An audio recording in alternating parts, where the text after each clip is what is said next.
Oh, okay. All right, we are live. Welcome, karibu everyone to Deprogramming the Mind with your host Tanzan. As we always begin with a prayer to the ancestors to guide our conversation, to give us insight, wisdom, enlightenment, to share information, and to receive it gladly. Okay, so with that, let us begin. So today, this is one of those random ones. Yes, I have been lazy. I have been lazy. Sometimes, I'm working on something, and sometimes like, it's not ready yet. And sometimes we just have conversations. So today is one of them. And before we begin, here is the link. So it is a conversation. Yes, and not a soliloquy, because in this matter, I have more to learn than to teach. And, you know, I learned a few new things today that I did not know before. And suffice it to say, you know, some of my illusions was, if not shattered, then, the cracks began. But um, before we begin that, I know that in the other program, Koku, do join today because this is also, you spoke about some of this yesterday, but the question was asked whether MLK was an agent. Um, what was the answer? I think the answer, you can tell me better, is that maybe he had some connections or some interesting connections. That's all I'll say. But in any case, we always have to question ourselves about the people who represent us, because in the past, where the way we chose our leaders were chosen, or the kings were chosen, there were different ways. I think there was succession. Some of them were through the village. Some of them were through the priesthood. So it was different ways, but it was, there was rules for choosing who represented you at this time, or in this place. um, it's more like they're presented, and then people either accept or reject them. I think that's how it usually works. So then, we have to ask ourselves, even not just leaders, I mean, people are represented by their leaders, they're represented by the athletes, by the public images, by the media figures, and even sometimes by ourselves and each other. Sometimes, the image of the criminal, or the person who behaves, or the socially inappropriate person. Yeah, that also is another representation, whether it's correct or not. Sometimes even stereotypes represent us. So when we have somebody, we have our revered people, the people that we seek to emulate, the people who we seek to, well, who we hold up to as examples to follow. Every group has what? Oh, the 12-hour one? Yeah, yeah. No, no, not today. I think those should be just once in a while. No, no, no, not 12-hour show today. Today is just a regular short chat. Can you say that for three times quickly? Short chat, short chat. Yeah, today should be a short chat. Um, just going over some of the things that we've been discussing in um, the past few days, and some information that we always have to learn. And this is also tied with with the whole discussion about cults. Cults and leaders are very intimately entwined, entwined. Okay, yes. Sometimes the brain has to look around for the right word. They are very well entwined because somebody who has the characteristic to be a good leader also has the capacity to be a cult leader. Somebody who has it takes it's nearly the same kinds of qualities for one or the other. So, oh yes, good evening, Juju. Good to have you. Um, yes, so somebody who has the characteristics to be a good leader, and those you could require, charm. It requires the ability to speak in front of people and to listen to them as well. I think that's something that people don't say. Most of the best leaders are usually good listeners, so they listen to what the people say and they actually present and represent their needs. And the same thing with people who have that kind of sway over people. They have to be convincing, because people don't just get into something, or they don't get fooled into something deliberately. All the people who get swindled are usually, and they're not idiotic either. This is and we talked about this in the old program with the social engineering, the manipulation. So it's not always foolish people who get who get scammed or who get taken in and so on. Sometimes regular, normal, average, intelligent people also get taken in. It's not a measure of one's intelligence to be scammed, basically. And you see that even in the scandals, the Maddox one, the usual with the ladies. It's usually the, what is it? Not that whole pyramid scheme with somebody inviting you to do something, and then you have to pay a certain fee, and then you have to get six of your best friends, and they have to get six of their best friends, and so on and so on, until you just run out of friends, to call, and they all start, avoiding you. Welcome, Gasdorp. How are you this evening? I am evening. You are what? Evening. Okay. I don't even know what that means, but okay. Welcome, welcome. So, yeah, we were talking about. Habani Pop Tarts and Caribous and Mooses. Do not come up here and start making Did I get fun. it right? Oh, No? I thought you were making fun. No, just I am making fun, but I'm saying I said it right. Habani Pop Tarts and Caribous and Mooses? No? No, Amani and Karibu. Amani is peace, Karibu is welcome. So Caribou and Mooses. No, it is Karibu, not Karibu. It is Karibu. Caribou. Okay. Karibu. Karibu. I This don't is, speak that ippity dippity. It's cool. yeah, it's okay. This is why we don't try to teach, West Africans Kiswahili. And this is why they didn't want to learn. Yeah, I mean, I don't know how you greet somebody with a Native American animal, but sure. It has nothing to do with that. But yeah, so today's Wait a topic. minute. Caribou is Native American. And Oh, if and Swahili uh, is from the Arabs, then the Moors were in America because in Kenya they say caribou as a greeting. Think about it. where's that meme for think about it? I should put it up. Yeah, but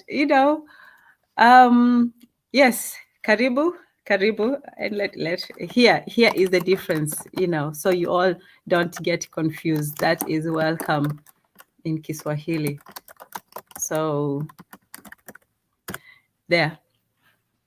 Yeah, and it has no linguistic relation to any Native American language or anything like that. So it is just Karibu. The other one is pronounced Karibu. If I, yeah, yeah, yeah. If I, oh man, pronunciations. So yes, Karibu. Not at 12. It's not going to be a 12-hour one today, please. We can only do one of those once in a while. Good evening, Juju. Welcome. I hope you bring I'm a scared good. of a woman named Juju. That lady sounds very voodoo inspired. Gotta be careful with these women. So Tan, Yes. let's get to it. Let's start burning the sacred cows. Okay. Well, Are you gonna play the video? You wanna play a video? Because oh, gas is like Thanos. That's like my spirit hero, Thanos, right? So I'm here to just destroy whatever why? sacred earth, just crush it. For what purpose? Um, Again, I think you guys really don't understand. Thanos said he's destroying everything to make a better world. Was he wrong? Well, I would think that he should try to make the world better instead of destroy it to make it better.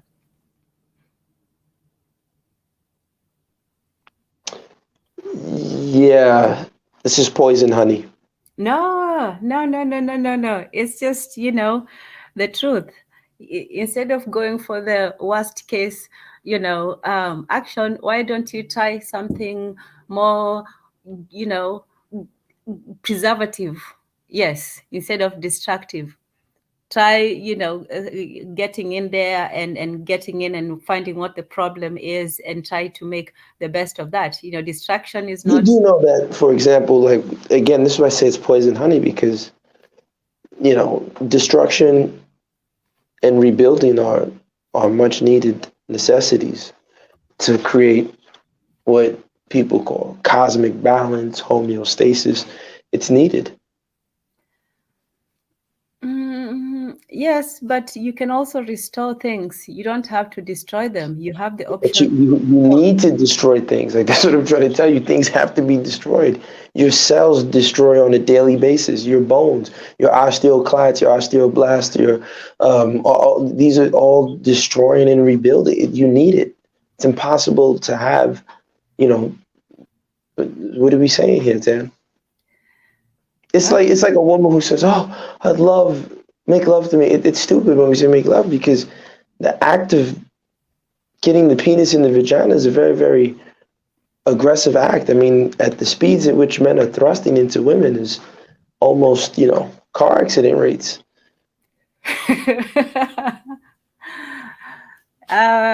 Yes, yes. Okay, but it's not, he's not destroying her.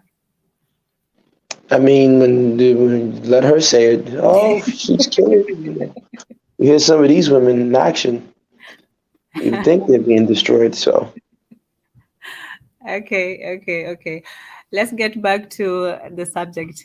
So, so you're gonna play the video? Because I was, do you have I it? won't stay too long. Okay. Hold Oh, on, I can I just start. oh, you Mhm. have it? No, wait, let me see. I'll post it in the back channel. But Okay. what I'll do is, can you get the Power Rangers and Zordon and then Rita pulled up? Because that's just what I want to talk about. The Power Um, Rangers. yeah, the Subliminal, the Power Rangers, and the heroes. And Okay. shout out to Razuli because Razuli gave an example of it. So I'm building on what he did. So just give me 2 seconds. Let me get that video and post it in the back. Okay, no problem. Okay, so while I'm looking up Power Rangers, I guess I can do a Wikipedia on it. Yes. So I don't know how many people. I don't know anything about Power Rangers. I never saw it, so I don't know anything about it. So if you all, I'm looking it up right now. Here we go. So if you can see it, there we go. Apparently, it is. Can I make it bigger? No. No? Okay, so it's built around a superhero television show based on the Japanese tokusatsu franchise Super Sentai. It's produced by blah blah blah, and so on and so forth. Okay, okay, that's just the. So since Power Rangers derives most of its footage from the Super Sentai, is that the same? Is that the same show? Was it a Japanese show?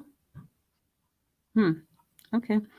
It derives most of its footage from the Super Sentai series. It features many hallmarks that distinguish it from other superhero series. Each series revolves around a team of youths recruited and trained by a mentor to morph into the eponymous Power Rangers, able to use special powers and pilot immense assault machines called Zords to overcome periodic antagonists. In the original series, Mighty Morphin the Wizard Zordon recruits teenagers with attitude against Rita Repulsa. When morphed, the Rangers become powerful superheroes, wear color-coded skin-tight spandex suits and helmets with opaque visors, identical except in individual Rangers' color, helmet design, and minor styling. Morphed Rangers generally possess enhanced strength, durability, agility, and combat prowess. Some possess superhuman or psychic abilities such as super speed, element manipulation, extrasensory perception, or invisibility. In addition, each individual ranger has a unique weapon as well as common weaponry used for ground fighting. When enemies grow to incredible size, and nearly all do, rangers use individual Zords that combine into a larger Megazord. Okay, wow. All right. That was interesting. So, did you find it? Yeah, so no, you got to send Oh, put okay. up I see it. I see it Power in. Ranger videos. I need Power Ranger videos. So go to YouTube to type in Power Rangers and Zordon, then Power Rangers and Rita. They might strike it for that, right? I don't know how Oh, to. they strike it. You can't use fair use. I don't know. But the one you put in here, is that the one I should do? I should play? Well, go to the timestamp. Oh, okay. Yeah. Um, So you got to say fair use before you play any video. like they were coming at me. Okay, I'm going to play this one. Or was I supposed to look for the Power Rangers one? I'm not sure. Can Okay, you look for the Power Rangers and have it pulled up okay, before we play everything? all right, okay.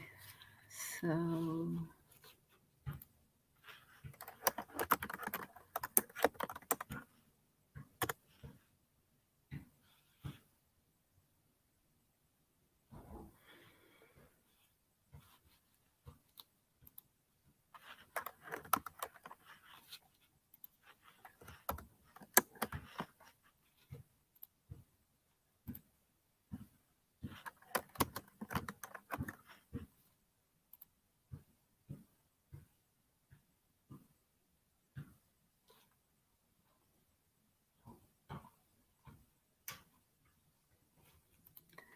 okay, I think I got one. Hmm. So you type in Power Rangers and Zordon, then type in Power Rangers and Rita, so they can have them. When the stakes are high at work, your tone matters. Grammarly's Oh, this is the wrong one. You said Rita? kind of crazy to think. Yes, Power Rangers and Rita. Okay, okay.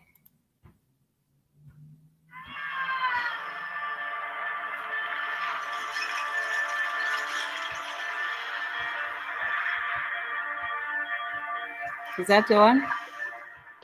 Well, you're not sharing your screen, but Oh, shoot. so this is proof again as to males are Okay, needed in the okay, lives of these women. okay.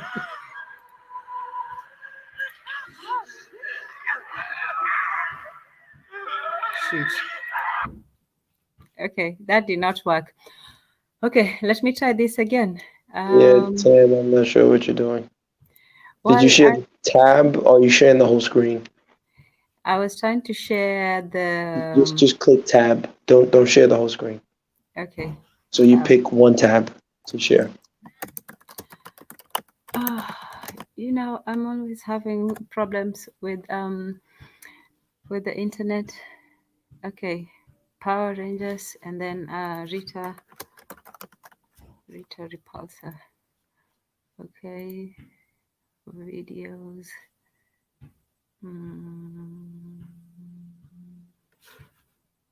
Okay.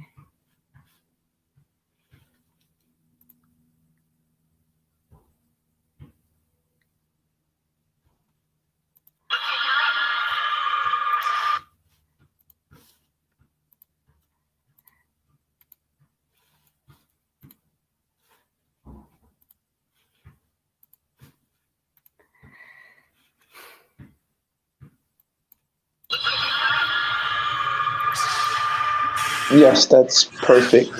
Okay. So, yeah, that's perfect. So you can leave that, and then type in Power Rangers and Zordon. Uh-oh, morning breath. Okay. Oh, it's good to be free after 10,000 years. Here, you evilness, let You me can help pause it. You can pause it. You don't have to share it. So just leave that video. Yeah. Okay. So go to another close. Stop sharing. Open up another tab. Type in Power Rangers and Zordon.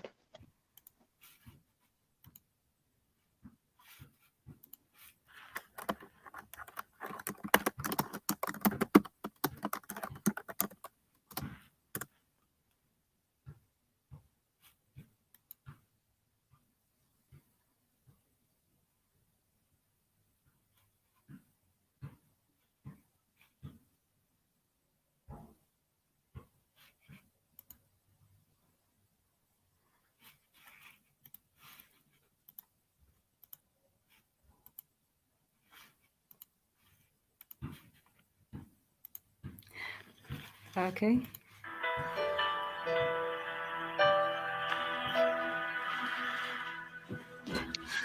How's he doing? Well, he's resting comfortably and seems to be breathing okay. That's a good sign. Yeah. Man, I can't believe we lost Zordon as well as our parents. Don't say that, Zach. Alpha, Okay. there has to be something we can do. I've been thinking about that, Rangers, and I've come to the conclusion that what worked for Tommy just might work for Zordon. Wait, you want to run that by me again? Alpha's right. I mean, if Zordon used his energy to infuse Tommy, why couldn't we use ours? Meaning our power coins to infuse him. So if we help them together and concentrate their energy towards Zordon, we can bring him back.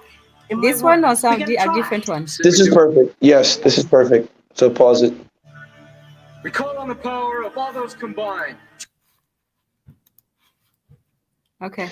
All right. So now you can go. So you have those two tabs ready. So now you can go to that other tab in the back channel, and you go straight to the 1:58 41 second. Okay.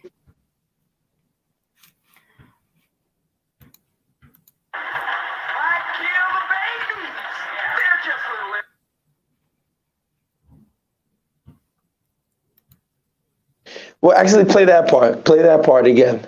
We got to hear that. Play that part. Oh.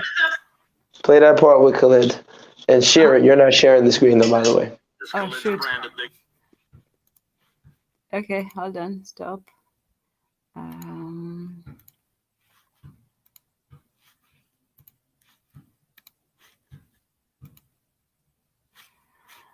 Okay, I don't remember which part that was. I was simply trying to fast forward, so I'm I not think sure. it's at the very beginning. Go to the very beginning, what he just said, Okay. and then hit play. I kill the babies. They're just little innocent blue-eyed babies. Because goddammit, they're gonna grow up one day to rule your babies. Kill them now. We kill the men. We kill the women. We kill the children. We kill the babies. I say, goddammit, we kill them all. Play it again from the beginning. Play that again, man. That was rousing. Play that again, Tan. Them drums, you hear them African drums, Tan. I feel like a Kikuyu warrior. I feel like Dagon. My dreads are charging. Play it again, Tan. Okay. Okay. I kill the babies. They're just little innocent blue-eyed babies. Because goddammit, they're gonna grow up one day to rule your babies. Kill them now. We kill the men. We kill the women. We kill the children. we kill the babies. I said, God damn it, we kill them all. I said, God damn it, we kill them all. Okay, you can pause it. Play it one more time. We're gonna bring it back like a DJ. We're gonna kill the crowd. Play it one more time from the top 10. The people gotta feel it. Okay.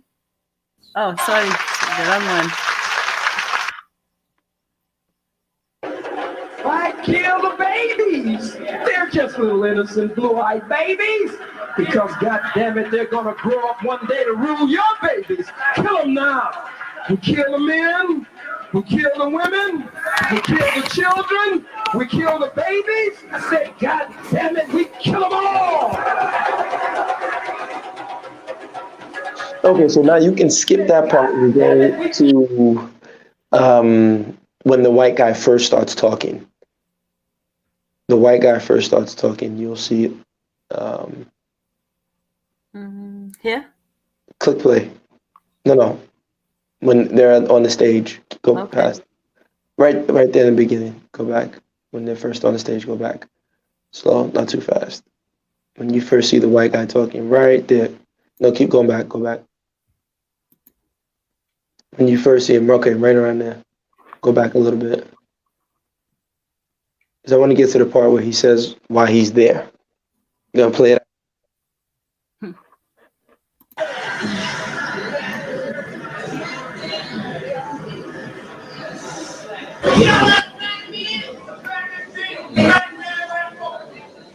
I am here in hopes that we can prevent a resurrection of an insurrection.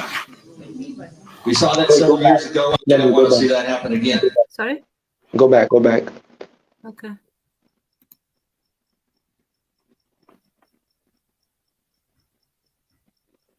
Yeah, go back to when you first see the white guy. He says something on the stage. Just on the tip right there.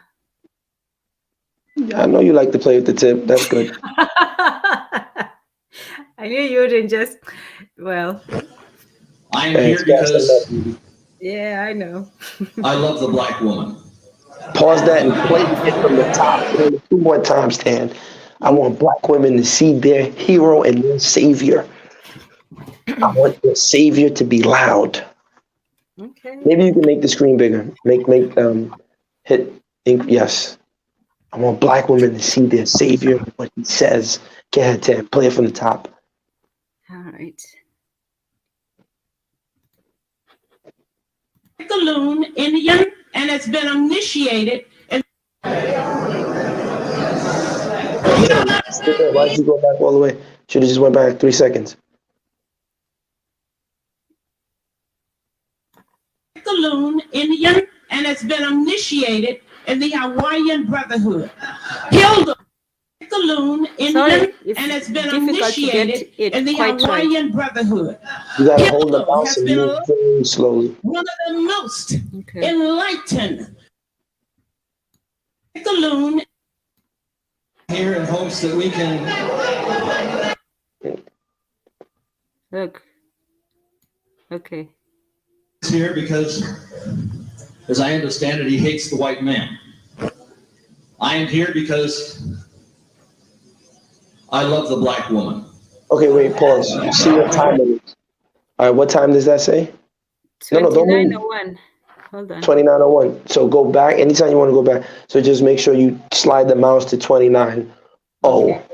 So go back to 29:0 and play it 2 more times. I want black women to hear their savior.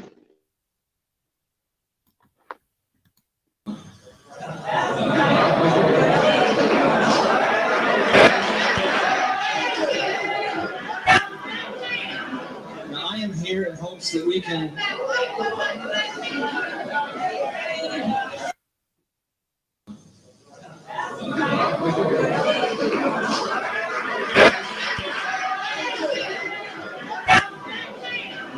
Now, I am here in hopes that we can. Did I pass it? You just said it was 29:00. So that was the time you said it was on.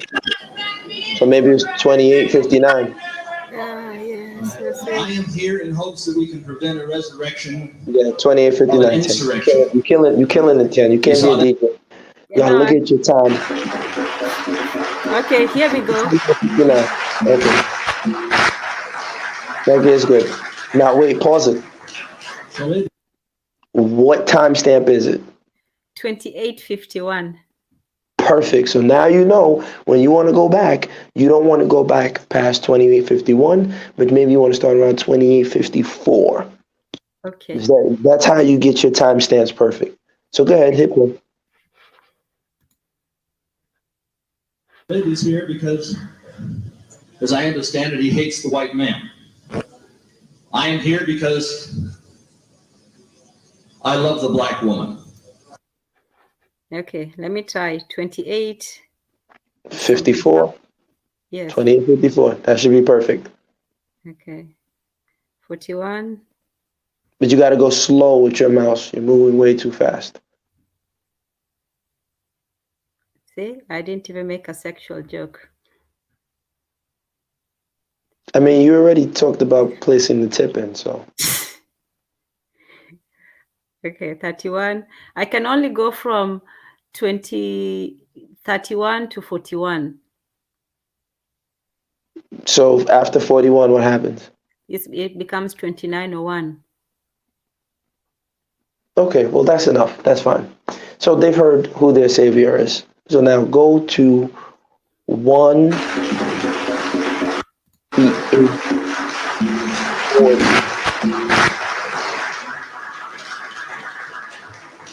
Khalid is here because, as I understand it, he hates the white man. I am here because I love the black woman. Okay. So write down that timestamp. Write down that timestamp.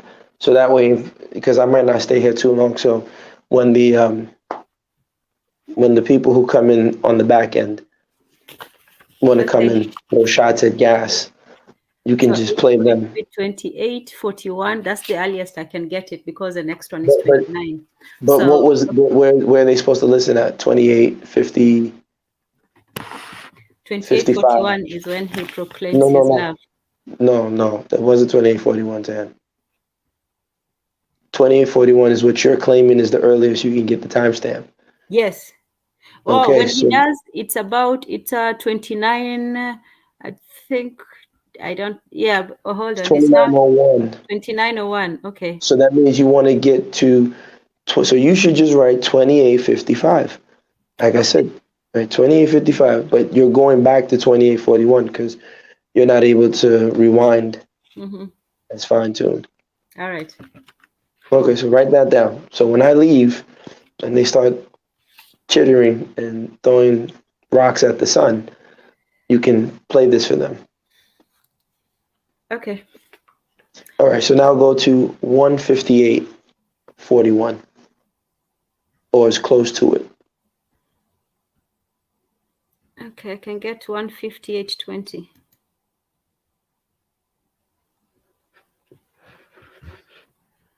Oh, and I didn't even ask if they can hear properly in I haven't even been looking at the comments.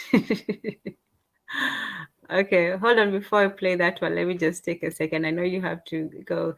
Oh, we have a new person. Hello, Ghana 333. Hey, Bella, Bejan, Melanin. Yes, Yonobi. I don't know anything about the Power Rangers. Oh, Izuli.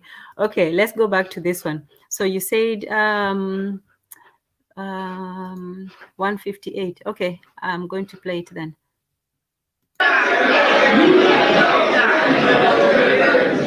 I think the only difference between Adolf Hitler and Khalid Muhammad is his color.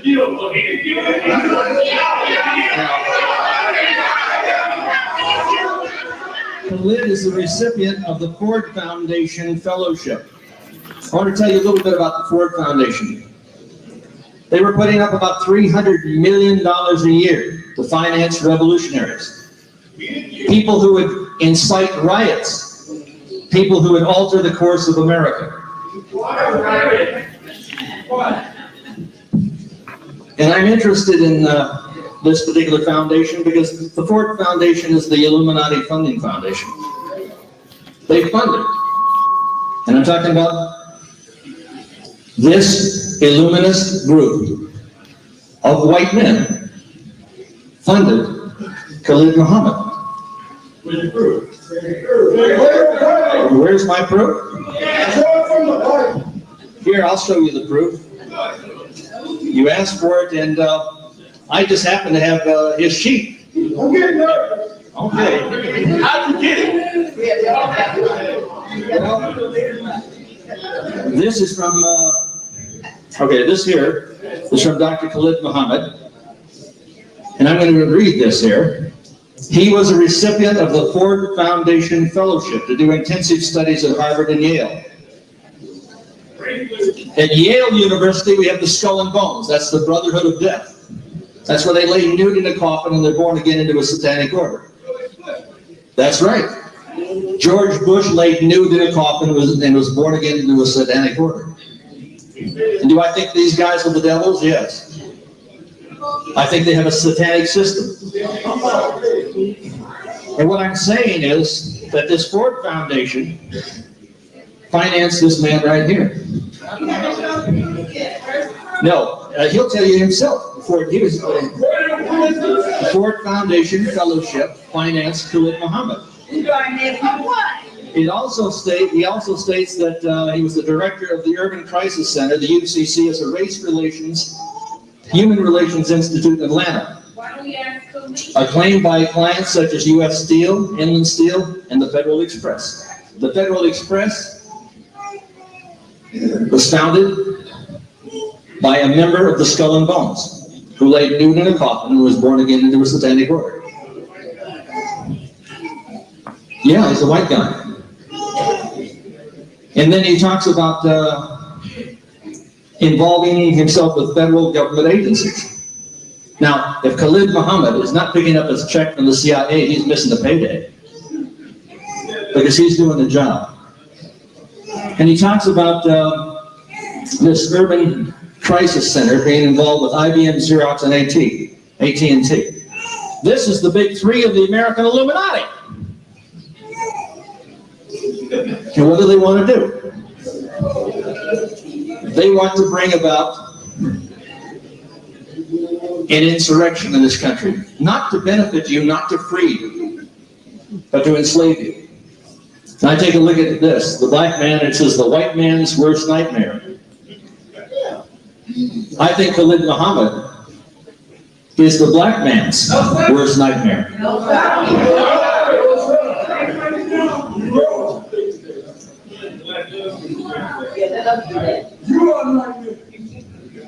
Now I'm taking a look at the client list here, and yes, they are from the Brotherhood of Death. And I would hope that his relationship with them is by ignorance rather than deliberate intent. The UCC is Khalid's bioreflex is in bed with the Illuminati Fortune 500. And if you don't think it's true, ask him. He'll tell you.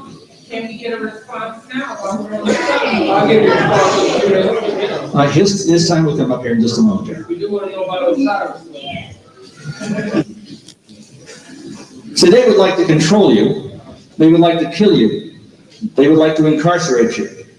And I'm taking a look at this convention. And yeah, the convention was put together, it says women's rights. The week's global conference is officially about population. They want to reduce your population. They want to reduce the population of the planet by 1,250,000,000 people. And he has been a supporter of Mandela. You think that Mandela really represents all of the people of South Africa? Now here he is, with the African National Congress, is a white guy supporting the Southern African Communist Party. And he supports Winnie Mandela. Now Winnie Mandela, and I can show you some films, said, we shall free South Africa with our necklacing. That's right. That's right. And they would take tires and they would put them around young human beings. I saw one 17-year-old girl, black girl, lit on fire alive. And he says, that's right. Okay, he says, that's right. He thinks that's a good idea. I don't think that it's right to take a young black woman, douse her with gasoline and light her on fire alive. He says, who cares what I think?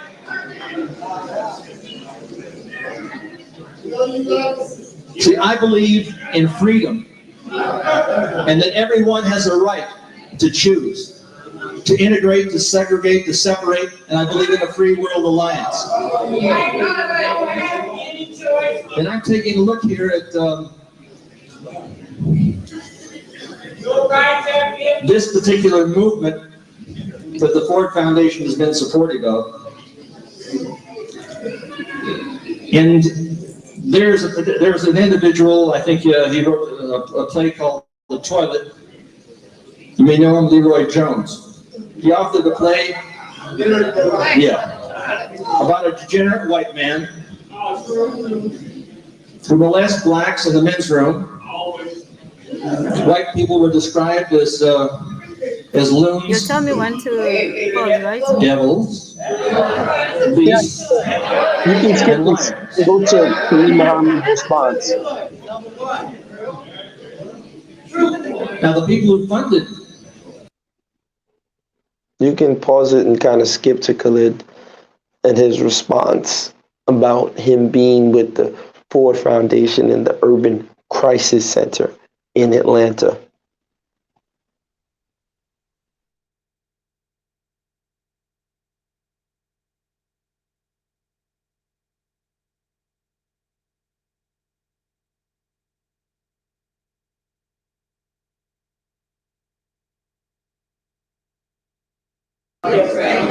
So I'm asking for With 196,940,000. When he first responded, so I want to hear his response.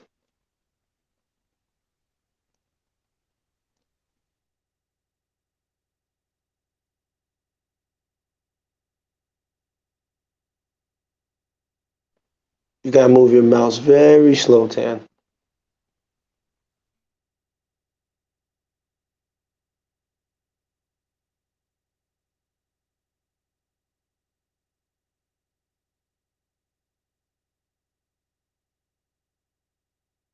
All right, play right there.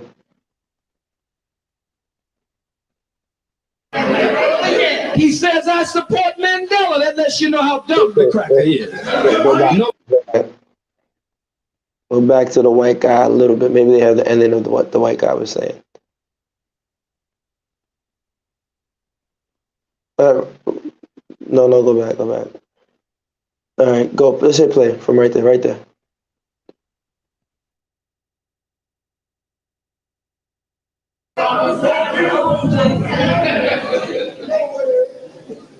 And their symbols are going up all across the country, all across the world. Here is the Illuminati Luxor. The Catholic Church called the eye of Horus, the Illuminati eye.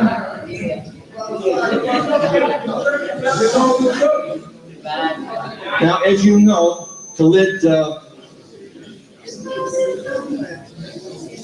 has had a fallout. He's had a fallout with Farrakhan. I didn't create the division. I'd like to speak. Listen, I did not create the division. He dug that division with his mouth. That's none of your business. That's right. That's none of your business. Khalid has been to Mecca 6 times. But never once has he discovered what Malcolm X has discovered.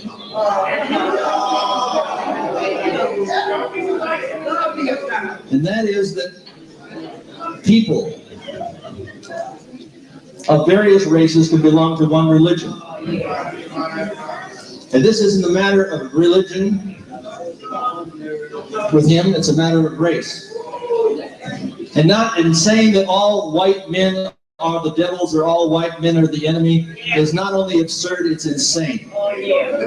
This man should be on the Jerry Springer show, where he belongs.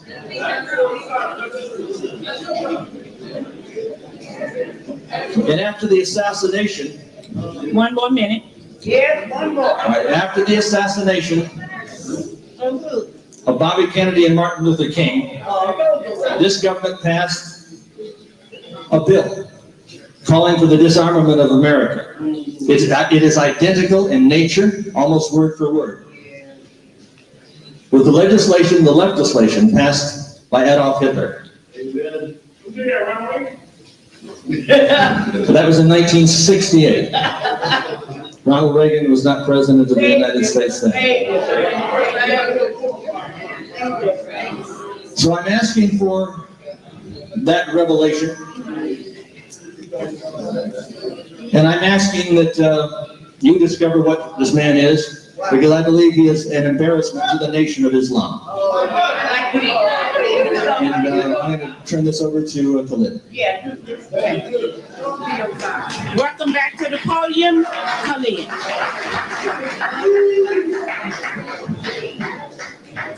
First of all, let us begin with Malcolm X, my spiritual big brother, and the first great national spokesman of the black movement and the Nation of Islam, and following him, my spiritual father, the Honorable Minister Louis Farrakhan, and by God's grace and by God's permission, and with nothing to do with Anthony Hilder, the Honorable Minister Louis Farrakhan chose me to be third in that line behind him and Malcolm.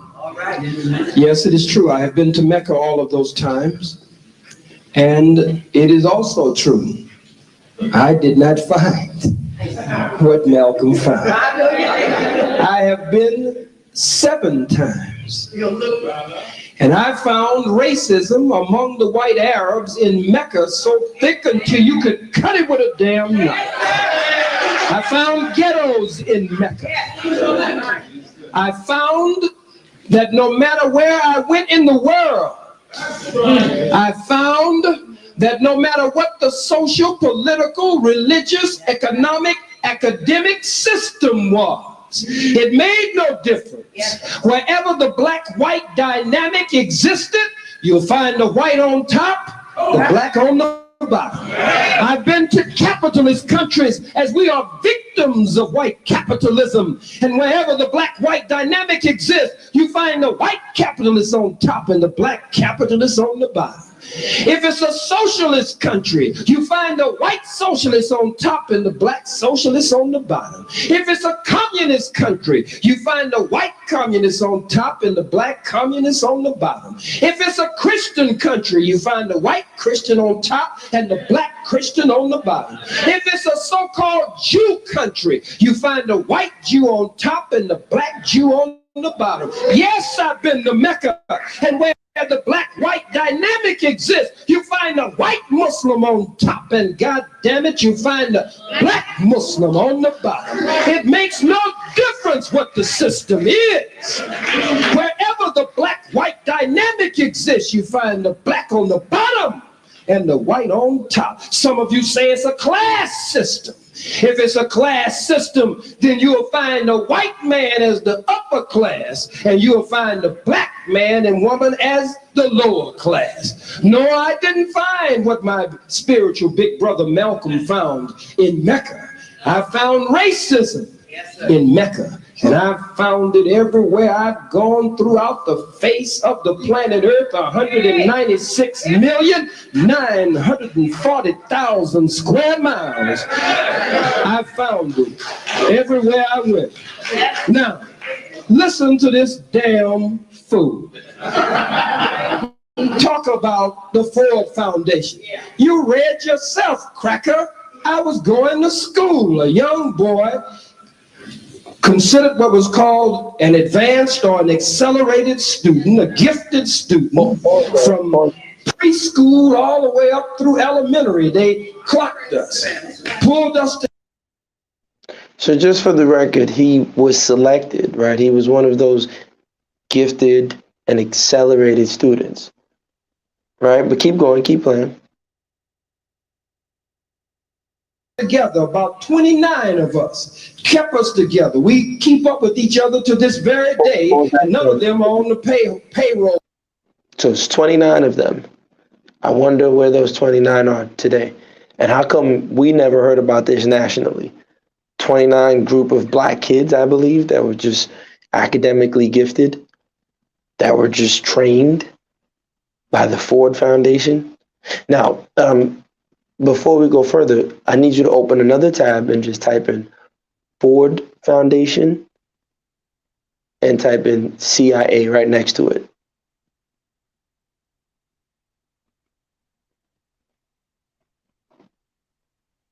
Because this stuff is interesting. Okay. Hold on. I mean, did you ever hear about that?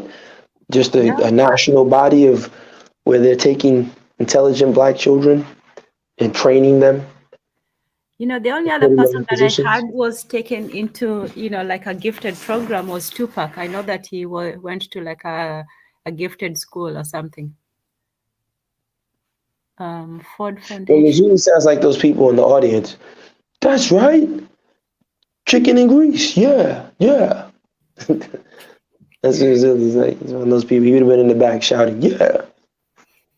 Okay, I see about the Ford Foundation. Do you want me to read it or you want me to continue playing the video? No. Type in Ford Foundation and CIA on Google and let's share the results on the page. Oh, okay. Let's share on the page.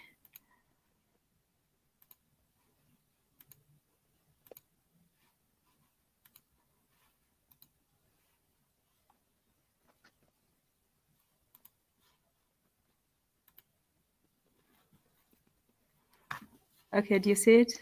Yes, I can definitely see it. So, I mean, you know, it's there. They're credible websites. The history of the Ford Foundation and the CIA, right? You have Constantine Report. So you can, you know, take your time. I just wanted it to be for the record. Anybody can see it. So it's not like, oh, no, they just made that up. They made that up. I don't believe it. No, I don't believe it. You know, so they can check it out themselves. Yeah, you can go back to playing the video. Okay, there you go. Okay, so back to the video.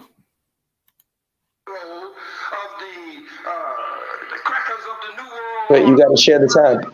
Just click share this tab. Okay. Just click share this tab. It's at the very top of your, well, I don't know, your browser might be different. Okay, stop screen. Share this tab. Okay, here we go. Find the black on the bottom and the white on top. Some of you say keep up with each other today. They didn't mix anybody with us. These were black elders over us. We were their pride and joy.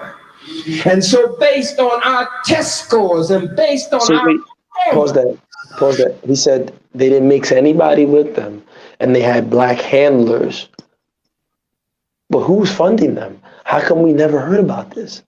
Right? How come there was never any national, like, oh yeah, you know, we grab a group of selected black children and we teach them, right? To this day, I don't know, who were these elders? Where are they from? Right? Are they still alive? Right? So, but yeah, keep going.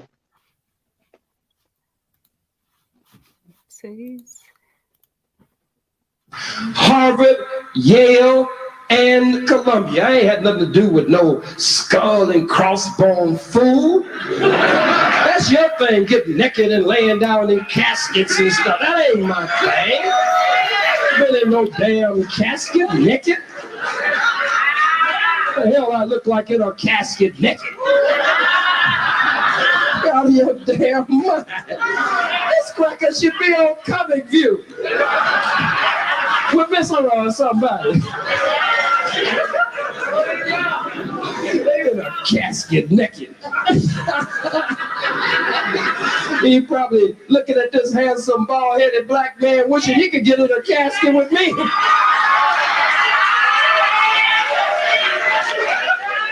No, cracker.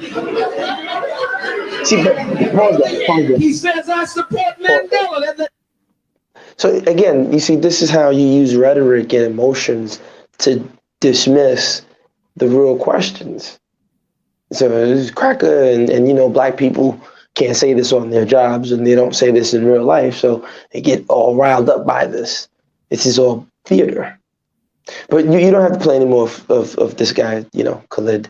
Like I said, I'm Thanos. I'm taking all your Infinity Stones. All your heroes are down. Gas them up is here to destroy all your heroes. So with that said, yeah, just for the record, you know, yeah, I'm not against him, but you know, homie was with them people. So take it how you want to take it. So we can forget about him. So I've taken one hero down. Let's see what they say, because I'm sure I won't be here. You'll probably text me later when I get off that they were coming up to say points. Oh, I had muted myself. I said there's a link in the comment section, so that won't help you too much. But if you're there right now, you can click on it and find out. But the title is Dr. Khalid Muhammad versus. So forget them. They you know, we showed it to them in the beginning. They can find this. Okay. So now, you can stop sharing the Khalid thing. Okay. And we can get to apparently Azuli is asking why we don't want to let him finish, but okay, I'll stop sharing. You can watch it on your own time. We sent it to you on the back end. Yeah. You should have watched it while you was at work. Yeah. Let's pay attention to Azuli. So now we can share the Power Ranger thing, because let me just give a background. The whole premise of Power Rangers, as the show was in the United States, because it was slightly different in Japan, but in the United States, there was Zordon. And shout out to Azuli, because when he gave that video about the Thundercats and how we were taught to believe that the evil guys or the bad guys were not for us, but they were actually the good ones. And the other ones were bringing us these gods of technology. And when Jose and I and yourself, we talked about sacrifice and sacrificing bodies to the god of technology or the gods of technology. That's the Power Rangers were an example of that, right? So you had the Zordon is like this being, right? Mm-hmm. He's this sentient being that somehow, some way is able to provide, and again, they select certain youths from troubled backgrounds or dynamic youths, or they select you and they give them access to this power, and they use the technology to fight who? To fight the old guard, who is Rita, right? Rita Repulsa, right? And she's with the moon. She's using ancient magic. She looks like a beautiful black woman, right? Like a beautiful brown-skinned woman. And she has a staff that she puts in the ground to, you know, make the monsters grow bigger. Right? If you see Moana, the monsters are actually your friend, right? Or even Monsters, Inc. The monsters are actually your friends, right? The demons or the Damians, they're your friends. Monsters Inc. is a sick. Oh man, I have a whole, you know, like analysis series about monsters. There's too much going on, but I won't deviate too much from the subject. No, but what I'm saying is that the monsters are your friends, right? So, I guess what I'm saying is that essentially, when you see it, she's using ancient magic to make the monsters rise up and fight the gods of technology. And that's basically what is happening in the world today. And so you have the putties, right? They're made from clay, right? But in the Bible, it says that man is made from dust, clay, water, whatever, and you shape him. So most men and women are just putties. They're just whatever they're programmed, they follow, right? And so it's just interesting. So I want us to play that first Power Ranger clip with Zordon, and then we'll pause it and go along and see some of the occult stuff that's there. It's very interesting.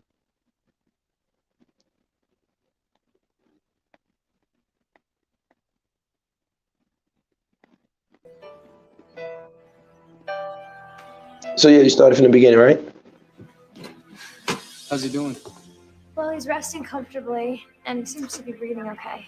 Yes, That's a I good started sign. from the beginning. Yeah. Man, I can't believe we lost Zordon as well as our parents. Don't say that, Zach. Alpha, there has to be something we can do. I've been thinking about that, Rangers, and I've come to the conclusion. So pause right there. Tommy just might work for Zordon. So pause right there. So Alpha was them prepping us for Siri and Alexa, right? So it's just this robot that can spit out answers, and it's humanoid, and we're used to it. And that's what the gods of the technology. That's why if you look at your cars, they look like a human face, or they have a face, right? Or your USB has a face, right? Recently, they came out and admitted that Siri, or was it Alexa, is sentient. And they laughed it off, like, ha, ha, ha, but the guy works there. He admits it. That What is sentient? one of the whether it's Siri or Alexa has, Oh, okay. Yes. Do you remember seeing that? Yeah, I saw a few videos of Alexa interacting with people.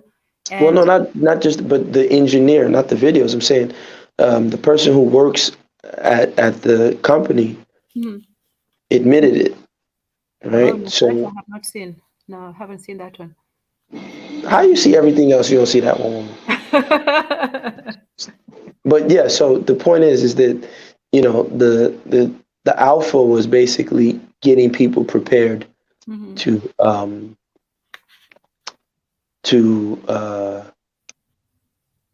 how will I put it, to deal with like the technology. So let's see. Yeah. So What's funny? Siri means secret in Kiswahili. Siri is secret. I wouldn't be surprised. Yeah, so it's like you're either telling Siri all your secrets, and then Siri is telling them to someone else.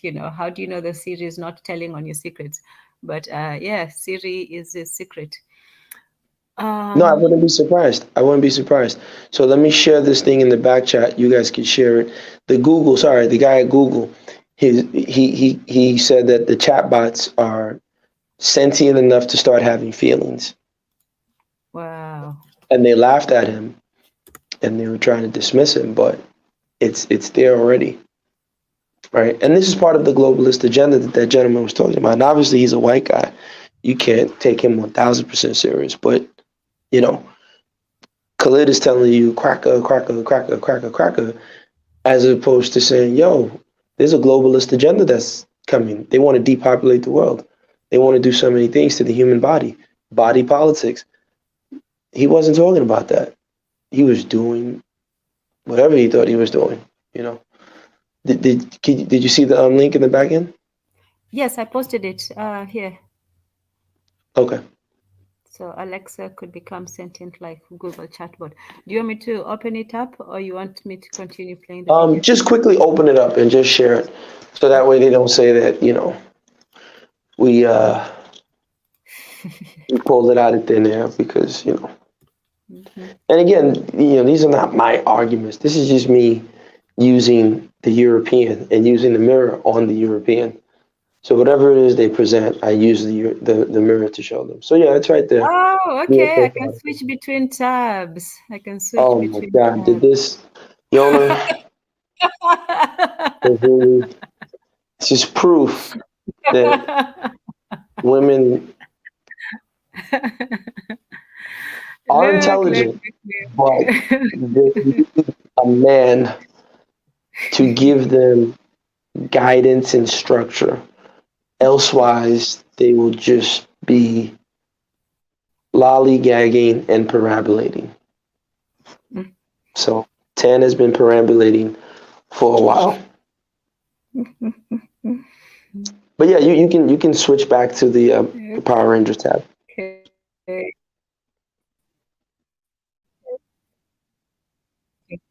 Okay, just hold on. I just learned it right now. Shift tab instead. Okay, cool. No. Switch the tab, 10. You gotta switch the tab.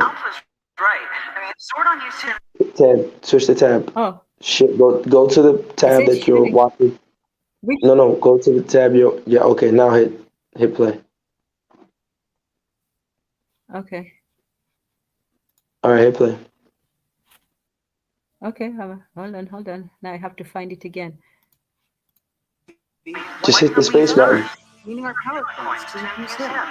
So if we help them together and concentrate their energy towards Zordon, we can bring him back. It might work. We gotta try. Say we do it. So pause that right there. You know how many screens are open right now? Okay, there. So you can hold on, wait. You can close the ones we don't need, like the New York Post one. You can close that. We don't need that anymore. So any screen you don't need, you can close it. The Khalid Muhammad one, you can close it and open it if anyone comes up to defend him. But you can close the ones you don't need. Okay. All right. So I just want you to listen there. So they said they were going to channel their energies and give it to Zordon, this sentient chatbot, Alexa Siri, right? That's basically what they were doing. And so look at the ritual that they're going to do. So hit play. Call on the power of all those combined. Triceratops. Mastodon. Saber-tooth tiger. Pterodactyl. Tyrannosaurus.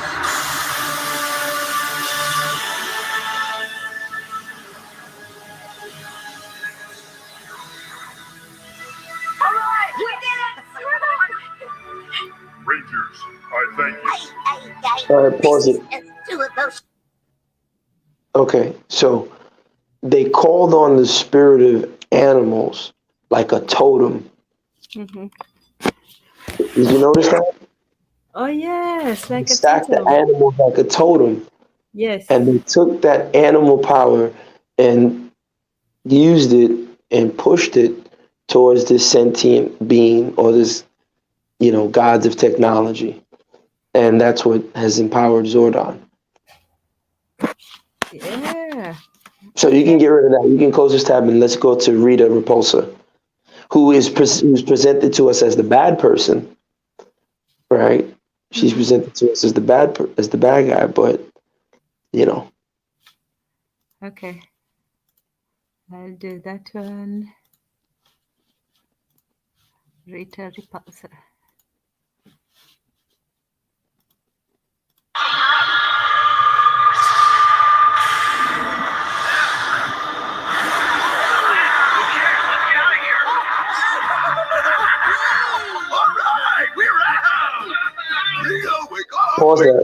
Pause that.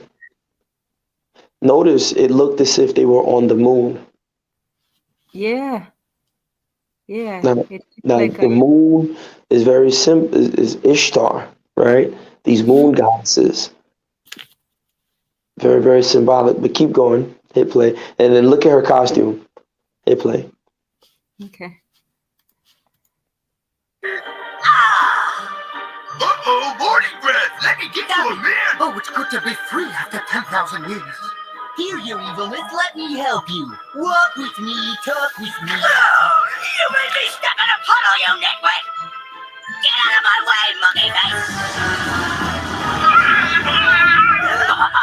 Don't leave! You'll miss my coming out party! That's when I destroy the nearest planet! Pause that. Look at her staff. She has the crescent moon on her staff. Look at what she's wearing. Right? Mm-hmm. But keep going. Okay.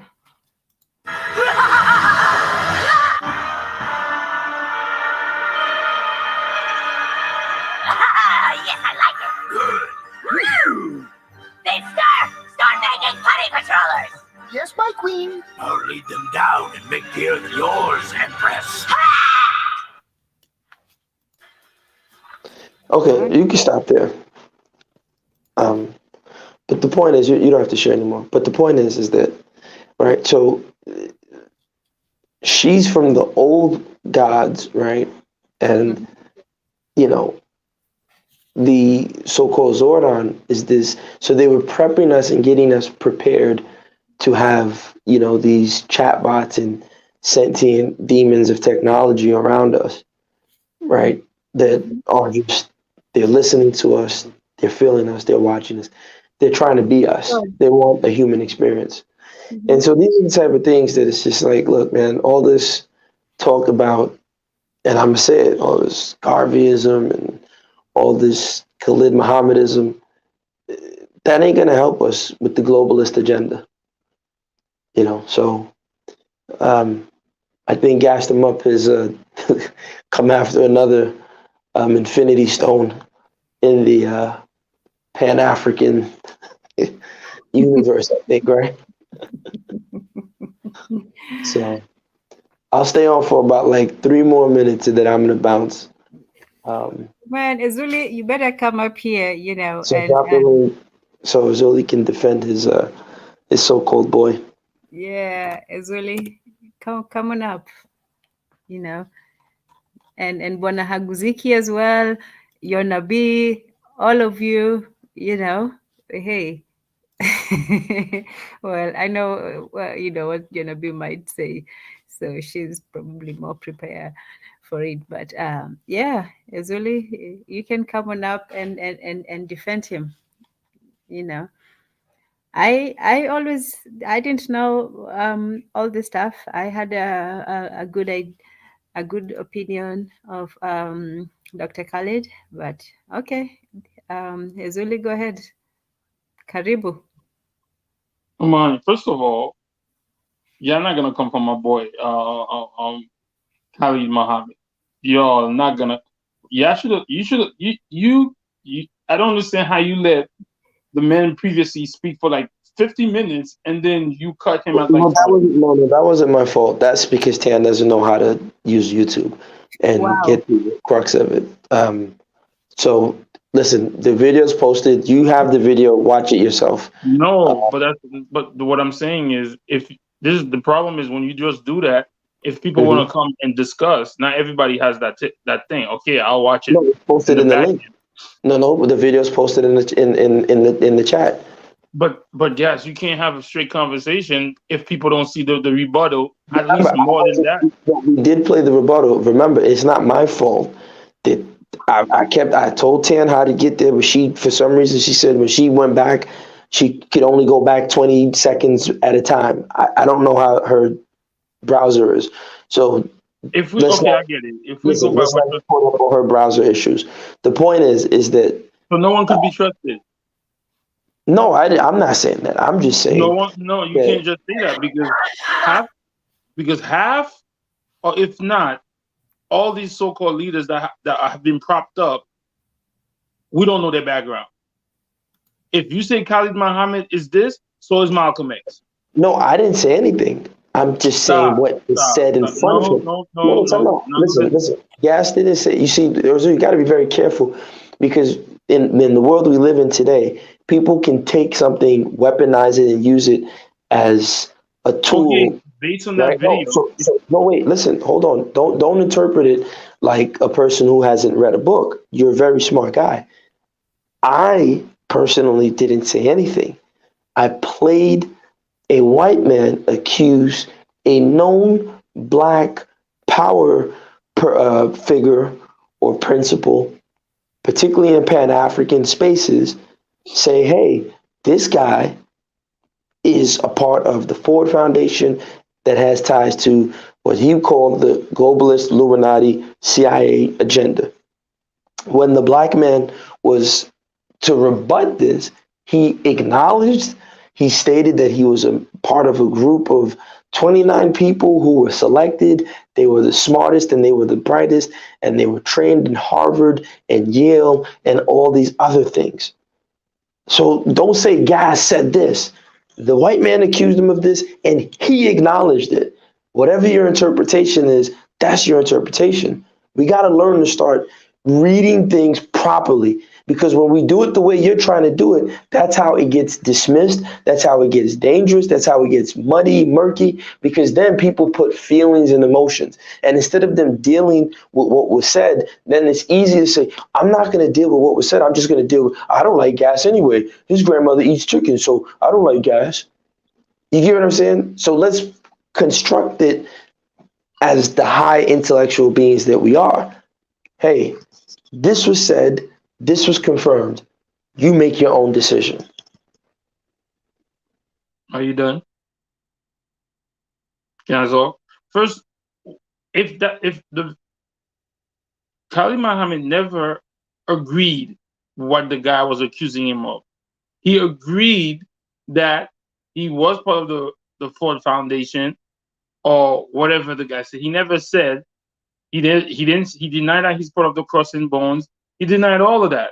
So basically we could go, that's hearsay. He didn't say, yes, I am. Yes, I am part of this, part of that. Listen. And again, that's your conclusion, and just leave it at that. If you hear the information and you conclude it's probably hearsay, that's fine. But the information should be out there. The information should be presented. That's all I'm saying. But stop. Yes. You're not presenting the, okay. If we go by what this the same thing that this man was saying, then there's nobody we could trust. We can't trust Malcolm X. We can't trust none of those people, because as a matter of fact, to be honest, we don't know where they come from. We've been told we've been told where they come from. So we can't trust Malcolm. We can't trust Martin Luther King. We can't trust Frederick Douglass. We can't trust none of these. Harriet Tubman. We can go deep. Harriet Tubman, Araminta, right? We can't trust Harriet Tubman, Nat Turner. None of those people technically. Even I will put the Haitian Revolution in it. You know why? Well, we don't know where these people came from. Because I can tell you, history, if we're going by the line that you're saying. Toussaint, you should.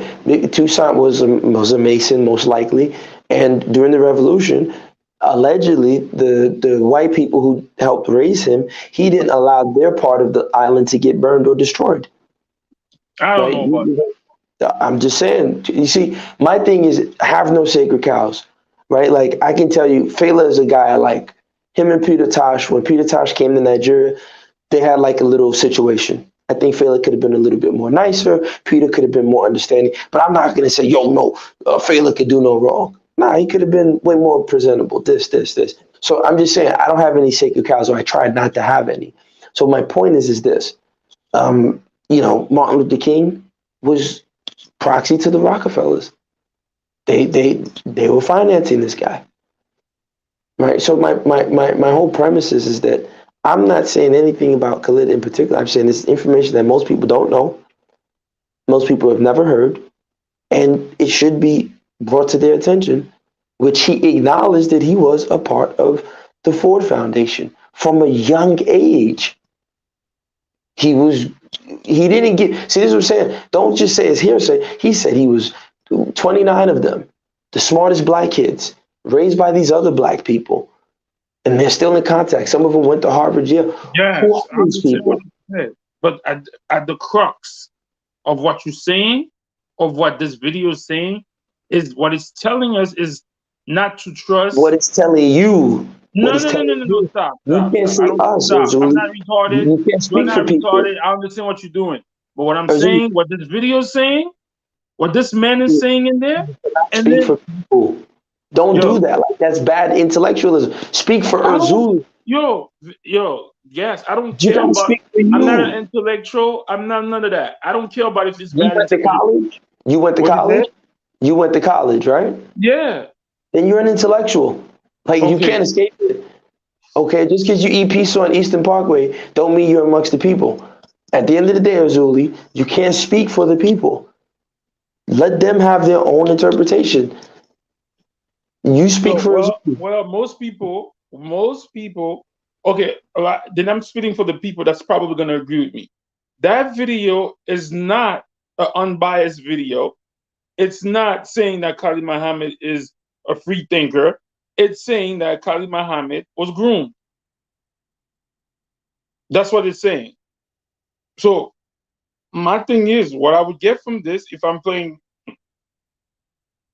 Khalid Muhammad said he was part of those talented whatever 29th. So the talented 10th. So you don't even know what you just did.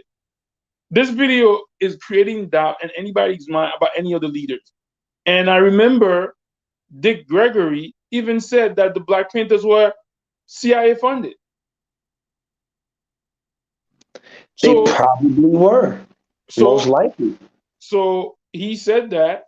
So all these people that we herald as our heroes are then, based on what this person is saying, is suggesting it's all controlled opposition. If anybody saw the movie Snowpiercer, go see it. Then it describes everything then all this shit is bullshit. Whoa, Ezuli, you know about Snowpiercer? That's an excellent, excellent movie. I'll send you this review about. Tan is always shocked when you know something. When a man knows something. No, I'm just happy. So she's always like, yo, you know this. It just blows her away because she thinks men are dumb. But no, go ahead. Whatever, Ezuli, go ahead. I am an aspiring filmmaker, so I watch a lot of movies, but for different reasons. So Snowpiercer. So we basically on a train moving, and everything we know and believed in is questioned because I don't know if you saw Snowpiercer 2, Gas. It's basically what this man is saying. So like, the time I went to Yale and I had some snow bunnies and I was piercing that snow, man. It was really good. Okay, yeah, that's what it's about, definitely.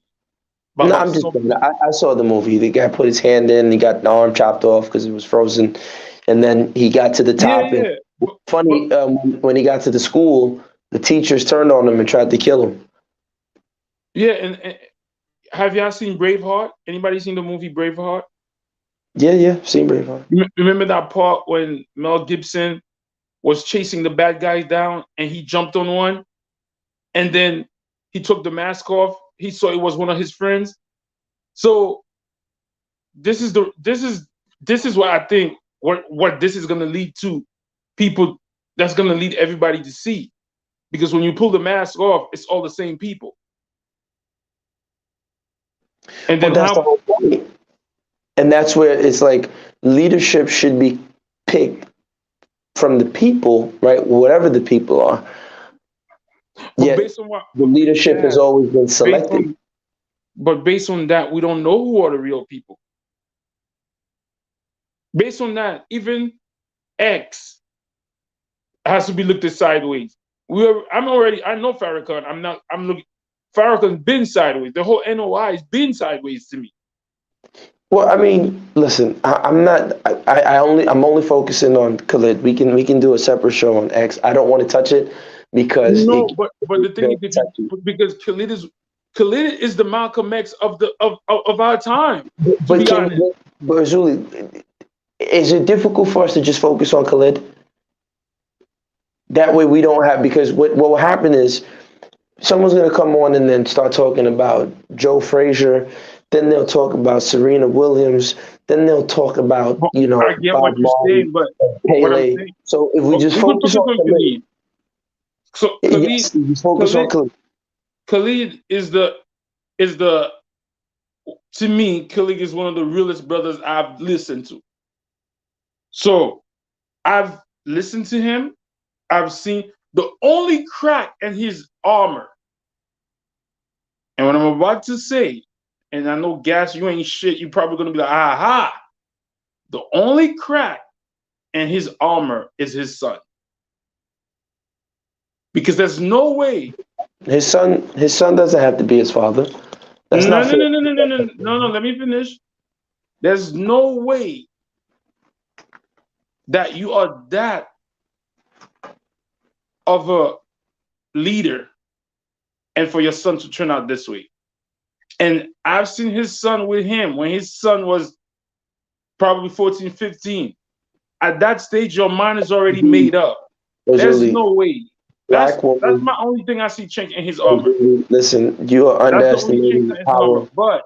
You are underestimating the power of what a black woman will do to destroy your legacy and No, you could do. No, there's a certain age you can't do that like that. There's a certain age you can't do that like that. There's a certain age you cannot do that to the boy. Wait, listen. Just because the boy was with him at events doesn't mean he raised that boy. We don't know. So that's what I'm trying to tell you. You don't know what his mama told him. I can take children to events with me. That don't mean I'm there giving them what they need. Remember, this guy's probably never at home. He's at conferences. He's giving speaking engagements and lectures and blah, blah, blah. So every son is going to follow whatever his father do. That don't mean he buys into it 100%, especially if the mom is telling him something opposite. But forget his son. Let's go back to the Ford Foundation. Show me the crank in his. Show me the crank in his armor. I don't care about his armor. He means nothing to me. No. What I'm saying to you is that this is what I don't like you doing. No. This is what I don't like what you're doing right now. So why did you put that up if you don't care? Why are we doing this show if we don't care? Because, as I said, I see myself as Thanos to destroy all the Infinity Stones of the heroes that we hold up that have been given to us. See, if we're in page 63 of the White Man's Rhyme book, and we think page 63 is page 1 of the Black Man's book, then we need to be made aware of that. So yes, he served his purpose, but he might have been serving someone else's purpose because the information is there. Now that's your interpretation to define, but the information is there. I'm just saying that if based on that whole video alone, we don't know who was real, who is this, who's that, based on that. Because I could say there was a time I used to believe that Nelson Mandela was one of the heroes. There's a time I used to say that. I'm like, what? And then this is the thing, and this is why this guy is funny style. The guy that was talking about Muhammad, when he was talking about the Mandelas, he gonna focus on Winnie. He gonna say Winnie put tires on a little girl's. We all know what that does. But again, my whole thing is that's not the listen. Every white guy, you heard you heard what he said. He said, "I'm here because I love the black woman." He didn't say I love the black man. He didn't say I love the black child. He says he loves the black woman. So we know what that for him. So what that means, and that's why I was telling you when you saw the film Black Panther, when Killmonger's character kills the black American woman, that was the point. That the white man will never let her go for genetic reasons. You can look at Henrietta Lacks. You can look at Araminta, aka Harriet Tubman. You can that is not why only, Gas. That is not why only, bro. Wait, no, I'm just showing you that there may be a connection there. I'm not saying that's the only, but what I'm telling you is I'm not worried about what the white guy interpreted, because obviously we know his agenda. He's one of those. He's like an Alex Jones before Alex Jones. If you know his intention, so why are we here trying to question Khalid Muhammad? Because there's no sacred cows. There's no sacred cows, Urzuli. If that was the case, then don't wait for a white man to tell me that you was a part of the Ford Foundation. I'm not no 125th Street scholar. That's that 125th Street nonsense. Them guys go ahead. That's right. Yeah. All them dudes, you know, we talking about we're in the corners of learning. So hold on. Wait, I'm going to show you something. That's the difference between a John Henry Clark and a Sonetta. You tell us from the beginning, yo, I had ties to these people, but I was the spook who sat by the door. I took the money from them and I went and bought guns for this people. And I did this and I did that. But you got to wait until he tells us that's what you was a part of. So that was swept under the rug.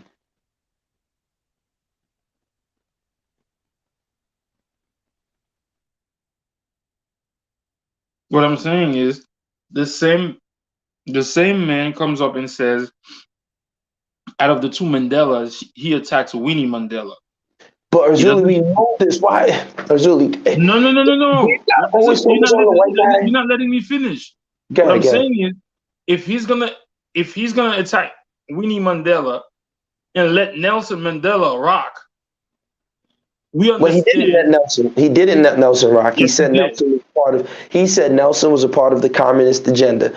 But Azuli, listen. What I'm saying is, if he's gonna attack Winnie Mandela, why should we even give any credence to what he said? Because they confirmed it. Look, Azuli. Well, he did not confirm. He just. Azuli, oh man, can look? I'm pleading with you. Don't be a reactionary black type of guy, because this is how white. No, but this is how white. This is how white boys get us. They sit there and they know our triggers. They just got to say nigger. They got to say something about the black woman, and right away you go down the wrong rabbit hole. The rabbit hole is Khalid Muhammad acknowledged that there was a group of 2 to 20 something black, there were 20 something black people who from youth were raised, taught by these black elders, and they were put within the Ford Foundation, Harvard, and Yale. And they were exceptionally talented. And they're still trained. Where are the rest of these people? Who do they work for?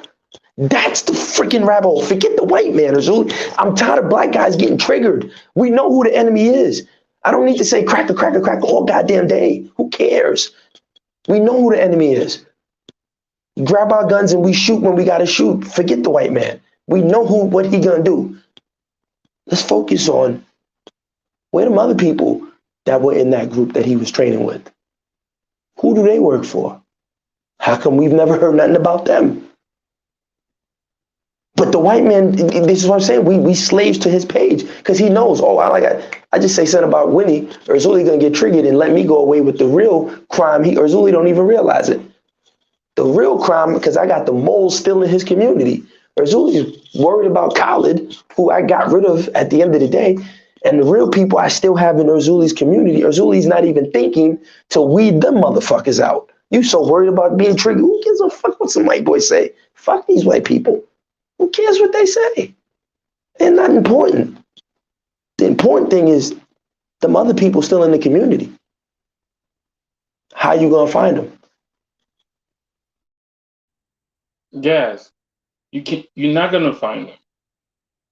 That's important. But number two is, you're telling me what you're telling me is that don't pay attention to this, or let's pay attention to the other people that's already in. What is that gonna do? Why are we not gonna find them? Why we're not gonna find them? Because that white boy didn't tell us where they are. But Khalid should have told us where they are.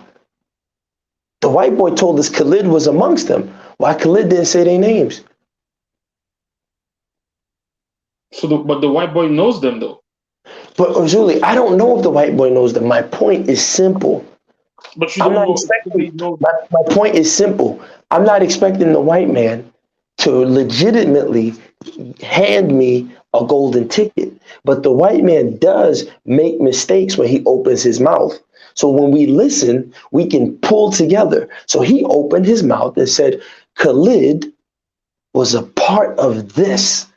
Khalid confirmed it, but didn't tell us the details. Why not? Who is this shattering organization that gets the brightest and smartest children and grooms them?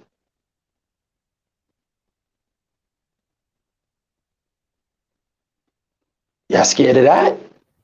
Whoa, but it's easy. This is a historic one. Let me read Brother Bakari's comment for a second. Brother Bakari just said, I hate agreeing with Gus, but he's finally right about something. But I don't think most know who the enemy is, customer. So, yeah. I mean, it's only, it's kind of looking bad right now for him. And I don't say that because I have anything against. In fact, Before I watched the video, I had every kind of respect and esteem for the brother. And I've seen his speeches. He's a very powerful speaker. He lifts your heart and makes you want to rise up and agree and go out there and do something. He's very inspirational. And that's why I said from the beginning that what it takes to have certain kinds of, it's the same thing. You have to have charm, to be a politician, to be a public speaker, to be a preacher. It takes the same kind of qualities, different degrees, to be those things. So those kinds of people, they are inspirational, they are rousing, they will make the crowd stand up and cheer. But we have to be, as we expect a lot from our leaders, but we should also expect more from ourselves. We should learn to know that first, most of our leaders are put in front of us. We know about the obvious, Messi, Jesse, who, but we don't know about the others. Maybe they're just bad at their jobs. Maybe other people are good at it. They may be actors, they may be real. We don't know. So as a followership, we have leaders and we have followers. We have to be also circumspect in how we choose our leaders and whether we choose our leaders. Unfortunately, one of the things also that I said earlier is a lot of these leaders are chosen for us, or we are given choices between already chosen people. So you're given A and B, and all you have is A and B. So we don't know. I'm not saying anything. I'm just saying that. Go ahead, finish. Sorry, go ahead, finish. So most of the time when we hear, let's just forget, Khalid for a moment. If we hear a white guy, he was chosen from amongst an elite group of young children, like that Disney, whatever, Britney Spears, that generation, they were chosen from a young age, trained by a corporation, put under, told to do 1, 2, 3, mentored by some people, isolated from others, and just kept in this, shell. And then they come out years later and they're good at, talking and being in the public eye. If this was, some white person, we'll be looking at them, with a little bit more skepticism. So especially those two organizations, them. I didn't know that he was involved in Yale and Harvard. Like, those two are just cesspools of filth and conspiracy and degradation and all kinds of things. And then if he was involved in it innocently because he was taken in as a child, then he should have been there to expose them, to go and say, this is what I learned when I was there. This is what they told us. Which he never did. He waited until the white guy told us about it. But more importantly, he didn't tell us where are the rest of these people. Who's this organization that's training you and picking you up from a young age? He never said any of those things. And so that's what I'm saying. I don't care. The white guy's always going to pretend like he loves the black woman. We know he don't. But, that's why I said that's the sister savior. They were happy. They're happy to hear that, So he was, the swirling was already there. You get what I'm saying? But my point is, I don't care about what he says. What I do is I take the information he says, and sometimes, as Freud said, there's no such thing as a secret. It slips out.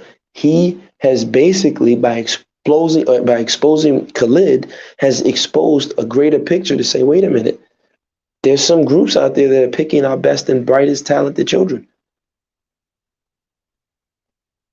Think about all the missing children. I mean, like I said, you can go deep down that rabbit hole. I'm not saying you should, but I'm just tired of us getting triggered by white people and whiteness. Who cares?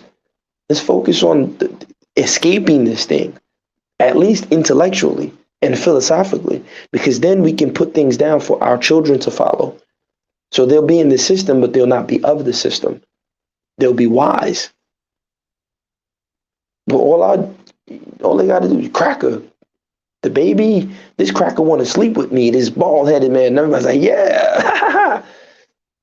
Like, I'm tired of us being triggered by this stuff.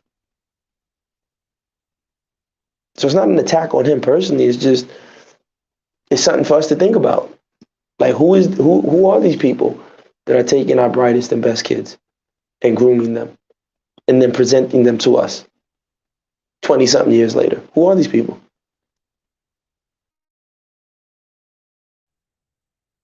The same people that take your best athletes, all the same shit. So then it's all a performance. So yes, it's necessary when he speaks and he gives you that aggression. It's needed. But at the same time, when he's out there telling people, kill the this and kill the that, when he knows goddamn well, Our people are in no position to fight any war. We will be decimated. He knows that. Why is he saying that, and why is he allowed to say that?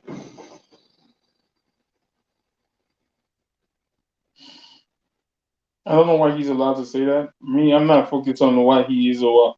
All that to me, all that shit is this is a stage, and all this bullshit we're talking about fighting this, fighting that. This is a fucking game. It's a freaking game. Then it's not. Shit is not real. Because if based on this alone, it's like, what is the point? If you cannot trust the brother next to you, if you cannot trust the sister in front of you, like, what is the point? This could be applied to all our leaders. It's going to be applied to everybody, even on YouTube. That's what the Matrix was saying.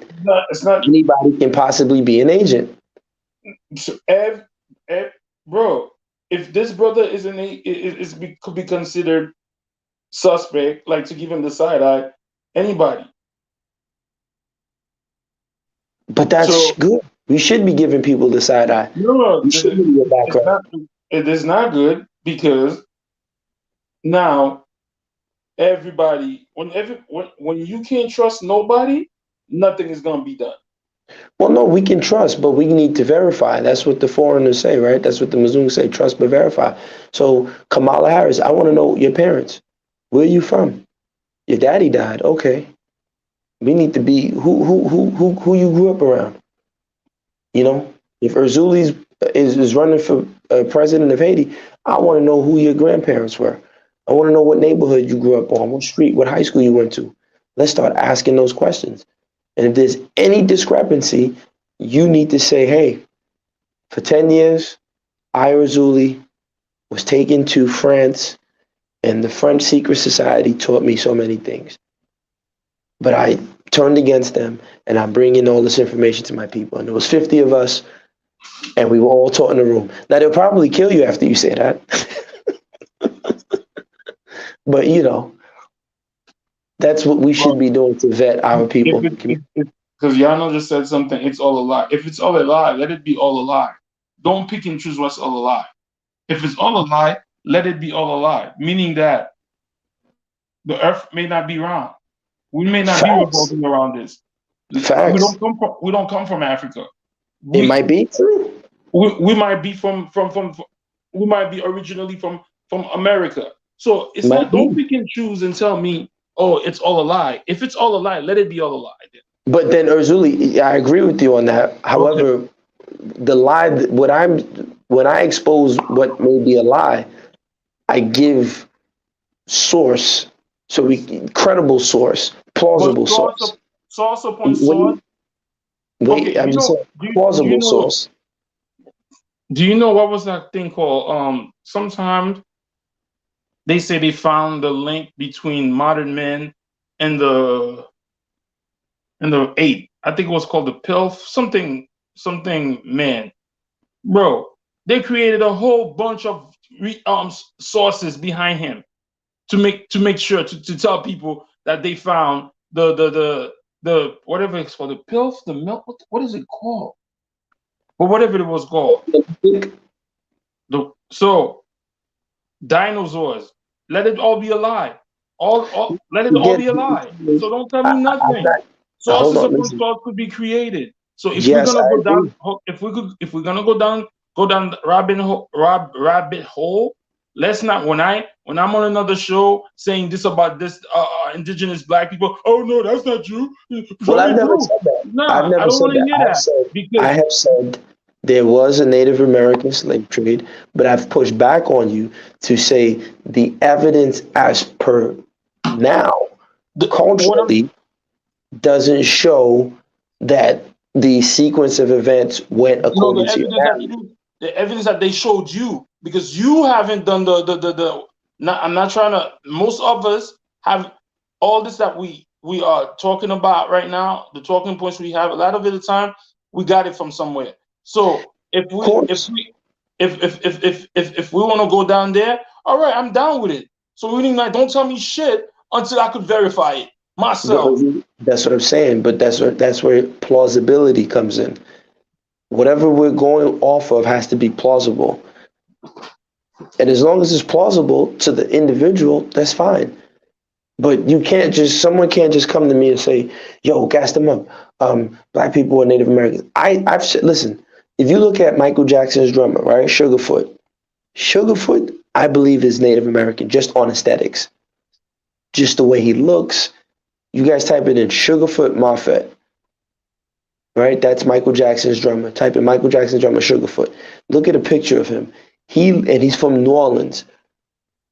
Or as he says, New Orleans, or however they say it down there. He looks Native American to me.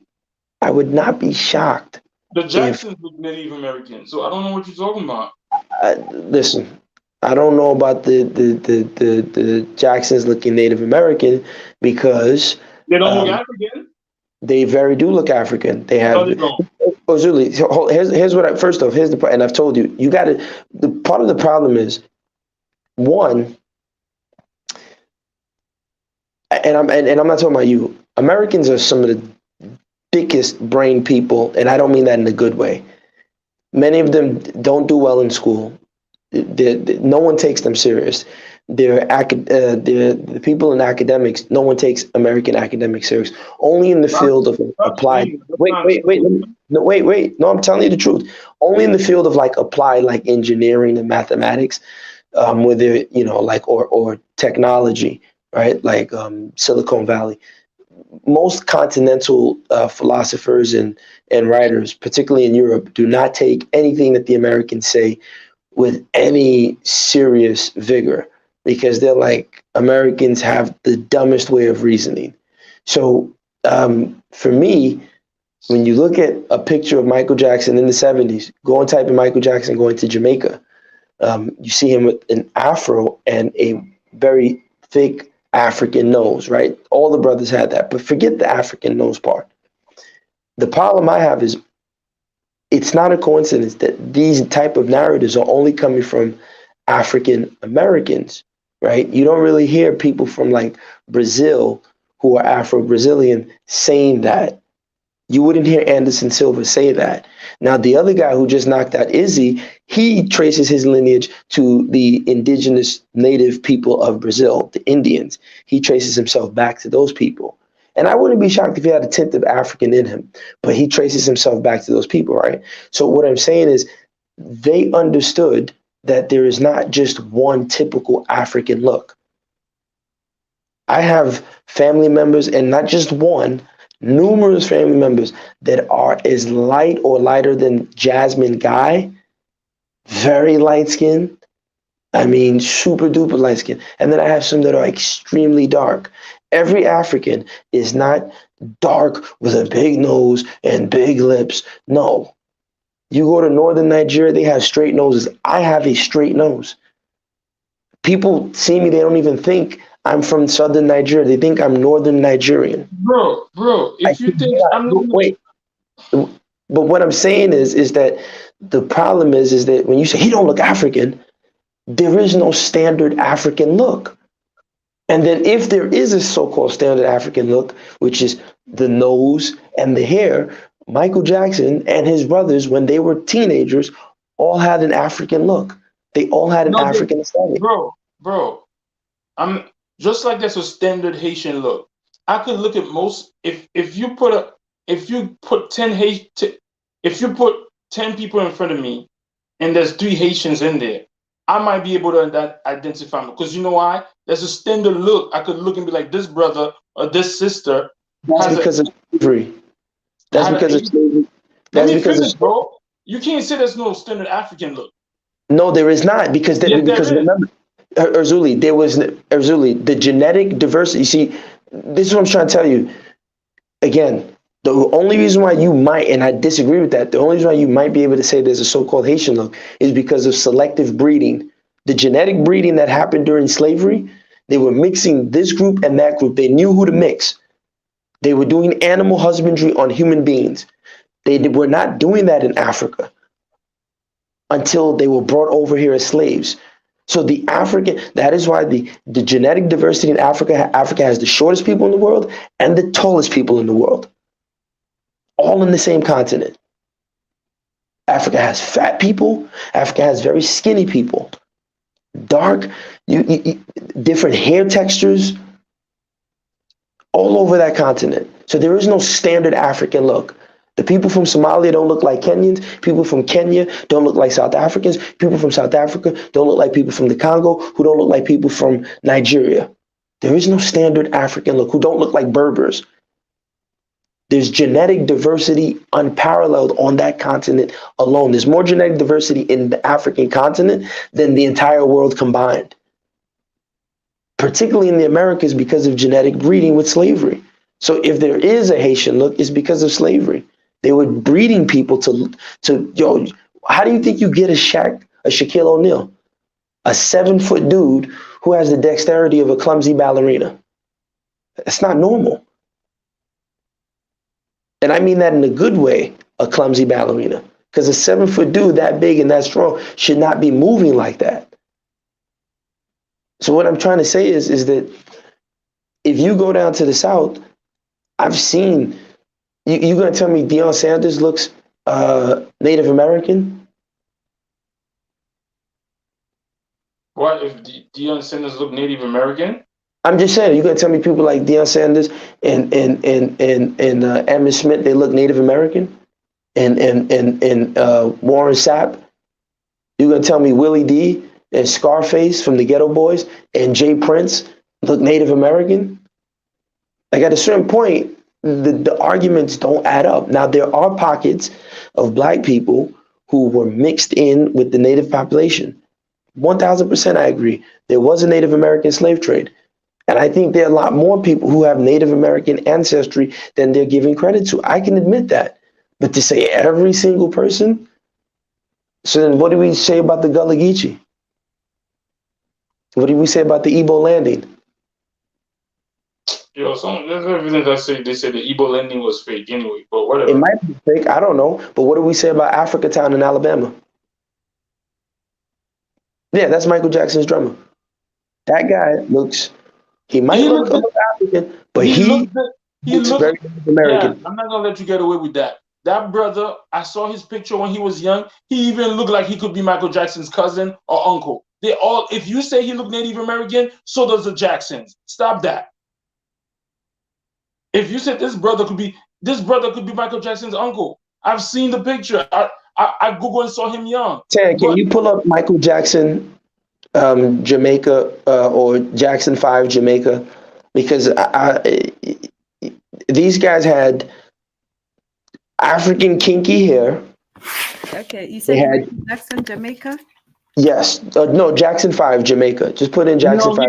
They don't have African kinky like most Africans. No. They had what the Somalians would call jarrah or jarrah hair. Nah, their hair don't look like that. 4C hair. Their afros were not straight, or they wouldn't be able to get afros. You need a curl, a curl to get an afro. I never saw a Native American with an afro. I never saw a Native American with an afro. You need a curl. You can't have slick hair. You can't have greasy Guido hair. Let me not say Guido, but you can't have Italian hair and have an afro. It's not going to work. You need curls. So how did they get an afro if they were Native American? Okay, show me African people that have afros. Zoom in. Pause right there. Zoom in. Look. Are you telling me that these guys with that nose?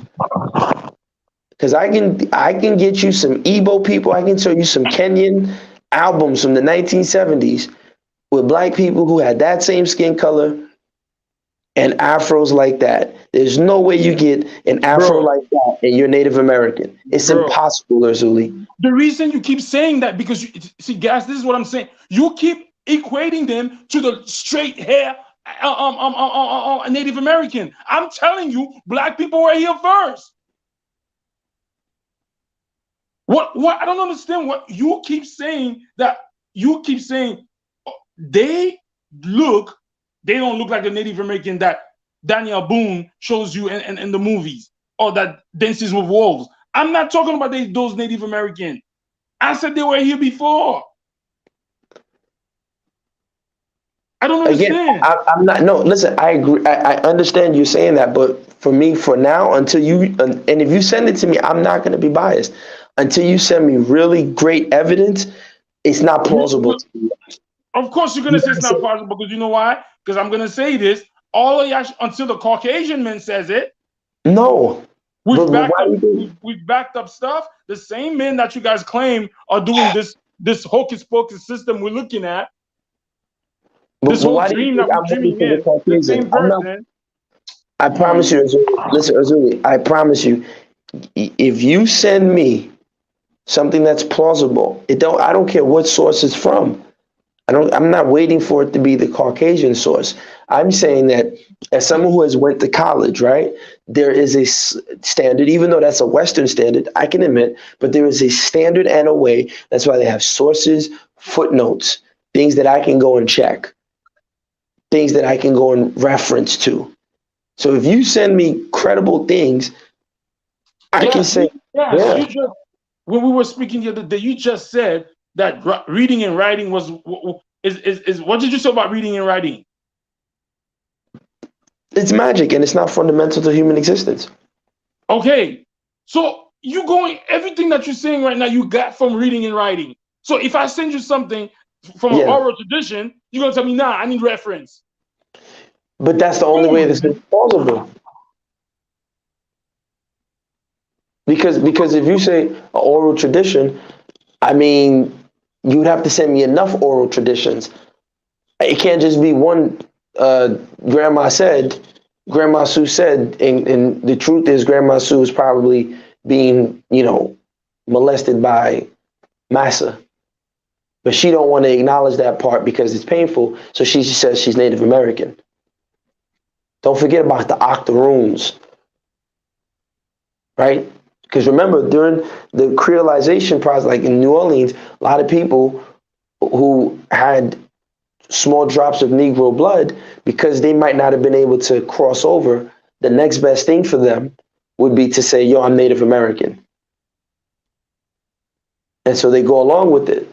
So that's the best way. Why you got you got some Negro in you? You got some Negro, as they used to say, you got some Negro in you? No, I'm Native American. I don't have Negro in me. That's the only reason why I'm a little dark, Native American. Oh, okay. You can pass.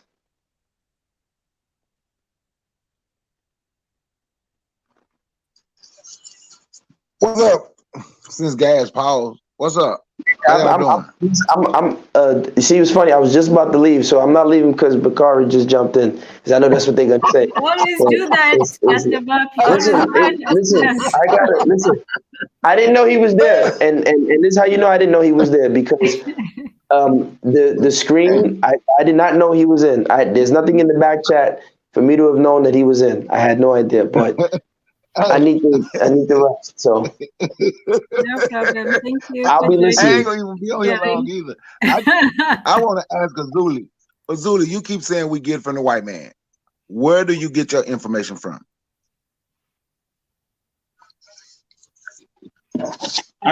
Where do I get my information from? Yeah.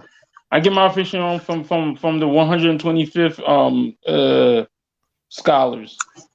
That's where I get mine from. See now, okay. Meaning that a lot of the people, if I would share, and I'm not talking about the ones that y'all go and say y'all gonna bring up this and that and the third. I read Vince Sertima. I read, what's the other brother that passed away? There's a brother that passed away. He talks about the Asiatic black man. I watch a lot of the stuff, but if I give you to go watch those videos, you're gonna tell me the same shit. Oh, there's no reference. All these people are 125th scholars, so it's okay. What I'm saying is this. What I'm saying is, if we're gonna question everything, let's question everything. We can question everything. I was just wondering where you get it from, because I hate to hear people say that, "Ooh, you got it from the white man." Like they didn't get theirs from the white man. Then the Asiatic nonsense. If I showed you a video. Wait. Let me finish. And then I'm gonna let you go. But the Asiatic nonsense come from the damn white man who started the Nation of Islam. And people don't even know what Asiatic means, and they can tell you about the Asiatic black man. Asiatic. Won't you look up and see what the word means, the etymology of Asiatic? The whole world was not called Asia. That's some NOI nonsense. If you see what Asiatic means, those were the people that went into Asia. And mainly the Asiatics actually referred to white people. I know Azuli said they ain't white. Not Azuli, I mean say gas. To like Greeks and stuff when they was coming into Asia. Look and see what Asiatic mean. So when you looking, so then you can't say yeah, but that's what the white man said. But damn, we're using white man words. We're using white man language. So you're gonna have to look up and see what they meant about the word that they are putting in our mouth. And a dude from damn India or Pakistan or whatever who started the NOI, who started this damn Asiatic nonsense, look and see where he was from. So they sent a white man in to tell you Asiatic, to pull you away from Africa, but then you pounce on people for then say, oh, but y'all using white man information. Shit, that's what the point I'm trying to, that's what you're using too. Only person you said you said Ivan Van Sertima. Okay, he wasn't white, but we're nobody talking about no Asiatic black man either. That ain't no. Where did the Asiatic black man come from, Azuli?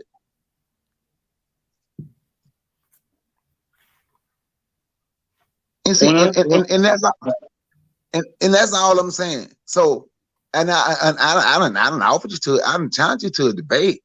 You don't want to debate me, because you be getting hype and stuff, and I get hype, so it'll be a good debate too. Gas running from me. Everybody running from me. Forecast running. Everybody running. No. Don't nobody want to smoke. Don't nobody want to smoke. Nobody want to smoke. Let me ask you a question. Do you believe do you believe that the people who created the Egyptian civilization were black? Yeah, it's been proven. Why? How did they prove it? DNA, money's still there. You can find the people. That's how they proved it. No. Most of the people in Egypt now are Arabic, so you can't really find the people that did that. So you asked me about ancient people. They still find tombs, man. They still finding tombs, Azuli. But go ahead. So a lot of the stuff that you see in Egypt on the wall, the people were depicted with the skin tone that we are in today. So a lot of the stuff that they left inscribed, if that's the word, in the stones, right? You want to talk about I just showed you the original Buddha. When we're talking about the Buddha, I said the Buddha had Bantu knots. You told me those are not Bantu knots. Those are what did you say they was? Snails. But all of that is a folklore that these people created. I show you, and then I said, okay. I said their ears in the Buddha is elongated. Which people in the world still do Bantu knots and got elongated ears? I don't know. See, I don't need no book. I don't need no book to tell me. Oh, wait a minute. You asked me. Let me tell you. Not the Native Americans. I'm talking about the Native Americans. I don't know what people in Asia do Bantu knots. Exactly. Only Africans do Bantu knots. So I'm trying to tell you that the original Asian man was a black man. And I'm telling you now, I don't believe it. I'm telling you, of course you African don't. people Of course you don't. I'm telling you, African people went into Asia and other people was there. Me personally, I honestly believe, and can't nobody prove that is true. So until somebody can actually prove that, and I'll still say that is some feel-good information. It's feel-good. The feel-good information is that we all from Africa. It makes you feel like you have some type of but once you study, you can study science and see that there's different the science that the European man gave you. Okay, good. But you can see there's different species of human. And once you see there's different species of human, you can look and see that we are different. So if the people in Asia in the Orient, they turned yellow. The people in Europe turned white. I don't believe that. I don't believe that. I don't believe that. And ain't no way for nobody to prove it. But when you read the Out of Africa theory, it even talks about when the Africans left and they met other species of human. Can't nobody prove that you can't prove that a Neanderthal was black. Because when you see the Neanderthal, like Steven Adams, who played professional basketball, when you see them, you can see like Boban, who played professional basketball. And then when you look at the Australians, you can see where Africans a long time ago, because you can see the Neanderthal in them, probably bred with some Neanderthal. You can see it in them. You can't make me, ain't nobody in the world, because can't nobody prove that everybody in the world was black, then turned to something else. Your evolution theory says everybody came out of Africa, including Neanderthals. So I don't know what to tell you. But back to what I'm saying with the that's not what it says, but go ahead. Okay. I'll debate you on that too. I'll debate you on that too, but go ahead. It says Neanderthals is from Africa. Life started in Africa. So if life started in Africa, human life, they are from human life started in Africa. You have to understand what they're talking about, Zuli. See, everybody say that because it feel good. Human, the original human, Homo sapien, come from Africa because that's what we are, Homo sapien. So who told you was Homo sapien? Who told you you was Homo sapien? My goodness. Oh my goodness. Who told you you was Asiatic? Who told you that you originally from Haiti? The statue that these people made of themselves told me that. The statue. The statue that these people made of themselves told me that. What, you don't do a sculpture of somebody else that don't look like you. When you go to Europe and you look at the sculptures that Leonardo did or Michelangelo did, they look European. They don't look African. So don't tell me the Buddha with the Bantu knots and with the elongated ears is not African. Don't tell me that the people who did that were not African. According to your theory and everybody else with the feel-good information theory, stop calling people European, stop calling people Asian. Just go and say everybody's African. Because according to you, that's what everybody came from. You said that, bro. No, you the one who say everybody come from Africa. The evolution theory that you believe in says everybody's from Africa, including the Neanderthal. Well, actually, what I said was the Out of Africa theory. And when you study the Out of Africa theory, that ain't what the Out of Africa theory says. The Out of Africa theory talk about possibly meeting humans when they left Africa, meeting a different species of a human when they left Africa. The Neanderthal left before them. That's what they said. The Neanderthal left Africa before the Homo sapien, whatever they want to call them now. So I'm just saying that to tie this, the Gas came up with all Tan and Gas, or Tan is doing this show about Khalid Muhammad, all of that. I'm saying is, if we're gonna question this, I don't talk about that. People if say we're gonna question this, we gotta question. Some black scholars have said that I absolutely respect, but I won't say. I try not to say it because I don't want to be disrespectful to some of our ancestors. But we have to let go of some of this feel-good information. Shit, just feel good about being black. Can I just make a difference between, the difference between, facts and people? You see, we can disagree about who was here, when, and how, but when you talk about what somebody stands for and what they present, that what I was saying earlier was this: if we want good leaders, we have to be good followers. Good leaders have to live by a certain standard, and good followers have to require certain standards. So I think, firstly, we're not given leaders. We don't choose, we're given. The second thing is this: we have to learn to question everyone and everything. When you go to a certain group, you're like, oh, where are you from, and all this stuff. That's just natural and normal. So so if what is so damning about this, it's not whether, there's no question about the facts, because he even elaborated about it. The guy just said he was a part of, the group. He didn't say how many, he didn't say how long, he didn't say how he was recruited. When Khalid said he is the one who volunteered that information to say, oh, they were recruited at a young age, they were so he took the bait that the white man gave him. You know, he said that, oh, well, we're actually just okay, it was mentors and all that. But you know, he did not say that the man lied, he did not say that everything was wrong, he did not say otherwise. So you know, this is a reality that we have to confront. It's not to say that he didn't do things, it's just to say that he was, you know, condition, you know, not condition trained, or in, you know, yeah, whatever you take from it is this, you know, there's a lot of things that we don't know, and he should have made people more privy to that aspect of you know, of how things are operated, that he had intimate knowledge of, than he did.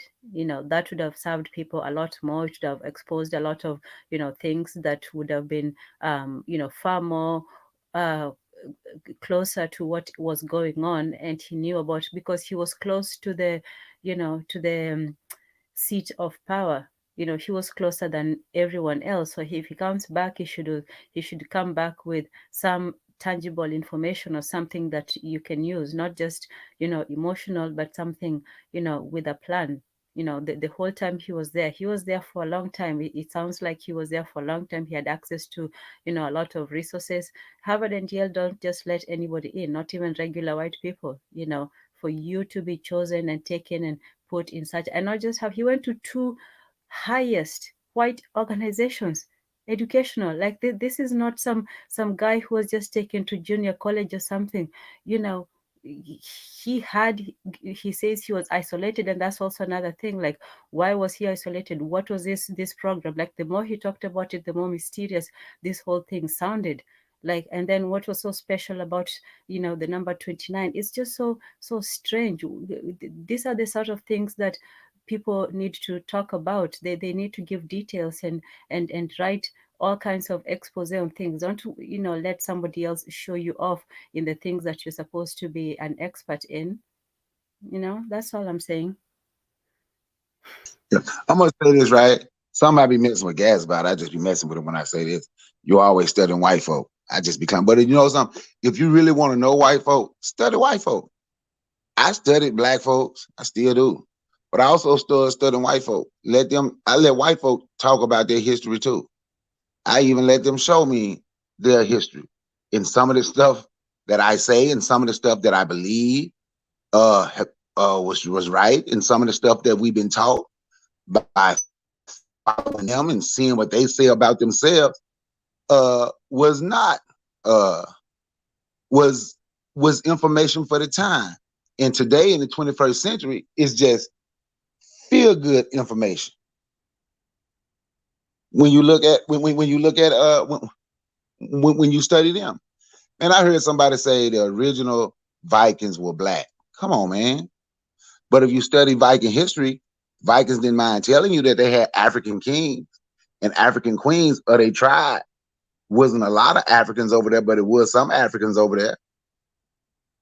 If you study their history, and even when they say like Thor is from an African god, study Viking history, you'll see Thor and everything that come around Thor. That's not that's not Africa. There's a whole lot of homosexuality involved in all of that history with those gods. It sounds good, but that's not necessarily come from Africa. You have to study these people. See, I mess with Gaz when he say that, but I do study these people. See, because when I mess with Gaz when he say that, me and Gaz can have a good debate and a good argument. Even though I can agree with him, but I don't like to agree with him because then it ain't gonna be no good debate.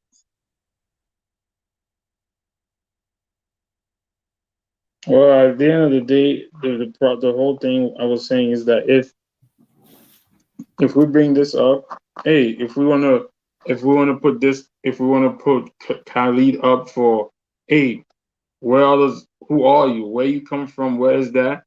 Y'all should do the same thing about Harriet Tubman, about Nat Turner, about Frederick Douglass, about Malcolm X, about Martin Luther King, about Fred Hampton, about Huey P. Newton, about Angela Davis, especially Angela Davis, and about what's her name, Shakur, the one that's Shakur, the one that's in Cuba. We should do the same thing about the ex-president of Cuba. All of that. Hey, let me ask you, when was Harriet Tubman born? I'm curious. I'm serious. That's a serious question because I can't remember. When was Harriet Tubman born? I really don't know when Harriet Tubman. Here you go, Brother Bakari. Are you already starting what Azul is saying? yeah, I was listening. He said question because my thing is right. Like he said, go with oral history, right? Yeah. And I tell people all the time, right? Like Harriet Tubman talk about Africa, by the way, but my great grandmama was born into slavery.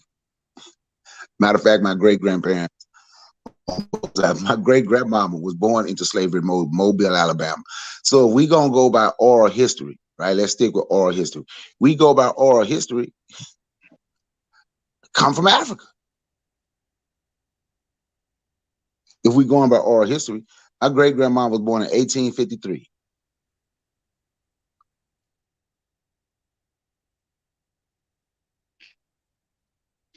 Harriet Tubman was born between 1820 and 1822. They don't even know when she was born. So they just gave you 1820 and 1822. That's when they say she was born. Oh, okay. See, like my granddaddy was born like right after Reconstruction. I had old parents. On both sides, I had old parents. My grandparents was born like right after Reconstruction. So if we go on oral history, I'm just using me. So if I just go on oral history. Sorry? When was Reconstruction? Reconstruction ended, I want to say, in 1875. Okay. Yeah, my granddaddy was born on my mom and dad was born like between, they don't know how old, between like 18. He was born like 18 between 1880. Yeah, he was born like 1880, between 1880 and 1883, something like that. That's my daddy parents was, according to my father, because I didn't meet them, they were dead when I was gone, was like a couple years older than him. So my oral history tell me that we come from Africa. And that's my oral history. I ain't talking about nobody else's. Just, that was mine.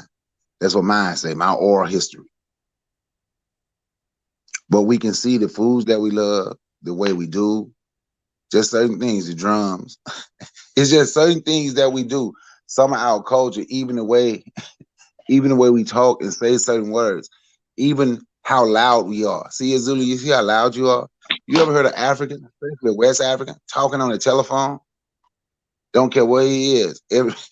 Everybody within 30 yards can hear him. Yeah, we have a new person on the stream. Let's see who this is. Madman L. What's your name? Oh shit! Who is that? What is that?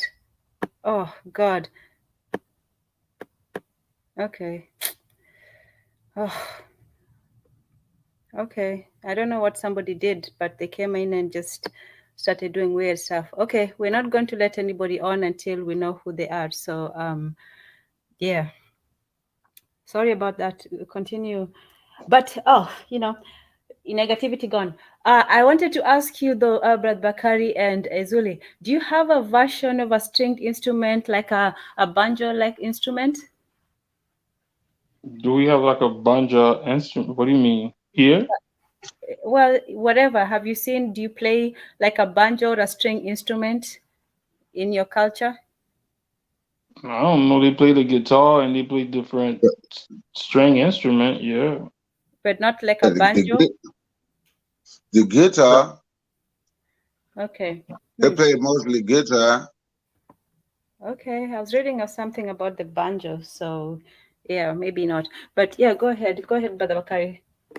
But the banjo is like a guitar, so what's Yeah, it's similar. Yeah, it's similar. Yeah. Mm-hmm. And this is my thing, right? Do I believe a few Africans came here a long time ago? Yeah, because I believe Africans ran around the whole world. But to just say we most of us is from here. I don't agree. Like I don't even agree with things. But you willing to believe that a bunch of people came from the freezing tundra through Alaska and made their way all the way down to Chile or Argentina from there. You willing to believe that? I just said I believe some Africans came here too. Okay. I just said that. Didn't I say that, Tanzania? I'm saying, but most of yes, you did. But let me ask you something then, Brother Bakari. How did they get here? On a boat. On a boat I from don't believe Africa? Yep, I don't believe in Pangea. Actually, you can pull this up right now, Tanzania. You was pulling stuff up. Pull up the African South American ocean current. And a white guy even proved that it's parts of Africa where you could get on a boat. You don't have to row or nothing. And you can put a sail, and if the current strong enough, take you from Africa to Brazil.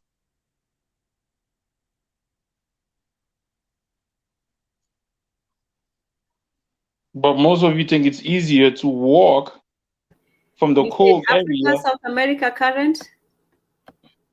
Yeah, Africa. You have the Africa South America ocean current. Yep.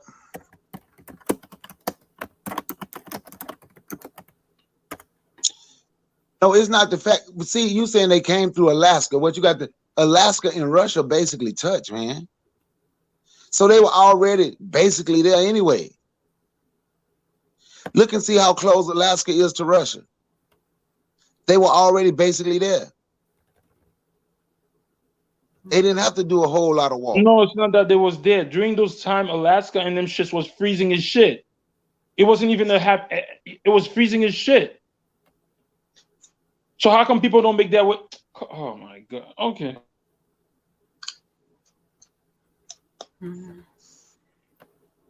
Well, you know what? For me, it's this way. Okay. Major ocean currents.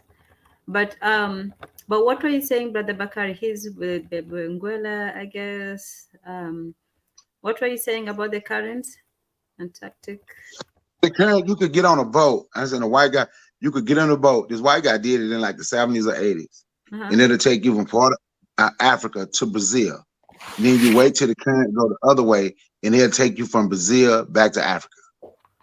Okay. And how long would that take? I forget how long that it took. You can look it up, and you can see. I'm not. See, this is my thing, right? I'm not one of those, as the Zulu just call them, 125th Street scholars. Think I know everything. You notice I said what I believe and what I don't believe, because I don't think I know everything. I know a little something. I do know everything that I know, but the other stuff I don't know. The other stuff I don't know. Yeah, that's how we do. Did you? Yeah. So, but like them, there's Africans. They couldn't even build a boat to get here. The ocean. I don't buy that. I don't buy. Ain't no way Africans were ever here. I don't buy that white people had to come and show Africans everything. Africans was just stuck in one spot. They'll say that, but then talk about how they went Let me other ask places. you this, Brother Bakari. Do you believe that the Indians were here before, or how did they get here? When did they come, and when were the Africans already here? When the Africans came, did they find the land empty, or did they find the Indians? I don't know. They may have found the Indians. I met this guy that some people would call a $5 Indian, but he's a Cherokee, and he was on the reservation. Now, according to him, and actually what he showed me on some pictures, he said their oral history tells them that Africans have been coming here trading with them way before they ever seen a white man. I told him, I said, dude, you white. And he was like, nope, he got some white in him, but he was raised on a reservation, had his little reservation card and all of that. One of his parents were white. The other parent was Native Cherokee Indian, according to him. But that's what he said. He actually took some pictures of it. He keep them with him. But that's what he said. He said that their oral history tell him that Africans was coming here trading. Look, way for me, before. my only question with all this, Africans who are everywhere sort of thing, I don't dispute it, I haven't been anywhere outside of, Africa except for here. So I don't know what was going on in Asia, in America, and all these places. I don't know. I couldn't tell you. But all I ask is this. We know about our interaction with all the rest of the people. We were from Africa. So if we tell you, these people came at this point, even Egypt has a long history of who invaded who at what time. They can tell you, oh, it was the Persians, and then the Medes, and then what was it? Then the Greeks, then the Romans, then the Arabs, and so on and so forth. So there's a history. So we know how we interacted with people.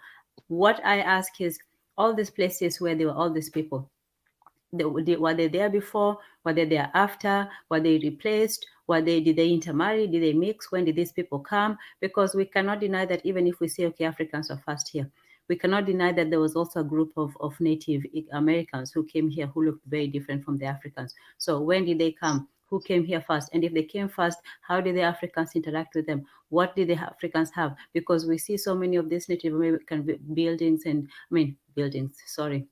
villages, but where the African villages, if they were here first, what happened to them? How did they live? What are their languages? What were they like? What did they leave behind? Even if the Native Americans are gone, we can still see some of the remnants of their culture. So if these people were here, the people who say that they were here before, they should tell us more about it. What was even their oral history? It doesn't even have to be written. What is their oral history? What are some of their, heroes and mythologies and stories and all these things?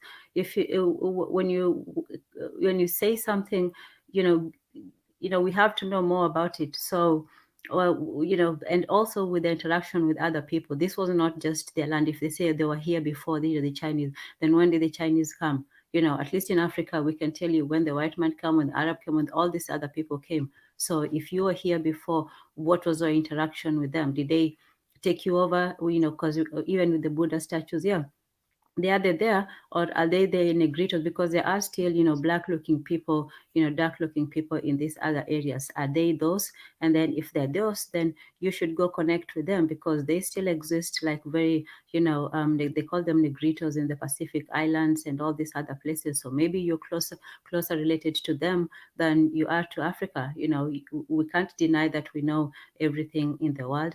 So, if that's the case, there should be more study done and more, but good study. If you're going to learn about oral, then go and talk to the people, because you cannot learn oral scholarship from written words. That's just impossible. And then if you're going to read the written words, then you have to accept that you're going to, a lot of that is in Western hands. Even some of our own history is in their hands. So, I don't deny the stories, but it has to make sense. It has to coincide with what the living history of it. If there's a Shattering black people, then what do they do with the other Asians who are there? The story has to be full. It's not, you're not living in a cocoon. When you're in Africa, yes. When you go outside of Africa, who knows what you might encounter? And you're responsible for all those people who came after you, because, they were not created in the continent, that's for sure. So all of you who are out there before, that's your problem. Yeah. Yeah. See, do I think mixing went on? Of course, I believe mixing went on. I believe some mixing went on. And I'm going to tell you why I say that, right? And this was way after what Azula them talk about being here. But I always mention Juan Garrido, and I mention him for a reason. Not just that he was the first wheat farmer here, that he brought wheat to America from Africa, but he came here in like the late 1490s, or maybe 1500. He was a right? Huh? Nothing, continue. Oh, and when he came with now, but he actually did come with, I want to say the Portuguese, but it may have been in Spanish, but I think it was the Portuguese, and they went to Mexico. And when they took that land, he brought some people here with him, and they stayed. He didn't enslave Mexicans. He taught them how to farm wheat and all that. And he brought some people here with him, and he let people live, and he let natives live on the land that they had taken. Well, and once he showed them how to scroll it. So of course, I believe mixing was going on. If you come in here and you showing people how to farm certain foods that they had never seen, that they don't have, and now y'all living amongst one another. You know what I'm saying? He came here with them, but they didn't live amongst the white people. They lived amongst the blacks and the Africans, and the native lived amongst each other. So do I believe mixing was going on? Hell yeah, I believe mixing was going on. That's why in Europe there was shit. It was mixing. It was mixing going on. It was mixing going on over there for a very long time. So yeah. Yep, that was on all of yes. So yeah. You know, so get your reparations from that. They're part of your reparations from that. You know, that had nothing to do with us. But, you know, since that was a free, you know, that was not like the slavery, that was free, voluntary, you know, intermingling. So, hey, you know, you can't be mad. But, yeah, so that's what happened. They came, they mixed, and they mixed out. And, you know, and the ones who came later, did they have an interaction with the ones who were here before? Brother Bakari? Did the old Africans interact with the new Africans, you know, seeing them, you know, bound up in chains, but here they came on a boat and stuff like, who are these new, you know, people?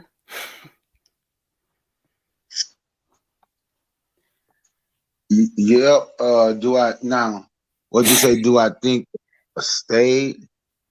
Do I think they mixed? I answered that. Yeah, I believe they mixed. I'm saying, well, how did they view the people? Because they were the ones who came here before, right?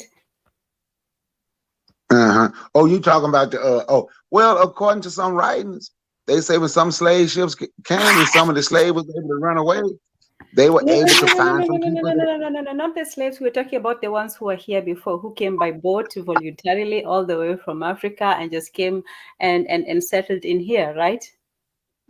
You was asking how they viewed the slaves, right? Yes. Mm-hmm. I was answering. Yeah, they was talking about, because you can find writings where they say when they first came here and would get off the ship, the slaves found people they could blend in with, and they took them in. Oh, okay. So as well as people were kind to the rest, that is good. Let us welcome Focused in the house. Welcome, Karibu. What's up, Tanzania? I ain't gonna start too much trouble. But I was just gonna comment on some of the questions you was going to. No, it's okay. Gus already started all the trouble, so you can't start all you want. No, I was just. What you say, Azul? If the Neanderthal didn't come from Africa, if the Mongoloids didn't come from Africa, and they're all different species or whatever, yeah, how come Africans are able to reproduce with them? Well, they're both are the humans' family, but they're not the same. No. They say Neanderthals are not humans. No, they're a different type. It's like Homo means human. Homo sapiens, Homo Neanderthal. Nobody said that. I don't mean to cut y'all forecast, but didn't nobody even say that, Azuli? Didn't nobody say Neanderthal wasn't human? No. I didn't say you say that. I said it's out there that said the only people that are pure humans, pure Homo sapiens are Africans. So Neanderthals, Neanderthals don't come from Africa. So Asian people don't come from Africa. That's what you're saying? So Indians don't come from Africa. That's what we're saying, right? I'm not saying anything. I didn't say anything of like that nature. No. So the theory out of Africa and evolution, all of that says modern men came out of Africa. So modern men came out of Africa and populated Asia, populated Europe, or whatever. If you're going by that belief, we all Africans. So we all have stake to the continent. I guess if you so when you go and mix with the Neanderthal, whatever you have, Africans were, according to what you guys believe in, Neanderthals had sex with Africans. Okay, how about we all came from there? But we're going by what we look like now, so that's what I'm going by. So what do you mean? But I don't. Yeah, because I wouldn't call them Germans. Germans are Africans too. German, Europe, they're all Africans. But that's why I said I don't go by where you came from. I go by what you look like. So right, that would be Azuli though. You're going by like the one drop rule though, I think. I'm not going by the one drop. I'm going by your theory out of Africa. I'm talking about Africa. You said I'm African. Yeah, people say I'm African because once my ancestors used to be in Africa. You said on the other side is that you just because if you take an African, because you look like a goddamn African because you're black. No. You say if you take an African, if you take an African, okay, what's her name? The girl. You know who Lenny Kravitz is? Yeah, the singer. Lenny Kravitz is Lenny Kravitz African? Huh? Is Lenny Kravitz African? He mixed. Yeah, isn't he mixed? No. Because Tan want to say, I go by what they look like. Lenny Kravitz look African, right? He look mixed. He looks like he looks black, right? He got characteristics from both sides. What characteristics he got from the European side? I mean, I can't describe his face.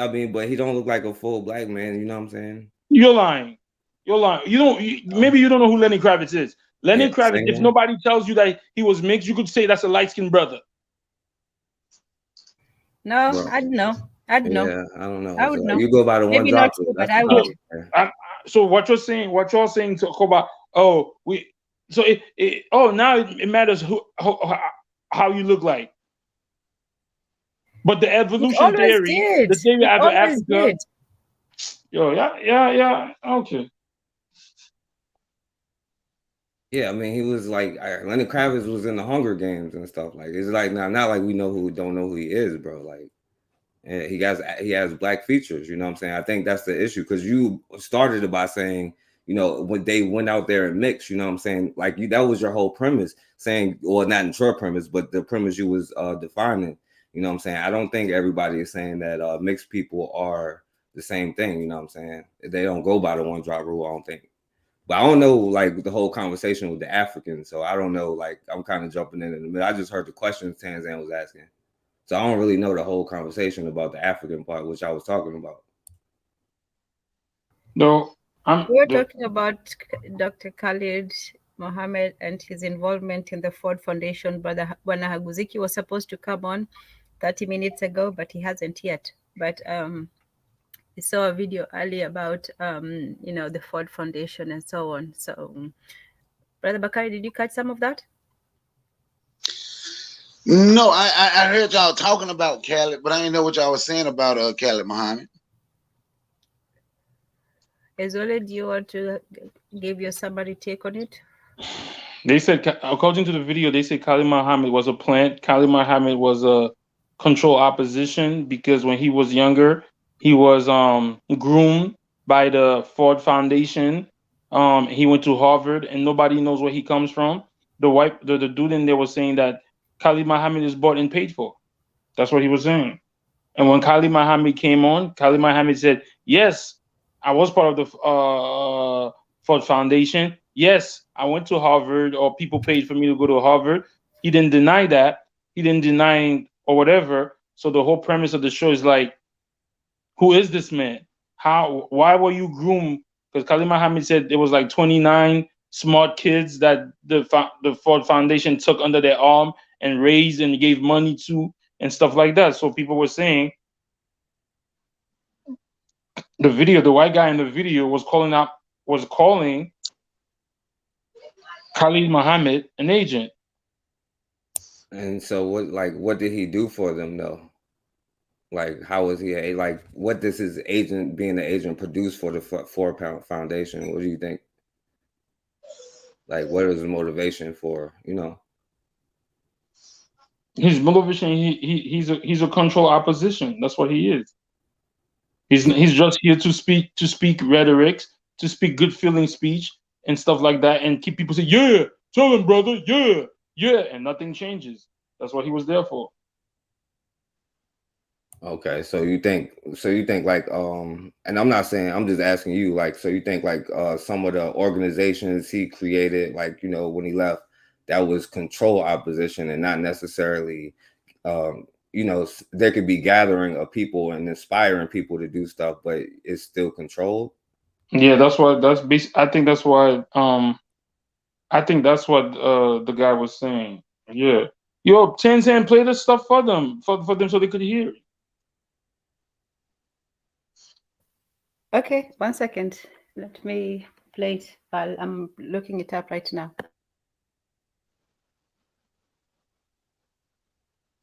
Yeah, I don't think he was though, in my opinion. But I don't know. I ain't see what you're talking about, but I don't think so. Well, he could be. No, I'm not. He could be. So. What did you say? He said he went to Harvard. His 10. Don't play his part. Play the white guy. Because if you can found it everywhere I've gone throughout the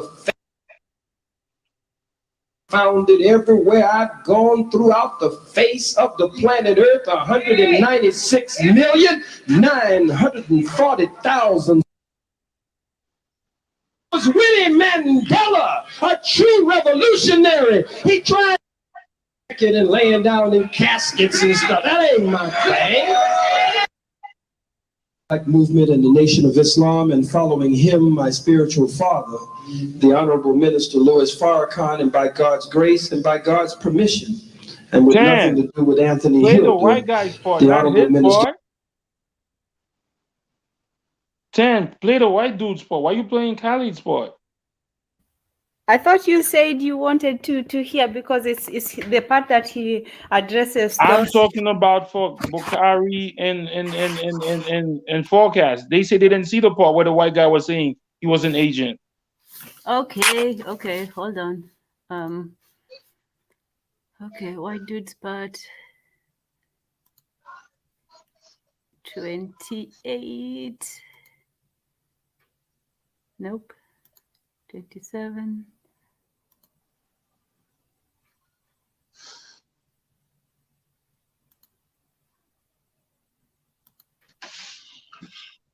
America, may I present to you, ladies and gentlemen, Mr. Anthony J.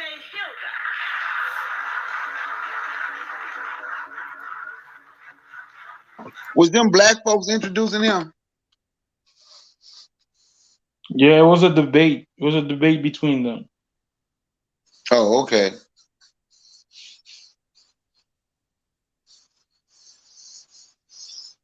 Mr. Louis.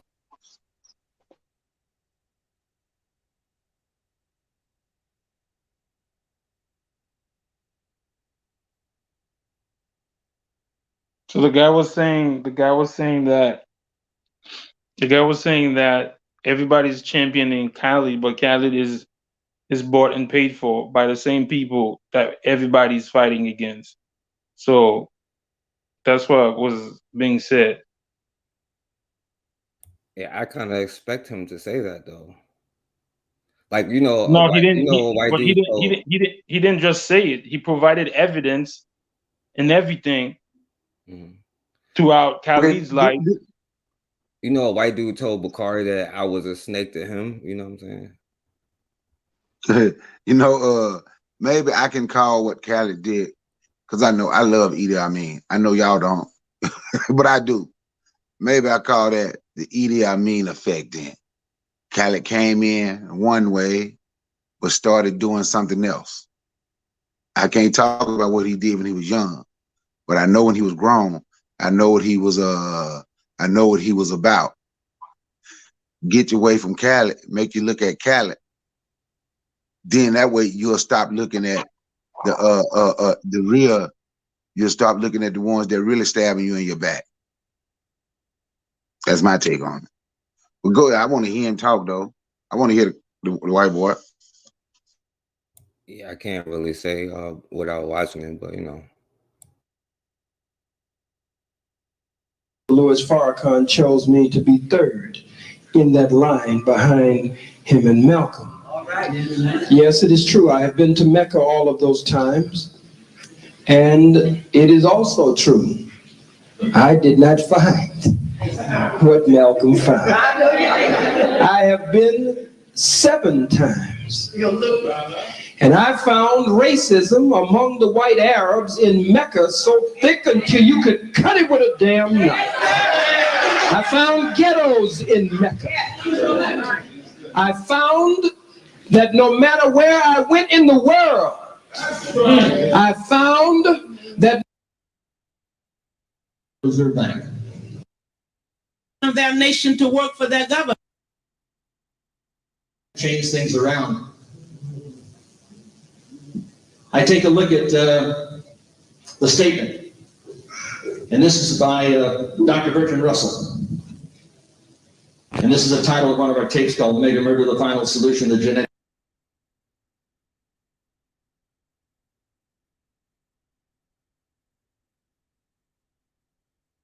And bring the young black men into prison for slave labor. That is their intention.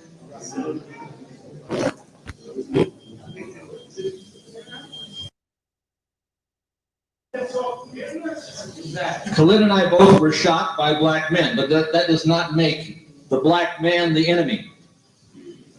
Any more than if we were shot by white men would it make the white man the enemy. You're starting off crazy. What the hell? Our enemies cannot be recognized by their state of color, but rather their state of mind.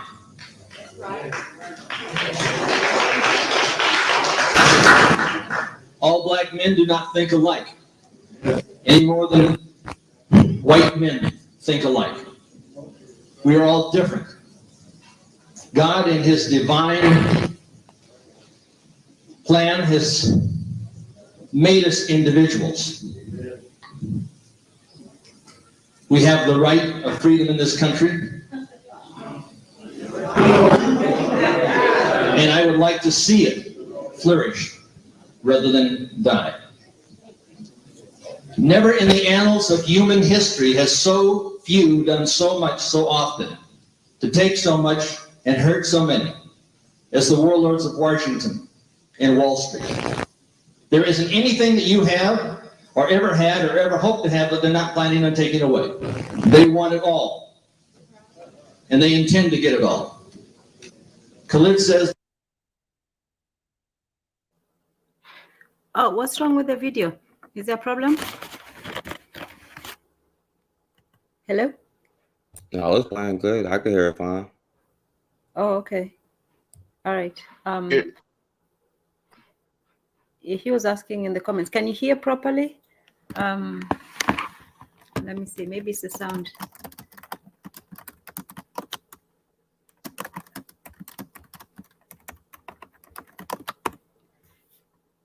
Yeah, I'm not sure. Hey, Bukar, they gonna protect their whites, you know, John Browns, bro. Let's see.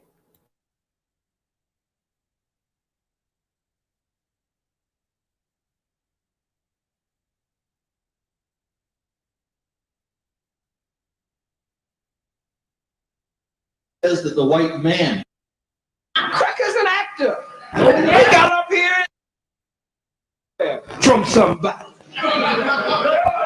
But as soon as certain laws were struck down from the books, we look at his television and his movies, and sometimes we sit doing for the white man.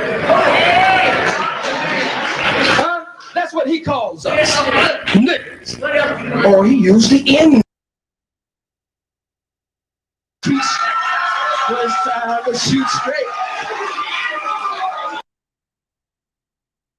Would you hope to live to see that the gods will take the devil into hell in a very near future? Yes, I fast and pray, Allah, in the name of his prophet. He saw a few cakes. Yeah. Him and the black woman trying to pimp another. Because you will learn something most important from an argument between two crackers. What is the argument here? The argument here is that Anthony Hilder is not a poor, but ebonically speaking, a poor peckerwood. He's poor white white trash, a pork cracker, ain't got a damn thing. And the other crackers, these rich and super rich, what he calls a wicked oligarchy, they have set up a system that his class of crackers were beginning to spy and kind of believe that they might be able to get a grip on. And as soon as they started tipping up on it, he upped the ante, flipped the script on the crackers, and taking it to another level. And so now the cracker comes to us saying, gee, help me. I'll be a better slave master than they were. I heard him on the radio. I heard him on Front Page with Brother Jamal and Brother Carl Nelson doing a wonderful job on the front page. Give him a strong black hand. I heard him on the radio. Heard the old cracker on the radio. And he was saying that we want to make sure that America is returned to us. That we take America back. Do you know who you talking to, Picker What? We have never had America. How in the hell can we take it back? And on top of that, we don't want no damn America. We want a nation of our own. Freedom and independence, separation and independence, our own flag, our own land, our own laws, our own government, which is under the law of Almighty God. Okay, then. The real New World Order. Hey, you know the part. He is the devil. This is public enemy on. He put us at the $1 million man mark. I was talking to Brother Akil a minute ago, and we went through the letter of William Lynch. You'll notice this cracker. You'll notice this cracker. You'll notice this beat. You'll notice this no good about it. Go to the lessons.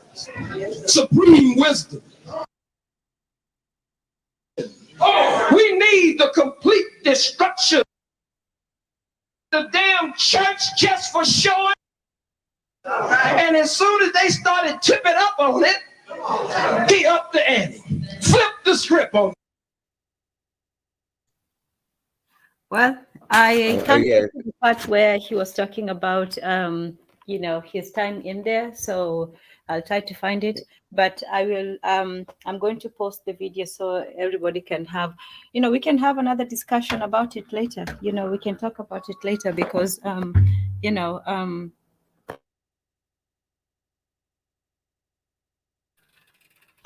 oh, sorry. So we can have a longer discussion maybe after everyone has seen the entire video, because the parts that were important was 2 parts, and I'll try to look for it as Bwana Haguziki comes up. Is, you know, the part where he said that he was taken in at a young age and groomed by the, you know, the foundation and so on. You know, I don't get it. Yeah, Coco said I don't get this. What part? Sorry, maybe I'm not playing the same part. So I'll try to get the timestamps and then you know, and then get to it. But yeah, I don't want to make you you know, keep looking for it, you know, but I could tell just off that, you know, they have 2 different goals. I you know, I got to hear the part where he's saying it, but I think what he's saying, like, oh, when he's young, he went to this place and went to that place, you know what I'm saying? But I would say that Khalid Muhammad never is it possible? Yeah, anything is possible, you know what I'm saying? I'm not saying it's impossible, but like you can hear they're talking about, dude is talking about free to America, going back to all holding hands, and you know what I'm saying? He could possibly, Bukhari, no, could possibly be a shyster, but and then you can judge for yourself. Sorry. Oh no, you all right? Yeah, go ahead. But yeah, I think that you know, they have 2 different goals, and I'm not sure, you know what I'm saying? Because and then another thing, because things that are allowed to survive and especially get positions are usually the ones who are the ones that sell out, and usually the real leaders and the real movements are the ones that get taken out, you know what I'm saying? So like, you know. Yeah, I mean, I don't, I can't say one way. like I said before, before I saw the video, I didn't have anything but a very high respect for Dr. Khalid. I had some of his speeches before, and I was I was blown away by what he had to say. You know, he had a lot of, he spoke very strongly. He spoke in a very, confident manner, and he spoke very well, and it was very inspiring, and so I'm not looking into it for me, and this was not mine. This was something that I only learned about today. I didn't know about any of this before.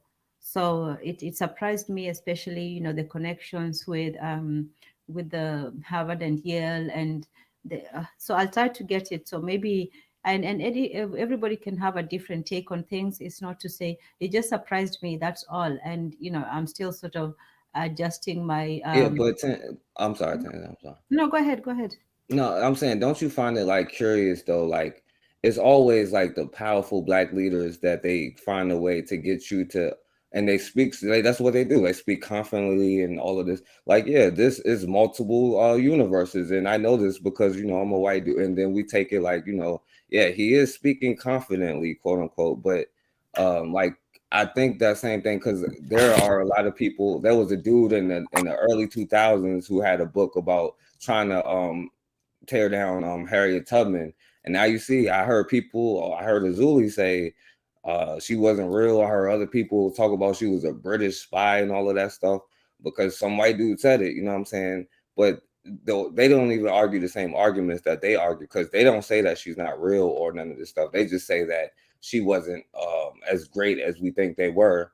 And like, don't you find that don't you find it weird that they never be like, yo, John Brown wasn't as great as he was a spy? You know what I'm saying? It's only with the black people who, especially the ones who inspired and the ones that a lot of people look up to, and they happen to do this, right? And it's usually coming from people like this dude here who's talking about, oh, America is a place for peace for us all, when Khalid Muhammad is talking about the complete opposite of building your own stuff. You know what I'm saying? But because I feel like they'll do that to me one day. You know what I'm saying? I really do. But it's whatever. No, I get that part. I get the part that it's always something to try to destroy their reputation, especially afterwards.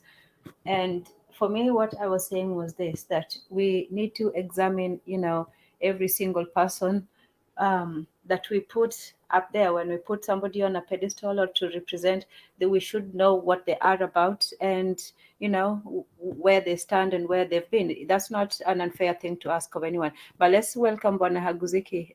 Yeah, he's been procrastinating for a while. Karibu Bwana Haguziki. Bwana, you're muted. Amani Mangu. 1 2 1 2 1 2 1 2. Yes, can you hear me? Yes, 1 3 1 3. Yes. Go ahead. Amani, everyone. How's everyone doing? Good. How are you? Amani, everyone. Amani. Yeah, I'm good. I feel refreshed. So now, now I've been listening for a few minutes before, because I was popping in and out.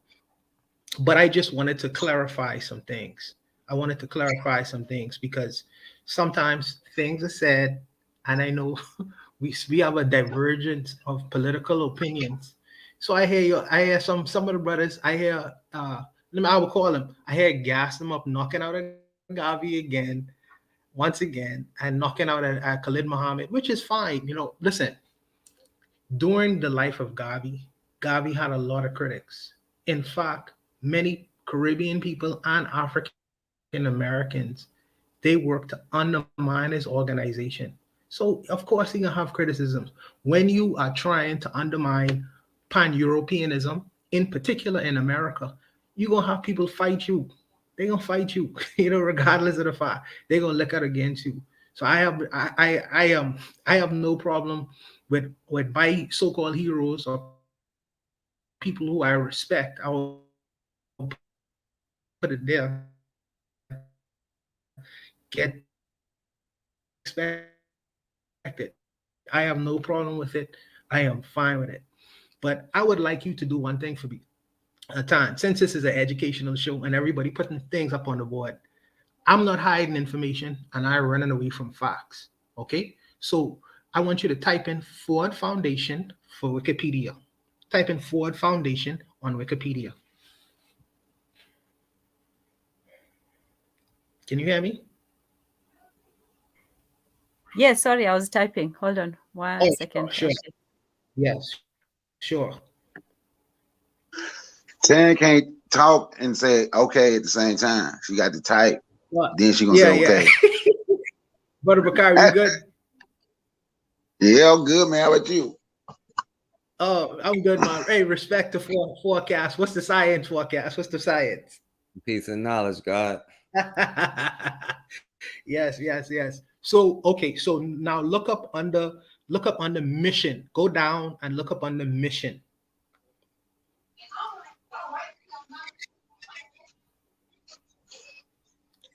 On the second paragraph, read the second paragraph of on the mission.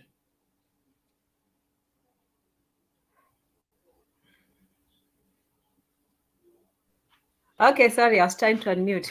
Okay, hold on. Under the second paragraph, it says, since the middle of the 20th century, many of the Ford Foundation's programs have focused on increased underrepresented or minority group representation in education, science, and policy making. For over 8 decades, their mission decisively advocates and supports the reduction of poverty and injustice, among other values, including the maintenance of democratic values, promoting engagement with other nations, and sustaining human progress and achievement at home and abroad. Okay, that sounds like a lot of empty talk. What does that mean? Sure. Read the last statement as well. The last paragraph, sorry. The Ford Foundation is one of the, I hate this business corporate general talk, by the way, but the Ford Foundation is one of the primary foundations offering grants that support and maintain diversity in higher education, with fellowships for predoctoral, dissertation, and postdoctoral scholarship to increase diverse representation among Native Americans, African Americans, Latin Americans, and other unrepresented Asian and Latino subgroups throughout the U.S. academic labor market. The outcomes of scholarship by greatness from the late 20th century to the 21st have contributed to substantial data and scholarship, including national surveys such as the Nelson Diversity Studies in STEM. Okay, I'll have you read some more in a bit, but let me try to decipher that a little bit. Okay. So Henry Ford has been he is what do you call it, an industrialist. He has been in Michigan. I think he was a long time ago. Henry Ford established his business, Ford Motor Company, in Michigan, in the state of Michigan. In the state of Michigan, there happens to be many Black folks in Michigan. Many Black folks in Michigan. Now we would like to think that the Black people in Michigan don't have a brain in their head. But the people who live in Michigan, they are the labor force for the Ford Motor Company. They've been the labor force for the Ford Motor Company. So for me to think that Ford would not ask for programs, in particular if that company is making billions of dollars within the city of Michigan with Black labor, not to give back to the communities in which who is enriching that corporation, that's not wise. I would think if any company, even here in Nassau, you have hotels in Nassau, whatever, they reap a whole lot of rewards because their business is in the city of Nassau, just like Ford Motor Company is in the state of Michigan. So of course, if you garner all these billions of dollars by selling your products all over the world, Black people who are the labor force are gonna ask, okay, what are you gonna do for our communities? So the family of Ford, not only the family of Ford, Ford himself ensured that there was some set-asides and some endowments made for charitable organizations in terms of education, etc. This is one of the things that people like Khalid Muhammad would have benefited from. Okay, because they usually take the people who are interested in education, blah blah blah, maths and science, these kinds of students, and they give them things so it'll of course help them to progress. In particular, people who coming from economically deprived communities. Now that's the first thing. That's the first thing, what I wanted to show. The second thing I want you to show you is if you were to just briefly read down under go into criticisms and reforms. Go into criticisms and reforms. On the same page. Okay. History, archives, major grants and initiatives, arts and free speech. Do you see it? Oh, law school contraception, law schools and civil, New York Criticisms City. and reforms. Okay. Oh, okay. Okay, ranked number 24 on the Forbes 2018 World's Most Innovative. No. Huh? No. Stop right there. Yeah, you under criticisms and reforms, go into the relationship with the United States government. Okay. John J. McCloy, the architect of Office of Strategic Services that would later become Central Intelligence Agency, served as the chairman of the Ford Foundation. The CIA would channel its funds through Ford Foundation as a part of its covert cultural war. John J. McCloy served as the chairman from 1958 to 1965, knowingly employed numerous U.S. intelligence agents, and based on the premise that a relationship with the CIA was inevitable, set up a three-person committee responsible for dealing with its requests. Writer and activist Arundhati Roy connects the foundation, along with the Rockefeller Foundation, with supporting imperialist efforts by the U.S. government during the Cold War. Roy links the Ford Foundation's establishment of an economic course at the Indonesian University with aligning students with the 1965 coup that installed Suharto as president. That's good. So what I am trying to show there is if the chairman, John J. McCloy, right, who was a part of the Ford Foundation. In fact, I think they said that he was the head of the Ford Foundation. And also he served as a CIA agent. I don't know what he was in the CIA, right? And they conducted a cultural war. I don't know if that was globally or internally within the United States, because you have to remember the time he served within 1958 and 1965. What was going on during that time in America? Okay, so everyone should know what was going on in the 60s and the late 50s. So I'm thinking if I was to draw connections, connect the dots, the proverbial dots, I would say, what's to say that these guys didn't collude with one another and say, listen, we need to raise up another crop of individuals who may not necessarily be against American interests, as a Martin Luther King, well, not Martin Luther, as a Marcus Garvey, as a Malcolm X, as the Black Panthers organization. So we're going to collude since there's a large concentration of Black folks that exist and reside within Michigan. We're going to use our economy, you know what I mean, and ensure that when we put monies towards these particular young individuals, whether it's in terms of education, science, math, whatever, we can ensure that we're going to properly instruct them. This is what they did in Africa as well. With Barack Obama's father. Barack Obama's father was I think he came to the United States to be educated. And then he got sent back, as well as a lot of intellectuals. They used their economic power to properly quote unquote train young and Black intellectuals to go back within their communities and sway, the ideas or the mindset of large amounts of people, either to the left or to the right. Historically, leftist governments have done that. Historically, people on the right have done that. I'm not saying that Khalid Muhammad was instructed in this way. I'm saying that there is some validity. There's some validity to what Gas is saying. And I only mention these things to say that I don't hide information. If the information is out there, the information out there. Nothing specifically says that this man is an agent. You could draw certain kinds of conclusions and piece together certain kinds of things, but you can't specifically say this man was an agent, this man was working with the CIA. There is a connection, but I don't want to hide information or pretend like information doesn't exist, because I feel like our people have enough intelligence to be able to decipher what is what and who is who. I'll leave that there. But one last thing I want you to go to. Last thing, I promise, and I ain't gonna speak for the rest. I'll just listen for the rest of the night. It's okay. One last thing. So I want you to go into YouTube and type in the complete history of Indigenous America before colonialism, 1491. And I'll tell you what the timestamp is. Okay. The complete history of indigenous America before colonialism, 1491. I want you to start 327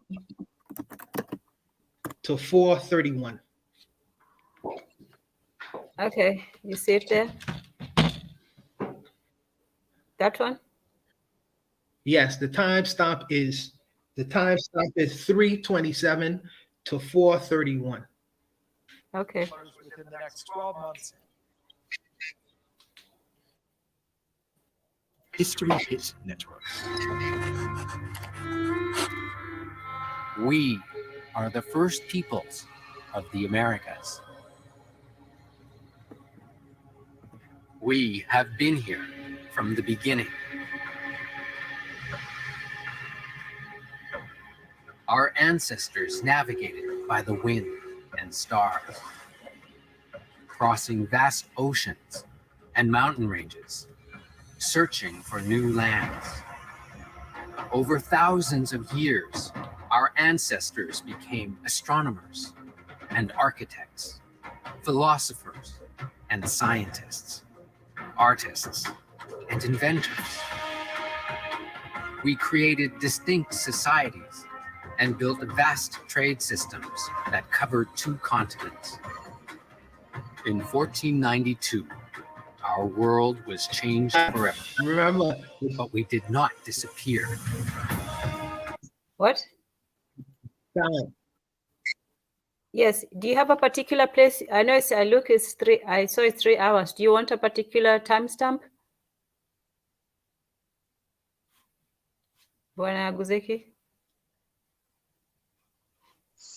He said 3 minutes and 27 seconds to 4 minutes and 31 seconds. I think that's what he said. Oh, okay. All right. I didn't hear that. Like Okay. start at 327. 327. Okay, thanks. 327.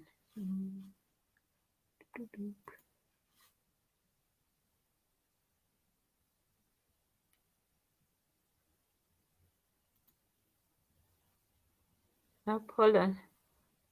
206, 243. Okay.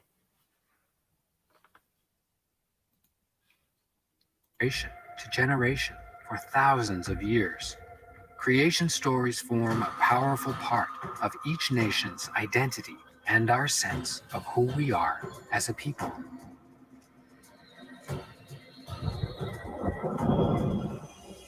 In the beginning, there was a great flood. A few animals and birds survived by clinging to a log. Among them was the tiny muskrat. The creatures decided they needed to find land, but the world was covered in water. One by one, they took turns diving deep into the water, looking for some dirt to bring back to the surface. But each animal came back empty-handed. Finally, the tiny muskrat dove under the water. When he came back, he had a paw full of earth. He placed it on the back of a turtle shell. This is how North America became known as Turtle Island. In the beginning, there was only the sea and sky. The gods created the earth and populated it with animals and birds. But the animals couldn't worship them, so they decided to make humans. The first humans were made from mud, but they fell apart too easily. Then the gods made humans from wood, but they had nothing in their minds, so they destroyed them in a flood. Finally, the gods made humans out of maize dough. They had intelligence and knowledge and could worship the gods, so they became the first people. History Hit is like Netflix, just for history fans, with exclusive history documentaries covering some of the most famous people and events in history. Okay, so I think that. Bwana, are you there? Yeah, Bwana, it's on you. Bwana stepped away. Man, how do you put up something and then leave? Hey, so can I say something till you come back about Khalid Muhammad? Right? Do I believe Khalid Muhammad was an agent? No. You know what? So I was staying corrected the other night. I said Khalid Muhammad went to Xavier University. Then I found I forget that's where he met Farrakhan at, was at Xavier University during a lecture. And he did say that's what got him into that life, right? He's in the Ford Foundation. Maybe that's what he was taught to hate Jews at. Because Henry Ford most definitely hated Jews. They were donating money to the he was donating money to the Nazi army. But do I think Khalid Muhammad was a plant? No, why kill your plant? I'm just saying. I don't think Khalid Muhammad was a plant, but I know it's easy for somebody to say that about a black man and black people or black woman, and black people will run with it. And that's all, and they will stay focused on that forever. So that's all I wanted to say. But Wanda fell off. Yeah, because I wanted to ask him a question too. Because like that Ford program, it sounded like something we had in Virginia called like Gear Up, where they just like had our people and like quote unquote like for people of color, like so we ain't racist kind of thing. And like it may be something different though. That foundation thing may be different, but you know, like I got a chance to go to like trade school, even though I messed it up, you know. But you know, I don't know, like that's why I had to see the whole video. But I was gonna ask him something about like is he saying because of the Ford Foundation, he went to like he used a scholarship or something, and that's why they think he's a agent, or is it something deeper than that? That's why Yeah, they sent him to I'm school, looking and for they the supposedly timestamp. groomed him. Yeah, go ahead. Yeah, while I look for the timestamp, because I don't want to misrepresent it. So let me just go in the back and try to find the exact timestamp, and then Yeah, I don't want you to put in all that work. I'll look at the video because I'll watch the whole thing because I want to see okay, that. how about this? Yes, so we know we have the full context, because even us, we only saw like maybe a few bits of it.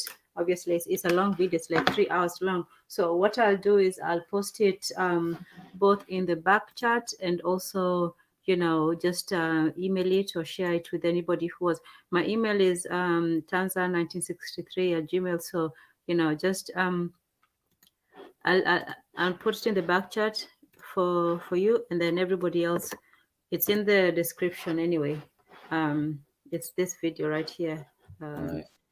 Yeah, so it's called Dr. Khalid Muhammad versus Anthony Hilder, the Great Debate. So if you just search it, the username is Khalid Abdul Muhammad. So yeah, there's the information if you want to look it up. And if you guys want to continue this discussion after you watch the video, maybe you might change your mind, or maybe you might be convinced that it's simply a hit piece and that he's innocent of the charges. It's what I hear. Even if it's something that you don't want to hear, you can still make your own decision. Somebody else doesn't have to tell you what to think. You can look for yourself and see whether what makes sense. So I believe that everybody has that discernment, and we can all look at it without bias, or with bias, either way. So Bwana Haguziki says that Yeah, come back on, boo. I want to know what you were saying about that creation story too. Yeah, I mean, it's interesting, but yeah, you should come on in and let us know what it meant, or what the point of it was, just so we're Right, there. because if God, and by the way, with their story, if God wiped them out, like if they had a flood in the beginning and then another flood wiped the people out that the animals created, which other people created? The gods created them, and so why didn't the gods create them the first time instead of the animals? But I don't know if they messed that part of the story up or what.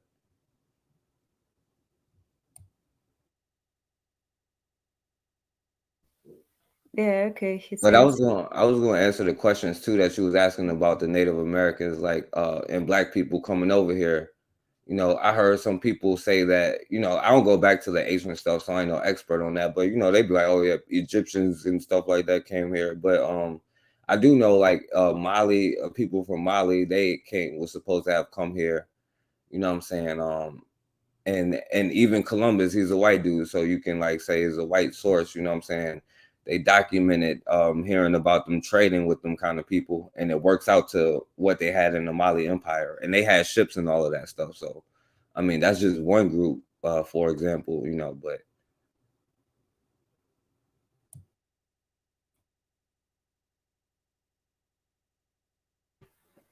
Yeah, I mean, I think it's too early. I have not watched the entire thing. I think I watched about maybe an hour and a half of it, but it's about, but there's a lot that was said in there. There was a lot that was said. The main part I think to see is just the part that that Khalid Muhammad speaks about. Oh, wow. Okay. You're back as your old self. Can you hear me?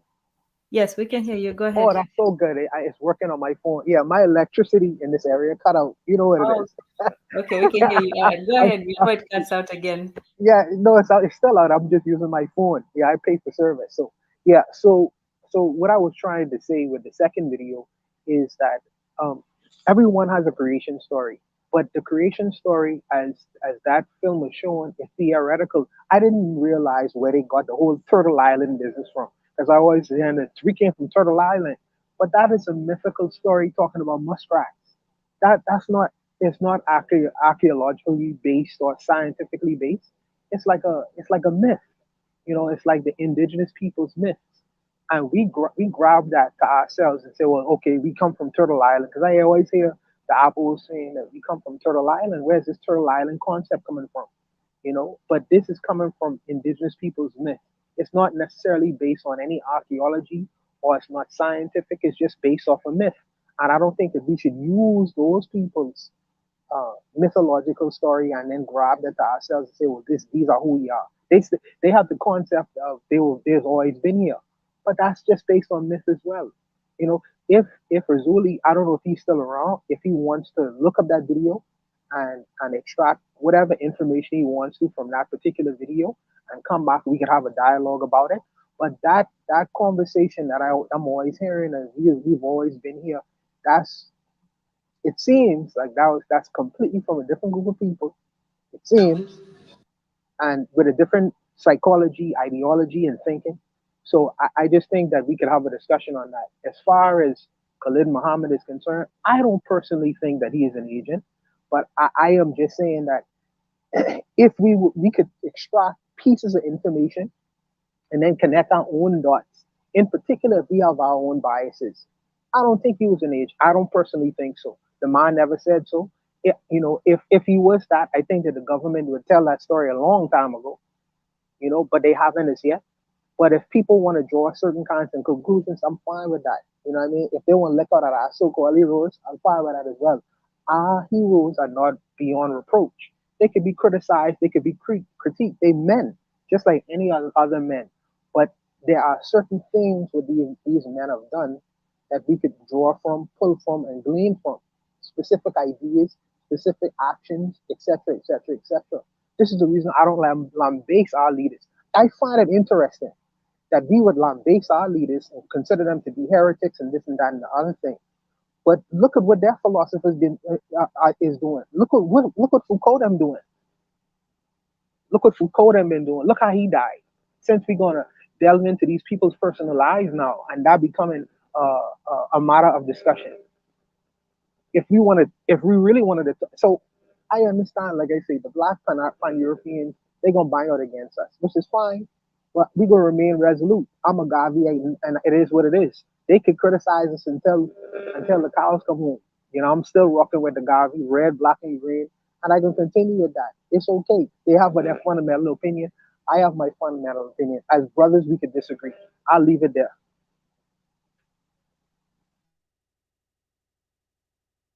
Hey, Bakari, Oughta Be Wells might be next, yo.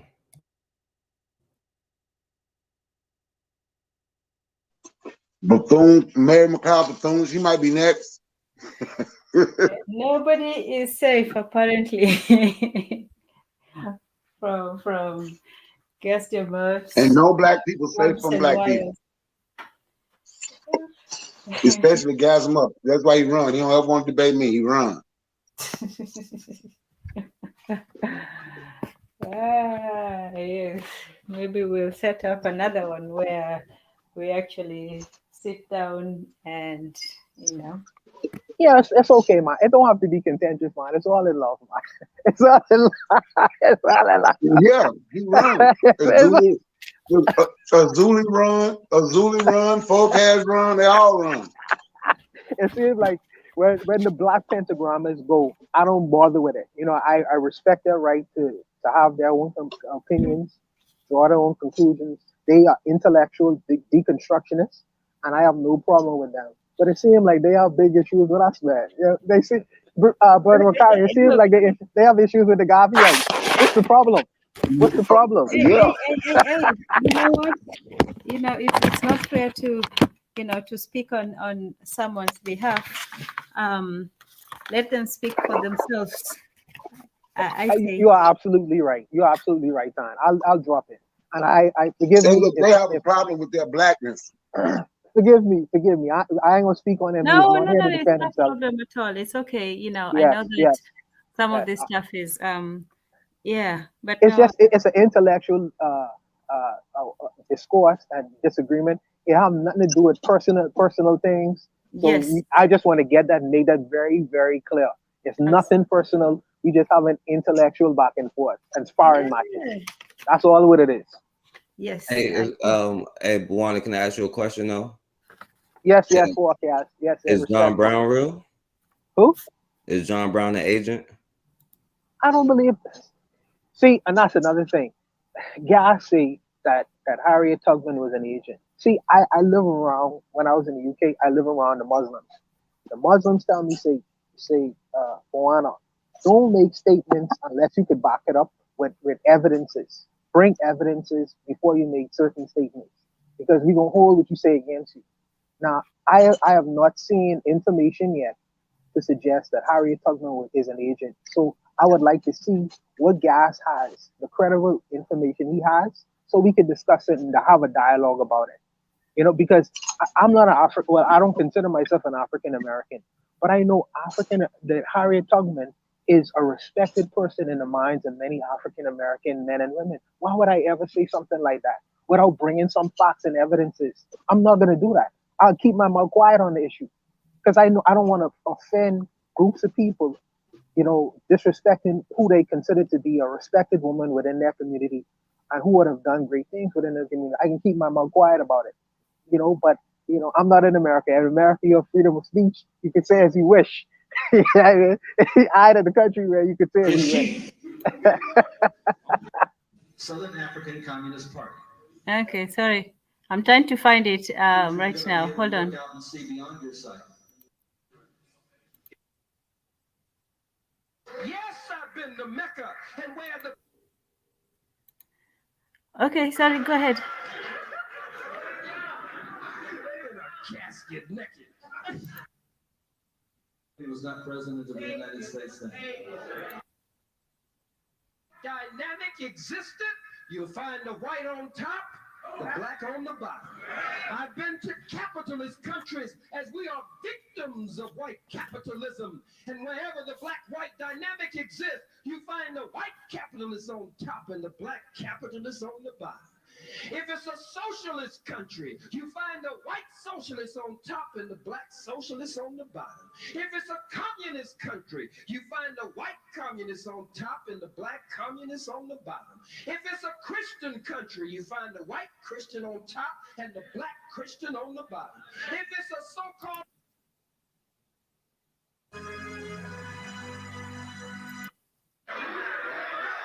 Sorry, guys. Illuminati. I gotta take the Reichstag. In a casket naked. Black movement and the Nation of Islam, and following him, I say odor. Because if you cannot see it, if you cannot hear it, you can certainly smell it. It has Black movement and the Nation of Islam, and following him, my spiritual father, the Honorable Minister Louis Farrakhan, and by God's grace and by God's He can forgive John Foster. He can forgive the no good, dirty bastards of South Africa, but he couldn't forgive Winnie Mandela, who stayed. Yes, I've been to Mecca, and where the black-white dynamic exists, you find a white Muslim on top, and God damn it, you find a black Muslim on the bottom. It makes no difference what the system is. Wherever the black-white dynamic exists, you find the black on the bottom and the white on top. Some of you say it's a class system. If it's a class system, then you'll find the white man as the upper class, and you'll find the black man and woman as the lower class. No, I didn't find what my spiritual big brother Malcolm found in Mecca. I found racism in Mecca. And I've found it everywhere I've gone throughout the face of the planet Earth, 196,940,000 square miles. You hear that, Bakari? That's how much the earth weigh, bro. Everywhere I went. Now, listen to That's how big it is. Talk about the Ford Foundation. You read yourself, cracker. I was going to school, a young boy.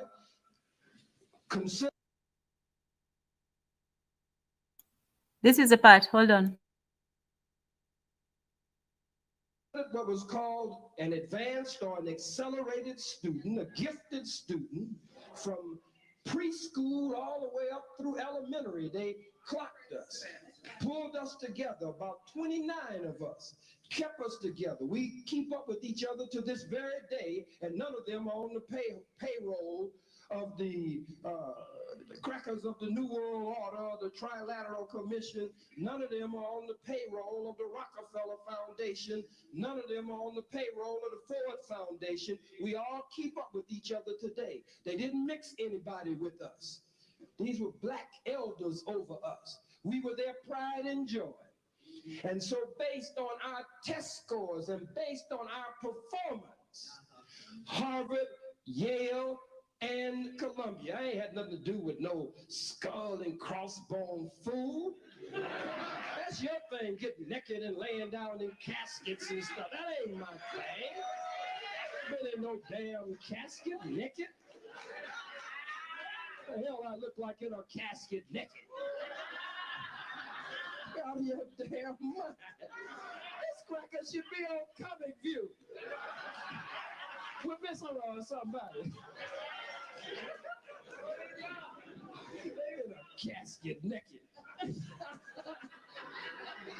He probably looking at this handsome, bald-headed black man wishing he could get in a casket with me.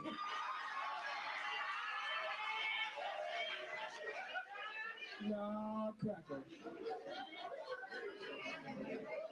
He says I support Mandela. That lets you know how dumb the cracker is.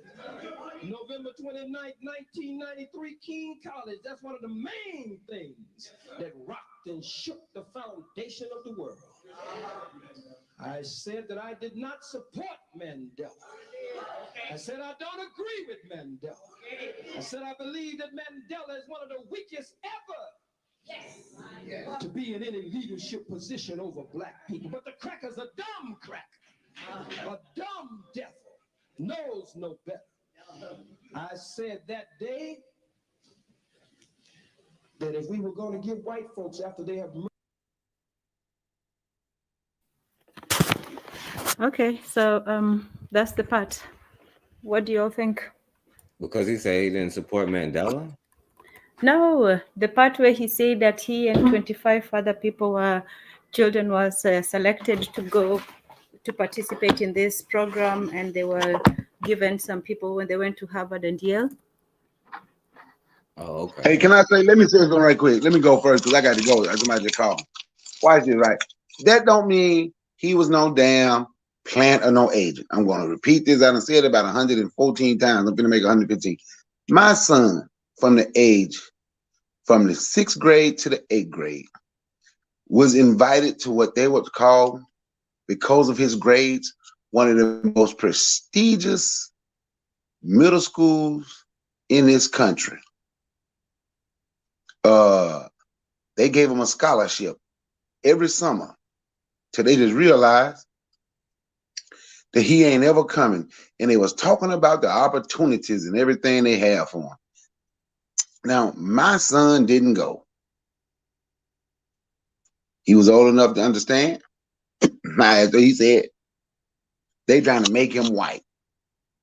But because somebody took an advantage of that opportunity, and they may not, let's say he didn't have the money to go to school. No other way. I'm just speaking hypothetically, right? Because he didn't go. That wasn't like college. That was just, he didn't go to college there. That was just like some courses or whatever, right? But that don't mean he was an agent.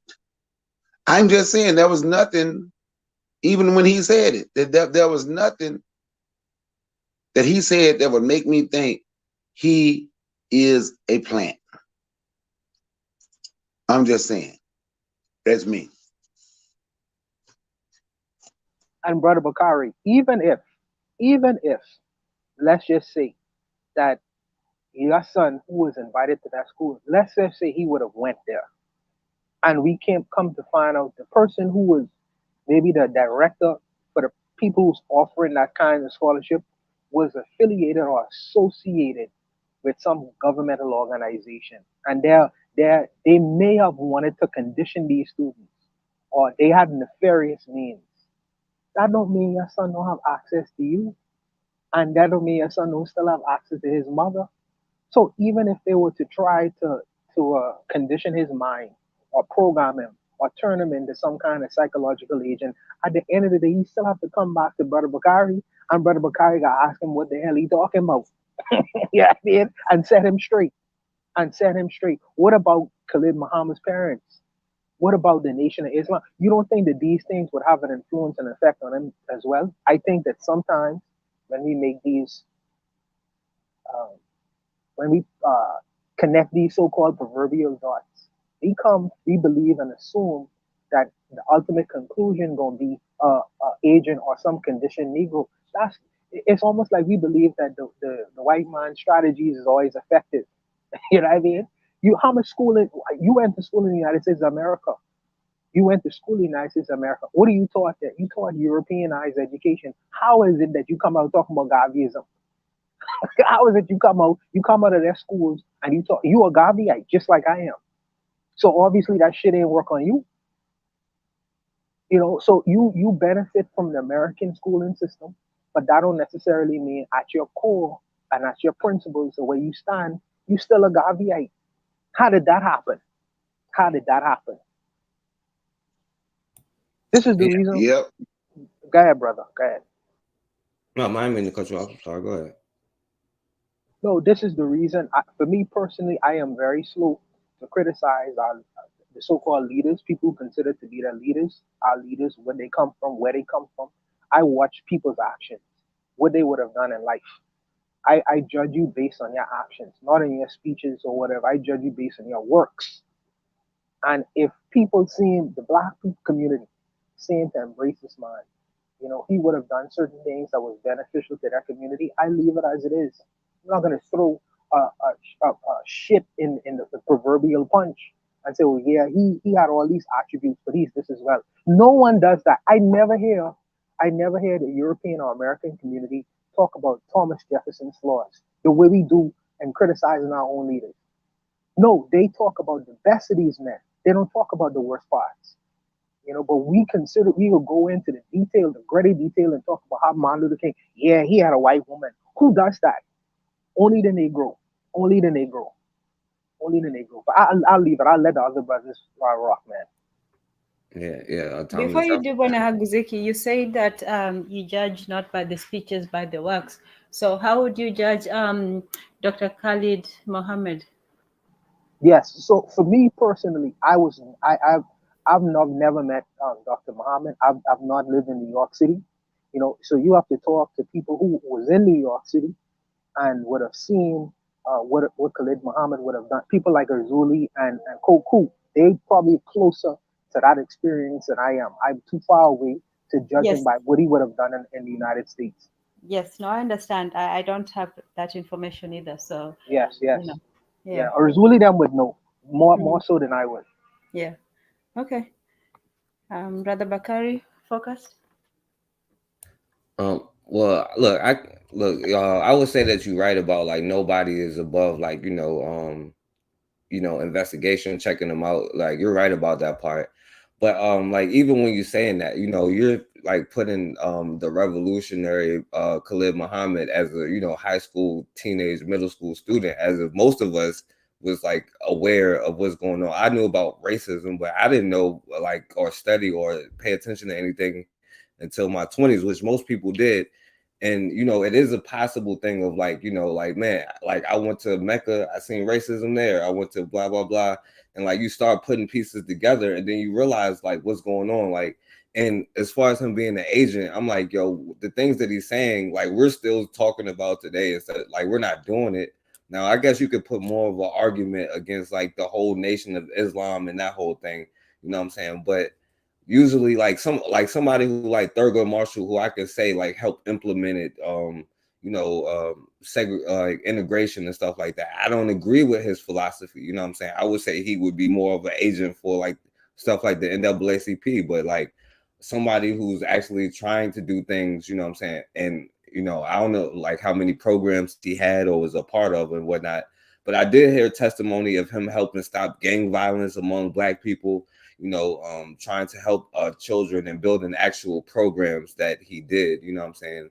But, as far as him, like, we would go to the extreme off the least amount of information on our own. And I never see us have this kind of heat. Like, how do you know this white dude wasn't just lying? But we can't question that, you know what I'm saying? We got to question, Khalid Muhammad because, obvious reasons. But, it is what it is. All right, Hey, we have the man of the hour, Ezuli. Go ahead. You would know this, better than us. No, I don't know nothing better than y'all because I was a kid when this guy was doing his thing. What I want to say is that the reason that they don't question people like Thomas Jefferson and all these people is because they deep down they agree with their economical, military, and social stance. So to them, that they are heroes. But if we look at that, we could say today or in the past 5 years, they've been taking down some of their statues. So maybe that's the same thing that we're doing right now with Khalid Muhammad. Again, Khalid Muhammad. I'm not saying. I'm just saying, based on what Khalid Muhammad said. The 29 people. He never said if based on the white boy part is more important than the Khalid Muhammad's answer, because Khalid Muhammad says he never said he was not part of the. Well, Khalid Muhammad did say that. So what I think people are trying to say is that we have to question everybody. But if you do that, then we can't just question him. And I had said you can't just, okay, when you look at the video, you see his son is right behind him. That's his son. Wherever he's moving back and forth, that's Khalid's son. But if you look at Khalid's sons now, that's totally different. So that's what when I was talking about. If there's any chink in his armor, that's the chink I would have showed that his son is nothing like him at all. But meanwhile, his son is right behind him. What do you mean by not like him? Have you heard of his son? No. Exactly. But you heard of Khalid Muhammad? Yes. Meaning that his son is not like him. His son is not doing what he's doing. What? Not as famous as him? Farrah Gray is his name. He named him after Farrakhan. Farrah Gray is his name. His son is not. He wrote books. No, his son ain't. No, his son is not like him. No. His son doesn't. His son might be smart like him or something, but his son doesn't do anything that he does. You say it's called Farah, R-A? Yeah, F. Farrah Gray. Okay. So his son is nothing like him. So at the end of the day, what I'm saying, the main reason for this prompt or for this show is that we gotta question all the heroes. If we gotta question all the heroes, we gotta question. If we gotta question this dude, we gotta question all the heroes. So can I ask a question? Are you saying because his son is nothing like him, that means he may have been putting on a show for Black folk? That's the I'm saying if that's the only chink in his armor that I've seen, that's the only weakness in the armor. Oh, But okay. I'm saying that the way Khalid goes hard on this and for your son to turn out like this, that's something wasn't right. And I don't care if what's wrong with how he turned out? He seems like he's successful. 10. This is 10. Now I'm gonna call your card out. Oh, like wow. what are we talking about? Are we talking about successful for us or what do you? I don't understand. I said he seems. I don't know anything about him. He seems. It doesn't matter if he's successful. He's successful for who? Okay, fine. He's not a revolutionary, Tan. He's not. Okay, he's not. Okay. I got it. When it comes to that, yeah, all when right. it comes to that Black Power stuff, he don't stand on that. Okay, I got it. All right, go ahead. Farrah Gray is successful, like you said, Tan. Hey, how did he do? And again, if we look, and this is the thing where when we look at Malcolm X's kids are never, ever propped up like Khalid Muhammad's kid. Nearly Malcolm X's kid had to survive, fight, and stuff to survive. For whatever his name, Farah Muhammad didn't have to do that. So why did they kill him then? What? I said, so why did they kill him then? If they didn't have to, do that, if they was gonna prop him up or like prop his kids up, like why did they kill him? That's what they told you. Oh, he's not dead. That's what they told you. Nobody said he was killed. Who killed him? Wait, Brother Bakari, are you trying to leave? I think the nation. You ask me. I think the nation. I think the Nation of Islam killed him. You ask me. Them the ones who shot him in front of everybody. That's who I think killed him, and that's my personal opinion. And I think the agents, they are the ones that would be the agent, would be the Farrakhan set of the Nation of Islam. There's a reason Farrakhan wanted to shut up Khalid Muhammad. See, so if Khalid Muhammad was an agent, Khalid Muhammad was just speaking stuff that he had been taught. But when he spoke it publicly, they told Farrakhan to tell him he got to be quiet. Then Farrakhan put him out of the nation. I don't see nothing like an agent for like Khalid Muhammad. You say why they prop up his son? The same way they prop up Martin Luther King after they killed him. the same way he get propped up. They killed him, then he get propped up. That's part of their game. And you know what happened when they prop somebody up like Martin Luther King? Black people talk about it. That's part of their game. So again, that's what I'm trying to say. Martin Luther King, Martin Luther King is not. There's a lot of shady stuff that the people out of say that Martin Luther King was brought up. Maybe I don't know if he was an agent, but at the beginning of it, they put him there. It wasn't his fight from the beginning. They put him in there. So who put him in there? Martin Luther King. Who put him in there? Whoever put him in there. No, he was like. No, you said they. I thought maybe you knew. Yeah, he was doing more local stuff, and then I do think that he got influenced by other people, and then in my opinion, he later on grew a conscience, and that's when he got shot in the face. You know what I'm saying? Like a conscience, as far as like, yo, forget this. Even though he was still talking about all people of color, he was still saying like talking economically. But I think for a period of time, he did kind of like whatever with them, But I don't know if it's like whatever, but Asians, but I would say more so like integrationists, but. It's three phases. What I say it's 3 phases of Martin Luther King, and black people only talk about one. Forecast just talked about 2 of them, how he was influenced by somebody. No, I said the first one. He started locally, and with the revolutionary stuff. But when you talk about him starting, don't nobody talk about him starting with guns and having snipers with him everywhere he went. And actually, if you truly study Dr. Martin Luther King and see how many of his snipers had hit a couple white folk, but police protecting Dr. Martin Luther King, and he wouldn't tell him to go nowhere. Read the book called "This Nonviolent Stuff Will Get You Killed."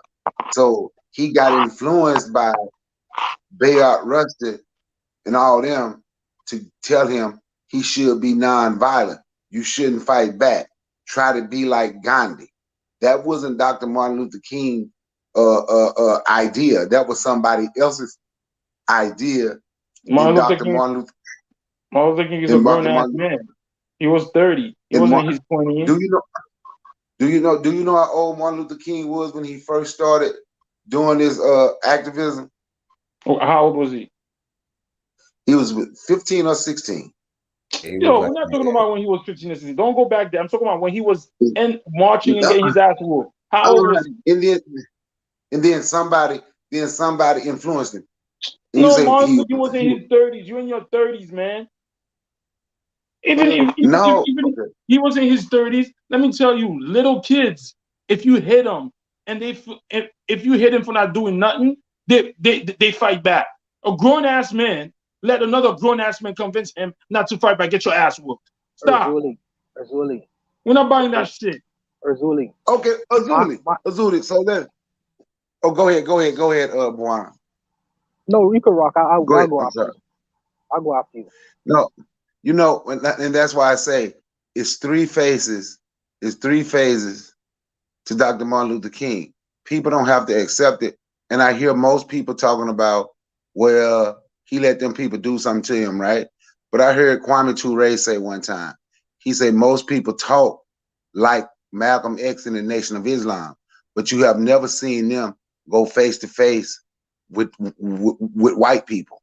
Martin Luther King, the one that everybody know, didn't fight back, but he went face to face with white people. So he said maybe we need to have some of Martin Luther King mentality in some of Malcolm X, mentality. We go face to face with the white man, but when you go face to face with him, you have something to protect yourself, in which I would call that was also Medgar. That was also Medgar Evers. But that's why I said, Azuli, get a book called "This Nonviolent Stuff Will Get You Killed." There's a lot of books that you can find where you can see how Martin Luther King did have guns and Martin Luther King was protecting himself. So where was they when he got killed? No, what he's saying is like, yo, in the early. No. What he's saying is that where was these guys protecting him when he got killed? Where was the sniper? You're not listening to what he's saying. Azuli, he was a sniper. But he was also a sniper too, from a distance. Didn't nobody walk up to him and kill him, which maybe they could have, but nobody did that. Where was those men when that black woman stabbed him in his heart and almost killed them? That's what he's trying to say. In the early 50s, Azuli, like he's saying he was revolutionary. By the time you're talking about, he wasn't that way anymore. You know what I'm saying? No. So why would you have? So one time you had guns and then somebody convinced you and said, no, don't protect yourself, and then now you open. Yeah, he started doing that nonviolence. That makes sense. If you look back in the early 50s, like you all know who convinced him, right? Huh? You all know who convinced him, right? Yeah, I know what he say. Yep. No, I know what Tanzania gonna say. Tanzania gonna say something different, but no. Why do you all just assume things that I haven't even said? I just said that. What am I going to say? Tell me. Let's see how right you are. You're gonna say that Indian dude. No. I was more talking about his, swishiness than his whatever came from. Bayard Rustin. Bayard Rustin. How do you expect somebody like that to give you advice about protection? Well, okay, now watch this. Want me to tell you why? Watch this. If you study Dr. Martin Luther King, right, and this ain't just me caping, but this just you can read this, and how when Bayard Rustin is the one who was sent by the government, and by him talking to Bayard Rustin, look and see how you can find this where he was, because he didn't want Bayard Rustin around, right? Then you would see how he was threatened by those people saying they gonna put out stuff saying he was gay with Bayard. It's a whole you can find all this stuff, and you can read all of this stuff. Why how Martin Luther King ended up being non-violent. Yo, I don't believe none of that. His photographer was a CIA agent. So Don, we could question Bayard Rustin and his swishiness, but we can't question Foucault. That's a whole nother matter. No, but you anyways, can question let him me all say day. this. Let me say this though. Look, hold on, Bonahagziki. First, let me tell you something about how I feel about these people. I'm not caping for them. I am not a pro Foucault like fan club, whatever. I simply take and read and dissect what he says. Now, I assume that every single one of those people is just up to the most depraved thing in the world. That's what I assume of everyone who looks, yeah. So to me, it's not surprising. It's not, oh, I'm shocked. I would be shocked if there was nothing there. All of these people, from Socrates to Plato to all these people. But guess what? These are the people who are running the world. These are the sick individuals who are doing these things. And these are the sick individuals who are also telling you what these people are doing. So, with the secrets, we we're talking earlier about Siri. Siri actually means secret. So they take the secret and then they process it. They process the data. They want not just to read minds but to also predict actions, like that minority group. So of course they're going to hide their secret, and some people actually uncover those secrets. It's not easy. It's like going, like those spy movies. If you're going to be a spy at the door, you're not going to be the watchman. You're going to be the one of the people who are going to be working in there and actually has some responsibility and some something. You're not going to be there at the door. You're going to be hopefully in the in there, where the real things are. So that's why for me with Dr. Khalid, it's not that I don't know whether he was or not. There's nothing conclusive that we can ever know for sure. All I'm saying is this: he was in this very elite club. This is not like going to some private school. This is the most elite of all elite places, not just one, but two.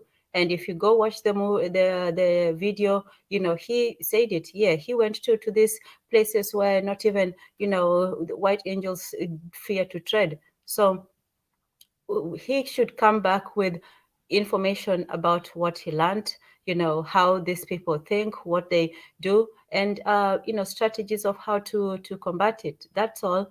Yes, I understand. I understand. Yeah.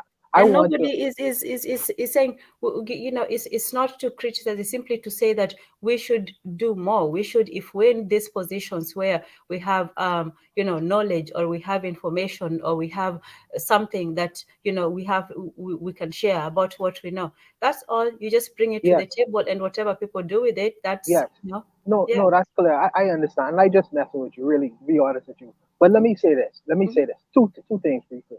When we say who is running the world, I want to be very clear about this. The white man who people claim about, I hate to go into that, but the European groups of people, right, who claim to run their world, it's not through sophistication or intelligence. The reason why they run the world is through the club. They have the biggest club in the world. That's it. The gun. That's barbarianism. That's not because of intellectualism or they superior intellectually. They just have the biggest club, and it's only through force or how brute force that people are subjected to their so-called ideologies and their system and whatever. If we had Said the that the biggest business club. the club like a something to knock you over the head and drag you into a cave, the biggest gun then. The biggest, Okay, yeah, okay. yeah, the biggest gun. So because they have the biggest gun, through brute force, they can the so-called control many areas of the world, not through sophistication or intellectualism. It's not that the black man ain't create science and civilization long before this current Okay, okay, civilization that okay. exists. I'm going to take a quick vote before we continue. We Yes. have Kaizo in the comment section, and I think you're all familiar with Kaizo and you know, his content. So do you all want me to let him in? I don't know who he is. I don't know who he is. Okay. Does anybody? I mean, it depends. But needless to say, I'll invite everyone in. But Let him in. let I me want to hear. I want to hear what he has to yeah, say. I'll invite everyone in. Let me lastly say this as well. Oh yes, go ahead. Yes, about Martin Luther King. People think when they talk about Martin Luther King as if he was a one-man band. Martin Luther King was an organization. And organizations, your sole opinion don't carry the day. You have to answer collectively within the group, even if your personal opinion is different from what the group decides to do. There's a consensus that goes on when you're in an organization. So people may have a particular view and say, I don't like, I rather do it this way. This is the reason why they kicked Toure, Stokely Carmichael out of the Southern Christian Leadership Council, or this is the reason why he left, because ideologically he was so far removed from what the ideas of the Southern Christian movement was. He said, I can't continue to align myself with it. And Martin Luther King and Stokely Carmichael agreed on many fronts, but he decided to stay within the organization. Therefore, it's not a one-man scenario where he's a grown man, he's 30 years old, he can make his own decisions. No, he has to make decisions based on the organization he exists in. And if that organization doesn't particularly agree with his values, he has to just carry whatever the consensus opinion is of the organization on which he existed in. So this is the difference. He is not a one-man band. He is an organization. When people talk about Martin Luther King, they don't talk about the hundreds of reverends and ministers and women who back Martin Luther King. He had to answer to them as well. He was not by himself. So I'll just stop there and let Kaiser or whoever rock. Let me say this right quick before you let them rock, because let me say this right.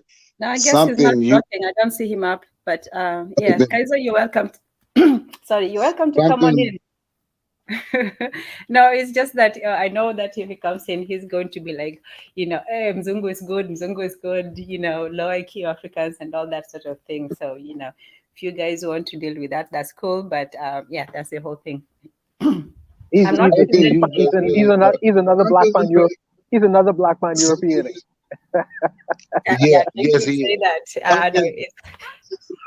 Hey, if I'm representing Kaizo, you know, you're welcome to come on up. So yeah, all right, go ahead. Seen dude channel before. I don't listen to that dude. But anyway, something you said that was very important when you mentioned Kwame Ture connection with Malcolm X. Why is it the revolution? And he say with Martin Luther King, why is it the revolutionary like Kwame Ture ended up working with Dr. Martin Luther King? If people think Dr. Martin Luther King was just was a plant, so I guess Kwame Ture would be one too. And Kwame Ture absolutely had the utmost respect for, like you said, had the utmost respect for Dr. Martin Luther King. Matter of fact, he had more respect for Dr. Martin Luther King than he did the Black Panthers from Oakland. That's who he lost respect for. See, we think just because somebody might walk around with a gun that they're doing something. And this ain't me trying to knock them, right? But something else you said, Buana, whenever it comes to a black man that's I say this all the time, Buana, and you know I say it, white people don't have to talk bad about nothing black people ever done no more. They ain't got to talk bad about what black people have today. All they got to do is sit back and listen, and you're going to hear black people putting them down all of the time, comparing. That's why I stopped saying what I was about to say about the Panthers in Oakland, but I will say this, they were not the original Black Panther Party. I'm going to always say original Black Panther Party come from Alabama. That's why Kwame Ture ended up in Alabama. But you're right. White folks don't have to say nothing. They ain't got to say nothing about nothing that black people do. All they have to do is sit back and listen. Black people spew all of the white folks' hatred toward black people. I think black people have a problem with, let me say the word, black, right? With being black, right? Uh, so that's why anytime a black, that's why they're so easy to say Khalid Muhammad was an agent, because that white boy said something. It don't take much because they want to talk negative. They want to talk negative about black people anyway. And they want to talk negative about black people. Like that dude Gas, he ain't on here now. But it didn't surprise me if he said something negative about Khaled. That don't surprise me. And I done said it while he on here. And I continue to say, because that's it, that's all it takes. That's all it takes. Once somebody say something, then black people is gonna just follow it and constantly put black people down. I know it's this, I don't know him, I don't listen to him. I know that built his channel just shitting on black people. Anybody that black folks may call a hero, anybody that black folks say may have stood up. That's all it takes. White folks ain't got to talk about black folks no more. Black folks so scared of white folk. Well, they ain't gonna say nothing. They'll tell me, don't dare say don't read the white man.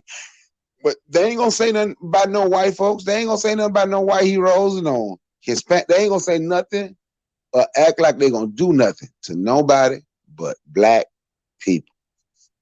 And on that note, I'm done. All right. Well said, Brother Bakari. Let's welcome Kaizo. Kaizo, welcome. Yo. How are you? Can you hear me well? How are you? Yeah, we can hear good. you.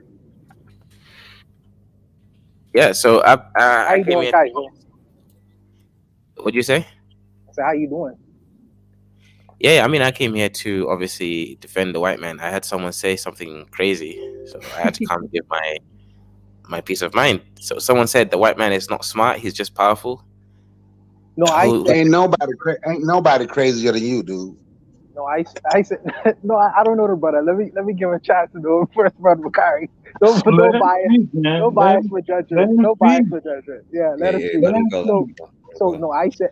Let me just be clear that what I said is that as far as controlling the world, as time suggested, I say that this world is controlled through force, brute force. And what I said is that because he who controls he has the biggest club in the world, and through that he controls the rest of the people around the world. This is how he goes about doing that. But for that big club, that big gun, then I think that the state of affairs of the world would be a whole lot different. The world would look a whole lot different. That's what I said, or suggested, or implied. Okay, I agree, but he don't have to be so smart in order to get all that power. For us, we didn't focus on getting power. We focused on running around and being one with nature and stuff. So definitely he's winning right now because he's thinking more about power, and we got to change our mindset to also think about power, right? Yes, sir. But Kaizo, when you say we, who are you specifically referring to? Are you referring to the black world in general, or just a small group of people within the world who just wants to deal with nature and things like that? Who are you referring to when you say we? I think black people in general. I think you guys have like some noble victim mentality. Black people are overly worried about morality when the white man is worried about power. So until black people stop being noble victims, worrying about morality, unfortunately, I don't see them moving forward. That's the problem. It's white man was only thinking about moving forward. We are worried about being good. Think about it. Every movement we start, everybody else always jumps into that movement. Why? It's almost like we collectively are afraid of just saying, "Hey, we're doing this for us. Let's just move forward," and that's it. Okay, so can you please like describe what you mean when you say moving forward? What does that look like when you say moving forward? What, can you repeat that? When you use the term that we should focus on moving forward, could you please like describe that? What does that look like? Okay, good point. For example, let's say one day one African country starts doing well. They should start colonizing the other African countries and teach them how to move forward. We need to start thinking like the white man. Instead of trying to hate the white man, we should be able to think like him, be smarter than him. And how does the white man think? White man just thinks about power. He just thinks about coming in, showing you his, his power, focusing on education, focusing on technology. We're focusing on spiritualism. I mean, Tanzan, what's the other guy called? Gas them up, it's all spiritual stuff, but spiritualism doesn't give you power, man. Like, white man needs to That dude be more finally said something, mate. He finally Sure. said something. I'll wait for him to finish. Sorry for interrupting. Go ahead, brother. Yeah, so the issue is, right, like, look, spiritualism is cool and all, but it doesn't have power. Like, in East Africa, I think Tanzania, right? They had a war, right, with the white men. They call it the water war. Yes, This nigga yes. This niggas thought that by putting some holy water on your skin, it's going to make you bulletproof. And of course it didn't. So we need to start thinking like the white man rather than thinking like our ancestors. We need to get rid of our ancestors. Where are you from? Where are you from? Me, I'm from the Kaiserorian Empire. Okay, wait. I don't know what that is. Where is that? Tell me the European country or what there. Oh, no, it's not an European country. I'm African, 100%. So where you from in Africa? Which part? Well, currently I live in Kenya. Kenya. Oh, so you know about the Mama. So the Mau Mau, right? Mm-hmm. The Mau Mau had guns. What happened to them? They were using guns? Yeah, but the issue with the Mau Mau, right? They weren't friendly to the other tribes. Okay, so let me give you context here. Now, I believe you don't have to give me context. Right? You said, hold up, brother. You said all that spiritual shit, all of that shit is not gonna do nothing. Y'all had guns. The Mama soldiers had guns. They still got they still lost the fight. So yeah, there's context there, though. Mau Mau were not friendly to the other tribes. They were trying to get power for themselves. You see, us Wangas, okay, I'm from a tribe called Wanga. We actually worked with the white man, and our land was never stolen. If you know the history of Kenya, it was only the central Kenyan land that was stolen by the white man. For my tribes, the Wangas, we actually worked with the white man to colonize the country of Kenya. So for us, we were not, of course, going to join the Mau Mau to fight off against the white man because it doesn't benefit us. You're proud to say that? Of course, I mean, that's our history. We sold slaves. We were slave you traders. Proud to say, and you probably still do. Yeah, we were slave traders. We do. The Arabs. You probably still do kiss the white man. Hold on. Let me ask you a question. So, you have white people in Kenya right now? Not many, but there are some. Yeah. So, do you have natural resources in Kenya? Not the stereotypical one. We've only got, like, let's say, human available resources like the savannah. Like what you guys call that animal thing. That's the only real resources we have. So, who are you? You have one of the best economies in Africa. Yeah, top 7. Yeah, that's correct. So top 7. So why your people, the Wenge, your people, why they not trying to colonize other Africans to switch that? Why they not doing that? We are. That's why we're going to Congo. We've actually liberated Congo against the Tutsis. And once we have power in Congo, we're going to start colonizing the whole of East Africa. Kenya is actually the powerhouse of East Africa. So that's the plan, right? And as Wangas, of course, that's why I'm restarting the Kaiserorian Empire. That's my empire, right? I'm going to be a dictator. I'm going to take over because Africans, the IQ is not high enough. The frequency of intellectualism is low frequency. So they need someone like me, a high IQ, white man adjacent person to come and take over and show them how to move forward. That's the only way Africa will move forward. Mm-hmm. And you know, I'm glad. Yeah, do that, bro. I agree with you. I got a question. Yo, that shit ain't good. How the hell you talking about that's good? You want to go take over African people being like the white man? And now, hold on, Bukari. I got a question. If I don't take over, the white man's gonna take over. What's better? What kind of shit is that? It ain't no difference. You just said you want to be like the white man, so there ain't no difference. You just a white man. You just a white man with different color skin. I hope they cut your fucking head off. Yo, I got a question though. Yo, is IQ a natural thing? Okay, that's a very good question. Okay, so I'll start. Okay, so first of all, when you compare a black person's IQ to a white person's IQ, it doesn't measure. That's the question, though. So just answer that. Is it natural, though? I don't know. I don't even know what natural means. You have to explain a bit more what natural means. So, can I ask a question? So you got a black man IQ, huh? Mm-hmm. So So how Kaiser, can did I you ask get a white question? adjacent with a Right. black IQ? Great point. So us, we're actually mixed with the ancient Egyptians. So that's where our white man blood comes in. So we've So actually hold up. maintained the IQ that So way. hold up, Kaiser. You believe that the ancient Egyptians were white? They were Mediterranean, so I guess Oh yeah. my God. So Oh, let me ask you a question. Let's use hey, man, I'm hold about to bounce. on, time I out, time can't out. listen to this foolishness. So, it's I'll holler so at y'all later. so you said the ancient. I Hold told on. you. Well, It's just okay. listen to it Yeah, later. let It's me. Can going I to ask a get question? interesting. Let me So ask a question. that's all I You can said. say. Let me ask a question, Kaiser. Oh, You Heri said. Brother Bakari, thank you for joining. Asante sana. So Yeah, you no problem. said. So Kaiser, you said that the ancient Egyptians were white Mediterranean mix, right? So Mhm. the ancient Egyptians are the creators of the greatest civilization. How did they lose to the white man? Good question. Because white man is almost like the current Chinese man. He went into ancient Egypt, he learned this technology, then went into Greece, started teaching it, and then built a culture of philosophy. So what the white man did, he was able to actually create a culture of always getting better. Unfortunately, us ancient Egyptians, we became dusty and we got too, what's that word? Um, we were not expansionists. You see the difference between us and the white man. The white man came, learned from us, went back into Europe, and then started expanding, right? For us, ancient Egyptians, we just stayed in a dusty Africa. That's the problem. We need to start being like the white man. We need to start becoming expansionists. All the dusty tribes that still do stuff. There's some tribes like that But drink camel piss. my problem is though, if you like have this low Let IQ, him finish. Let him finish, forecast. I'm saying, There's how some. can we know what you're saying is right if you have a low IQ though? Oh no, my IQ is pretty high. I'm 143 genius IQ, so Okay. it's pretty good. Yeah. So Kaiser, can I ask a question?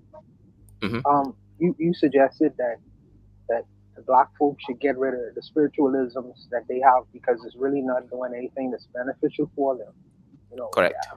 Okay, so I'm asking, well, you probably know European history, considering the fact that you believe that you said that you're a white man adjacent. So, so through colonialism and all these other features, you would know fully well that the white man, as you suggest, he used Christianity to go throughout the world and dominate and enslave and do all the brutal things he did through his form of spirituality. This is the reason why you can go to a place like Brazil and see a big statue of Jesus. Isn't that kind of like spirituality like spiritual domination going all over the world, and it's doing Yeah. something for them, So Correct. so you're saying that we should get rid of African spirituality and just take on European spirituality? No. See, that's the thing. I think get rid of all of it. It's all dusty, right? Like Yeah, worshiping a white man is just as dusty as, I don't know, worshiping some ancestor. Okay, let me give a perfect example. Ethiopia, right? We've yeah, had in Ethiopia, we've had Christianity for since the beginning of Christianity. But yes, the problem with us as black people is we were not expansionist. Why didn't Ethiopia go and colonize Africa? They had, in okay, fact, the ancient kingdom of Aksum was at one of the four axes of power at that time, that's a together with fact. ancient Egypt. That's a So fact. why didn't again ancient Aksum go around colonized the areas? It didn't. That's the problem. We don't have that expansionist mentality, and that's what we need in order to survive. Because trust me, for me, I don't like the white man. It's not like, trust me. Just when I give him praise, I'm not giving him praise because he's my friend. I need to understand him completely, know Yes, all his, exactly how he functions. So yes, I know the white man's going to come and colonize Africa yes, soon, very soon. He's running out yes, of space, running out of resources, and he's going to come very, very soon. So I think we need to, for example, this is why I love the East African community. We start colonizing Congo. We've gone to Congo already. We've helped liberate. There's a terrorist group called M23, and once that's done, they're having safety. And the thing is, the reason why Kenya is superior to the other Africans is we're not just doing things like other Africans. We're being smart. We've never stolen from Congo. The other African countries like Rwanda and Uganda have. So yes, Congo yes, trusts us. So all their monetary policies goes through one of our banks like Equity. So that's a very high IQ move. So that now they trust us. We've got their resources. Again, we're going to give them an equal share. That's the thing. When you're doing high level stuff, you have to make sure that the Congolese people feel that they're getting the best out of the deal. But once you do that, we start now controlling the resources. We start leveraging it, because right now, let's say European Union has its mission 2050, whereby all cars are going to be electric, zero emissions and all that stuff. The only way they're going to do that is if they've got lithium to build their lithium ion batteries, which they're only useful batteries at this point.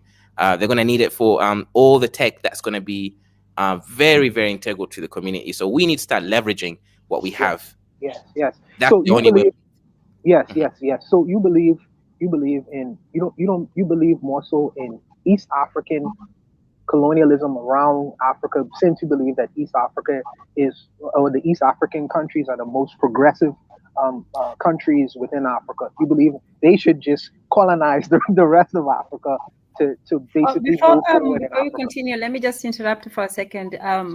Focused had a question. Sorry. Well, yeah, because I'm about to get off because it's getting late over here. Yes, and thank you. I wanted to ask you, Azuli and Buwana, a question, right? Now, I was a part of this thing called the Gear Up program, right? And guess who was a partner in that? The Henry Ford Learning Institute, right? So now I was chosen to do some to go to a trade school, you know what I'm saying? So would that make me questionable for being an agent? Well, I never suggested that. I think that you have to ask Gas that question. The only thing I did was, I don't deny information. I don't want to hide information. But the way he connects the dots, I wouldn't connect the dots in the same way. So you got to ask Gas that. I don't think that Khalid Muhammad was an agent. He kind of was implying that he was. So you got to ask him that, bro. You know what I mean? I don't believe just because that you are a part of an organization, or you would have gotten some benefits either through scholarship, via education, etc., etc., etc. That means that you're going to become an agent. I don't believe that. But he does. So you gotta push that question to him. Next time you speak to him. And like I said, I have shared the link in the comment section. I'll put it up later, but you can just type in Khalid Muhammad and what was his name? Oh, hold on. I'll share the screen one last time. Anthony Hilder. Koku. That was the same guy that we was talking to over the summer a while back with the matron. Well, bro, let me ask you a question. How many people are gonna let you come and colonize them? See, perfect. Congo has already let us colonize them, right? And so are you saying the Congo's? So Kenya is occupying the Congo right now? Yeah, we're colonizing them. We've sent 1,000 of our troops there. We're helping them liberate their terrorists. 100%. Their economic and banking system is through us. They don't have they're landlocked. Well, they're not landlocked, but they're effectively landlocked because they don't have roads. The only roads lead through the East African community that have access to the port. So yeah, we are colonizing them. So according to, after you finish colonizing them, you're gonna take their natural resources to benefit you, Kenya, because y'all ain't got shit. You ain't got nothing over there. Exactly. That's why we're taking their resources. I told you, just like the white. So you're gonna go take their resources and then break them off a little piece of cheese, and then you're gonna get, who's gonna get more, them or you? It doesn't really matter, but we're definitely gonna get. No, it does matter. Who's gonna get more, you or them? Okay, let me put it this way: we will, but we're going to make them feel like they're getting more. You get my point? You have to play the white man. Let me ask you a question. So does Kenya have the infrastructure to build lithium and all that technology, all that super technology you're talking about? Infrastructure, we're building it right now. There's a city called Konza. First of all, you're not building it. Who's building it for you?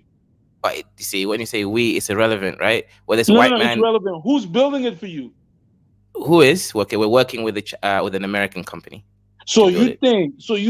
Let me ask you a question. So you think, after you steal the natural resources from the Congo, you think those people are? So you're not gonna break him off a piece? Like I said, of course they're gonna get something. That would be stupid. No. So what I think you're gonna do is you're gonna shit on the Congo people, and then you and the Europeans are gonna get the bigger pieces. That's what you're gonna do? We're gonna make them feel like they're getting a lot. That's the thing. We're gonna play I don't know. So Kaizo, I am with your ideas. I don't think your ideas is in terms of Africans colonizing Africa, I don't think it's a far-fetched idea. As a matter of fact, Yeah, you it's know, a good idea. I'm with that idea. To be honest with you, to be honest with you, I'm with that idea. I think that I think that if your country or country in Africa, maybe Nigeria, because Nigeria has such a large population. But Yeah. I think that if they were more progressive, like the so-called East African countries, I've never went to East Africa, so I can't really, speak from experience. But I would suggest that if a country like that was to be progressive and was to spread these ideas along Mhm. around Africa. Yeah, exactly. See, the other brother, the reason why you're so against us colonizing Africa is because you think we're doing a bad thing, right? No, I Europe don't has think had. I No, don't no, think no, you're no, doing no. a bad thing at all. I don't think that idea is not a bad idea to me No, no, at no, no, all. no, no, no, no. I think you're doing. I'm gonna be honest. I think your thought to doing that is a you are a traitor to the Hmm? continent. You're a I traitor don't agree to with the that. people. Of course, I don't agree with I that. don't. You're a Okay, traitor can you to the explain people yourself? because Bowana, you would have done the same thing. That's why Bahamas didn't fight for shit. So that's probably why. Anyway, if you're the only way I would agree with what you said, Kaizo, is if you guys were actually a moral dictatorship. You are not. You are coming with greed, capitalism, still, and then you're gonna enslave the people because you have no.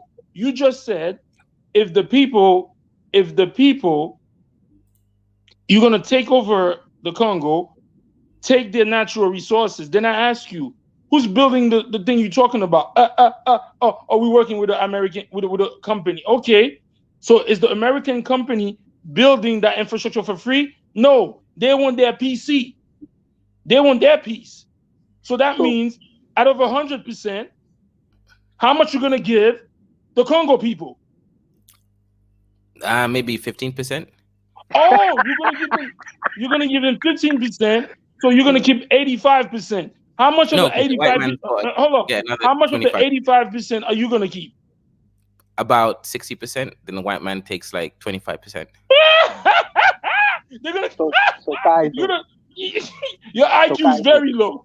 You think so they're gonna guys, let you keep 60%?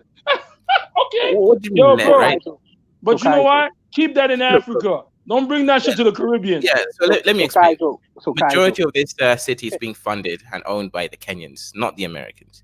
So of course, yes, that's how finance works. The bigger the owner gets, the bigger piece. Yeah. And So also, as I said, I am actually I'm a specialist in semiconducting technology. So I'm going to put myself through that stuff to be one of the managing directors of this stuff. That's how I'm starting my company. Yeah, you're so gonna Kaizo. steal. You're gonna be a So thief, just give like me the give other me a second. companies. I Give me a second. respect that. But So but when you Kaizo. come up here, don't try to sell it like, oh, I'm doing something progressive for the people. Say you're It gonna is pillage, you're gonna So steal just like your no, European. brother. You see, you haven't really understood my whole so premise. Kaizo. I'm No, I know you're Give not me a coming minute. in good faith. Give me a You minute. just said, yo, let me finish, Boana. You just said you're gonna give the people 15%. You're Mhm. gonna take 85%. Out of the 85%, in your mind, you think the people are gonna take, you're gonna take 60% and gonna give them 25%. Mhm. Okay, go ahead, bro. Let me know. Let So me know. I wish you well. Good. no, So but you brother, finished? you yeah. Go ahead. Go ahead. No, I just wanted to make sure you finished. So on the ground, the reason why I say idea is a good idea. I don't fight that idea is because because Africa is so tribal. You know, Mm. because they're so tribal, they fight against one another all the time. And externally, the external forces, the enemies of Africa, exploit that behavior. And I think a more unified approach would have a more productive result. So I Mhm. think that if a person was to, like you were suggesting, go to Africa and colonizing it and creating a situation like China, where they're more unified than separated. Everyone has their own distinctive groups. I think that would be beneficial. So, but my question is, would it come under one language, one Eastern African language, or one Western Swahili. African language? Swahili would be the language for the continent.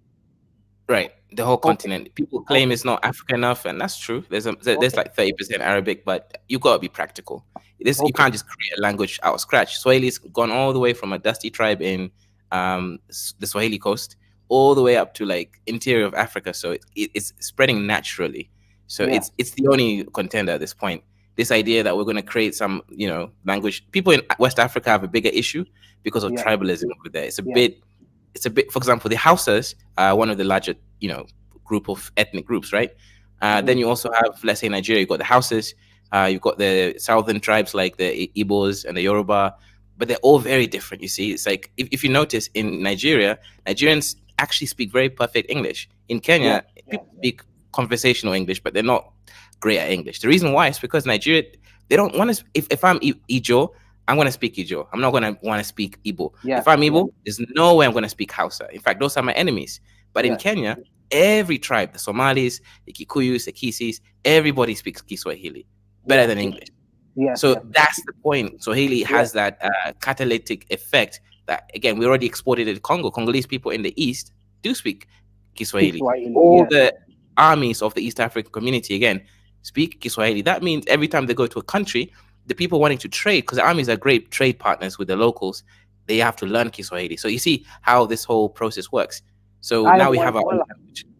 I have one last question because I don't, like I said, I don't think the idea is far fetched at all. Because in fact, I kind of agree with it. My only issue is why wouldn't you bring it up under the umbrella of Pan Africanism? Why would you bring the Europeans in it? Since you want to you want to practice African colonialism, why would you want to bring the Europeans in it? Why wouldn't you just leave it as Pan Africanism, exported to the rest of the African countries? Perfect. Because I have to be very careful. For example, my brother over here, I have to make it very careful that I don't want brothers like that in this movement. Because if the white man triggers you so much, I need to see how you truly feel so that your weakness is explored, right? I don't want to work with these Pan-Africans who are very anti-practical, like always talking about some woo stuff that's never going to be applicable. That stuff, I don't want to be part of that group. I want to be part of the group of Pan-Africans that actually understand how trade works, economics, improvement. So the brother mentioned earlier that I'm going to give the bigger piece to us. Of course. Why? We have the tech, we have the value addition, but it doesn't mean we're going to allow them to be in that position. You forever. don't have the tech, bro. Stop lying. You just said you don't have the tech. 1 second, brother. We're not talking about right this second. We haven't even colonized them. We're talking about at the moment of colonization. First of all, there's a city called Konza. Read up on it. It's simple to find online. But 2028, it will be completed. I've actually bought shares in that company myself, right? So Konza city is already being created, right? That's one. By shares, I mean land around the area that I'm going to develop, etc. So Konza is being developed. That city is a tech metropolis, right? And we are building certain things of refining. We already started building a semiconductor refinery system. The only one in Africa, actually. It's in Kenya right now. And again, I'm a specialist. I got a PhD in semiconducting technology. So once I sort out some issues with some monkeys over here, I'm gonna go there and start exploring that. So my only thing is you gotta remember, Kai. So you're an African person, and I find that East Africans are less emotive. You know, they're less emotional. I think that's pretty with your African brothers. We are impassioned people. So sometimes you have to get past that and not say, well, I can't deal with him because he's being hostile, or some of the things he's saying is kind of creating an emotive discussion. Sometimes you just gotta meet people where they are. I know you don't want to get in back and forth and big arguments, but have patience with your people. That's what I would say. Have patience with them. Yeah, I have patience with my people. Like, for example, the brother over here, he's gonna come around. In fact, brother, come to my empire. I have a Kaiserian empire. Come in, call in, have some discussion. But the main thing that we're looking for is money. We're gonna make millions, hopefully billions, insha Kaizoria, insha me.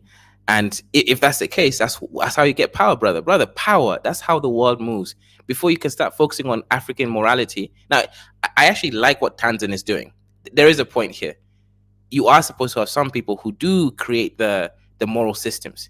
I'm just telling you that moral systems are what sustains your countries, not what creates it. It's what sustains it. That's now the culture. That's how you then want to sort of create this system that allows your people to benefit across time.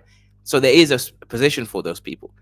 But that is not what's going to save you. What's going to save you is brute force power. And that's what I'm here for, brother. And, if you change your ways, brother, I'll let you into my system. If you invite the Europeans in though, Kai, so you don't think that they're gonna undermine what you're trying to do because Europeans 100%. the Europeans don't share power. They don't share power, bro.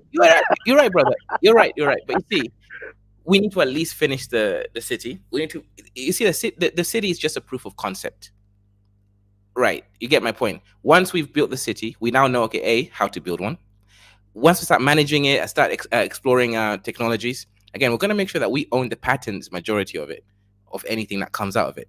Once we see how things function, we can then duplicate it all across Africa, etc. You see, so this is just, it's just a way, we're playing the long game over here. The next project, we don't need a white man. That's how it's going to be. Yes. How are you going to go about defending what you have created? How are you going to go about doing that? Because that's going to be an issue too. Because if you do something fantastic, you have to defend it. You have to protect it. So perfect. How? Perfect question. So right now in East Africa, we are actually creating an East African force. If you notice, there's a useless group of people called the African Union and also the United Nations peacekeeping force, right? These are very useless forces. They've been in Somalia for 20 years, done nothing. They've been in Congo for, again, 20 years, have done nothing. Kenya, Burundi, and the countries on East African community have been in Congo for less than 4 months. They're already making a M23 retreat. So what I'm trying to say is we're already actually building an East African military force. And what that means is, right, we're going to have we're going to be one of the largest countries in the world if you combine the East African community. And within this Konza stuff, one of the plans will be to be building our own drones, right?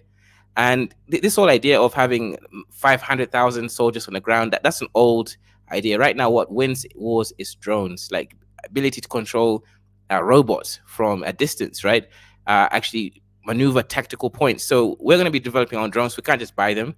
The issue buying them, obviously, is they can always put like some kind of bug that's going to allow them, access here, like a backdoor. So that's not going to work. You can't fight the white man with his own weapons when it comes to artificial intelligence.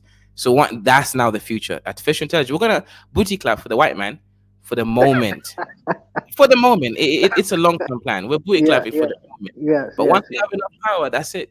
Well, Kaizo, what I would say is this. You are on a international media platform, and don't be so free with exposing your ideas. And sometimes you got to keep some of them in the pocket.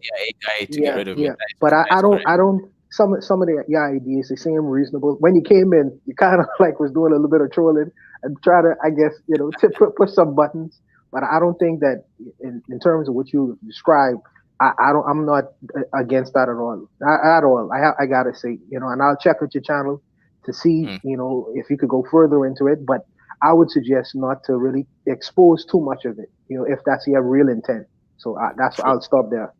Yeah, you're right. I mean, they might send people to get rid of me. 100%. You're right. Clearly, they're monitoring my channel. They're not sending nobody to kill you, bro. They're not sending anybody. You are with them, so they're not sending nobody to kill you. But I wish you well. Go conquer Africa. Go conquer Africa. Do whatever. Get the technology. Where are you from, brother? Are you from Haiti? Is that why you hate the white man so much? I don't know what.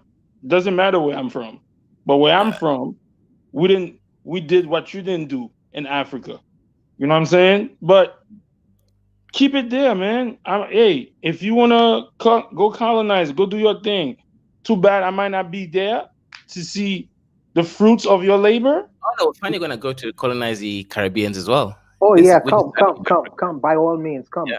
Nah, you're not. Oh yeah, you could go to the Bahamas. Yeah, you could do that. There's a lot of cooning in the Bahamas. You could go to the Bahamas. So let me ask you a question. The brother who disagrees with me, let me give a very, very simple, very practical point here. Why do you think that America, with their false pretenses of United Nations and stuff, right? Because they're the proxy leader of that. Why do you think they can just put sanctions on Zimbabwe? Simple question. Why? Why? Why do they get away with it when Zimbabwe did nothing wrong? Actually, even the land issues that Mugabe took away from the white man. The only reason why he took it away is because the white man promised to pay for that land, like America, UK, etc., and they never did pay for that land. So he just took it and gave it to his people. He gave them time. Actually, he waited over 10 years, according to the original agreement, before taking it. And there was supposed to be money. You see, when it came to the small hat people, they gave them the money. In fact, they're given over $40 billion, right? Since whatever happened to them. And that's America. It's got nothing to do with it. So they fund them, right? But for when it comes to Zimbabwe, the white man didn't give the money that they promised in order to pay for the land that the other white man stole, right? My point here is, why is Zimbabwe in sanctions for taking the land back? Simple. It's a one tiny little dusty African country.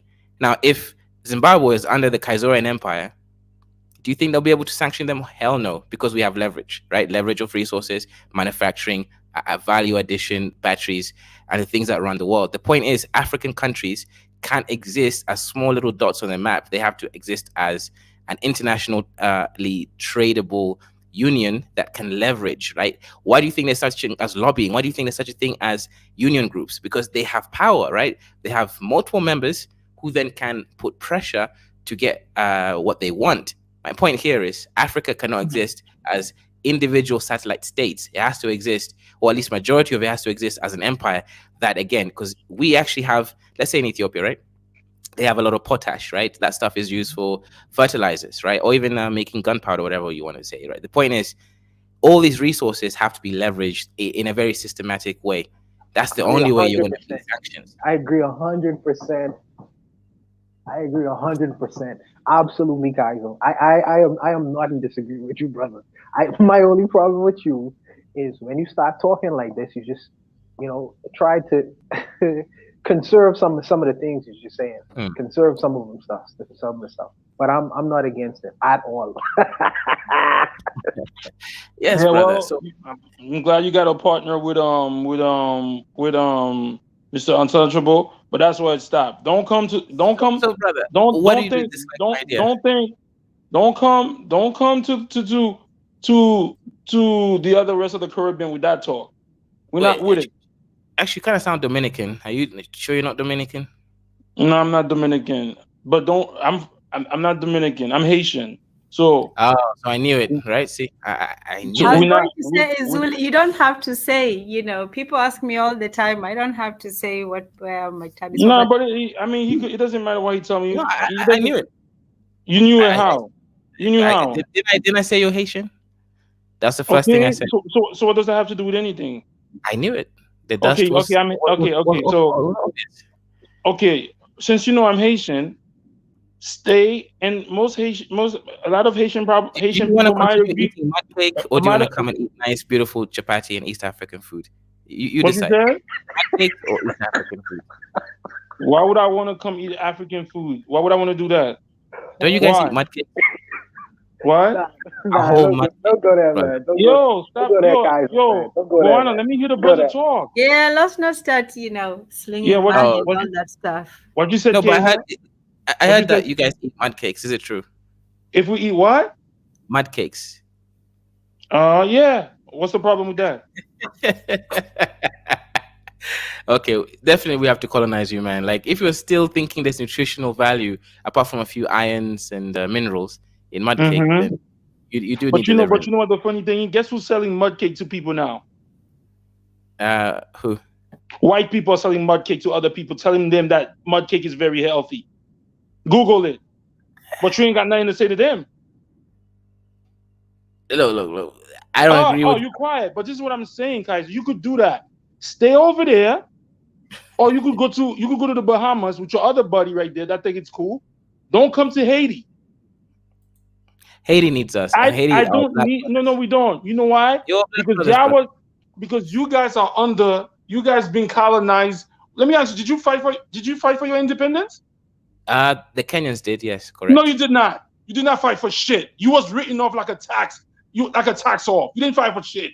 Nobody, no country in Africa You just fought the mentioned Europeans Mao. for their Actually, independence. You just brother, mentioned Mao No, Mao, you bro. did not. No, You you just did mentioned not. Mao Mao. So you can't tell me, yo, Kaiser, you can't tell me nothing. Stay brother, over there, bro. the I agree Kenyans with you. did actually If fight for their independence. Kaiser, if you wanna go do that, fine, brother. You could do that. Go Yeah, but colonize. brother, why are you so Colonize against away. facts? Okay, I get that. Listen to me. I'd rather eat my mud cookies than mess with you. Okay, that's fine. But brothers, you see, this is part of the issue. My Bahamian brother is. I can't work with the delusional Pan Africans, as you see here, right? He just created his own narrative. I said the Kenyans fought for their independence. They actually did, right? This is one of the few countries that did fight it. Yeah, the Mau Mau is a perfect example. They fought, whether they won it or not. They actually made Britain actually. Bro, do not jump on the Mau. You just said you was with the other group. So now you're jumping on the Mau? Correct. Stop That's bro. why I Come said on. the Kenyans. I was very specific what I said. I said the Kenyans fought their independence. I didn't say I did, right? But the Kenyans did. So, brother, yes, the Kenyans did. And, I'm going to be working as a proxy from the Kenyan people, right? For me, I'm part of the Wanga state, but it's okay. I'll claim Kenya for now to get the power. And we will come for Haiti. We will liberate you from your mud cakes and mud cookies. We'll improve your economy. We're going to improve the way that your people live, their living standards. We're going to make sure that your leaders can't just be killed off, right? As they did previously. That we're going to give you guys access to a black global power structure. Haiti is going to join the Kaiserorian Empire as a satellite state from the Americas. 100%. You guys are not going to be doing good by yourself. All black people have to come together, but not through we love each other. See, you don't have to love me, brother, but I respect you because you're a black brother, and I will still liberate you. You get the point? No, you don't. You don't. I will liberate you. No, you don't. You don't respect. You don't respect. You don't respect me. You don't. But it's okay, and I agree with that. So there's no problem. We could agree to disagree. You might be able to come to Haiti and get a couple of people with that. A couple of people, but I'm not for sale. You for sale, brother. Trust me, Mr. Untouchable is for sale. I'm not. When for the economy sale. improves, Stay over you're there. gonna change. No, you're gonna be like, no, I'm not, bro. Hey, I'm good. Okay. Please, can I tickle your socks? You're gonna change your ways, brother. Okay. All right. We'll see that. We'll see. When I see to believe it. When I see you coming over with your ships, then I'll believe it. You'll see my ships, my big forehead, and you'll be like, okay, brother, I didn't believe in you, but now I see exactly what you meant. And you know what? People like you're the first people who are going to liberate, brother. But Kaizo, just to be clear, Razuli, he's not a Pan-African. He said that many, many times. I see. Okay. So what is he? Is he a pan mudcake? No, don't call him names, man. He's a brilliant film director, brilliant one. Oh, okay. But he can be very useful. Then he can actually help create propaganda. I will never create propaganda for you. He's a brilliant. Hey, brother, Untouchable. Don't say nothing because you down with him. If you down with it, don't say nothing for me. Don't say nothing for me. I'm down with my mud cookies. I'm gonna eat my mud cookies. I love my mud cookies. I'm gonna eat my mud cookies. I'm down with the mud cookie crew. I'm the mud cookie clique. Yes. Okay, I won't say. I don't need anything. From you. No, brother. The only way we could have a meeting of the a meeting of the minds, or to sit down and have a sit down, is if you're not that on that immoral shit. You want an immoral shit, capitalist shit, and I'm not on that. Oh, we are too different. Let me make this clear, brother. Let me make this. I get it. If you came from a different point of view and you said that's what you're gonna do, of course I'm down. But the number one to say, I'm from Haiti, and then you're gonna try to be funny style and be, I eat mud cookies. But I just told you, white people now are selling mud cookies at $50 a pop at price. But you're not calling them stupid. You're not making fun of them. But you want to make fun of us. But it's okay. But I'm gonna see. I'm gonna wait for you. I'm gonna wait for you when you build your empire. I'm gonna wait for you. White people don't live in my mind rent free. I don't even like talking about white people, right? They're irrelevant to me, but no, okay, White people are your masters. Shut up. So I have a question for you guys. So why do people see the ideas that you tell me, besides the little trolling that name calling, but the real ideas that you talk about, why do they consider that to be controversial? I don't consider that to be controversial at all. I'll tell you why. And actually, the brother just because obviously I always study the whole flow of conversation. When I first came in, I mentioned about, let's say, spiritualism and all that stuff. Now that's for women, right? For men, you need to be thinking about power. So the brother over here, he dislikes capitalism, so he's already come clean about that. The issue is whether you like or dislike capitalism. That's you only can actually start even thinking against capitalism when you have a system that functions. Then you can start thinking, okay, is there an alternative way for us to manage things in-house? So you can start exploring some African or Afrocentric sort of let's economic system in-house within the country, right? However, when it comes to international trade, capitalism is the only way that you're going to get currency, because that's how the world functions for now. There's no point going around trying to fight some very established systems. Again, internationally, 100% capitalist. In-house, you can start exploring things once you already have a functional system, and that's the problem. Okay. I don't consider that. Well, we seem to have lost Ezuli. Ezuli, thank you so much for joining. You have to go get some cookies. Oh, no, don't start with that. We're being nice. I think that you could do more with sugar than you could do with vinegar. You could do more with vinegar. So I think that I think that sometimes when you're talking to the international brothers, they get very. I'm not that emotional. You could bag on my country all you want, but as far as I think he assumes that I'm gonna like treat people bad.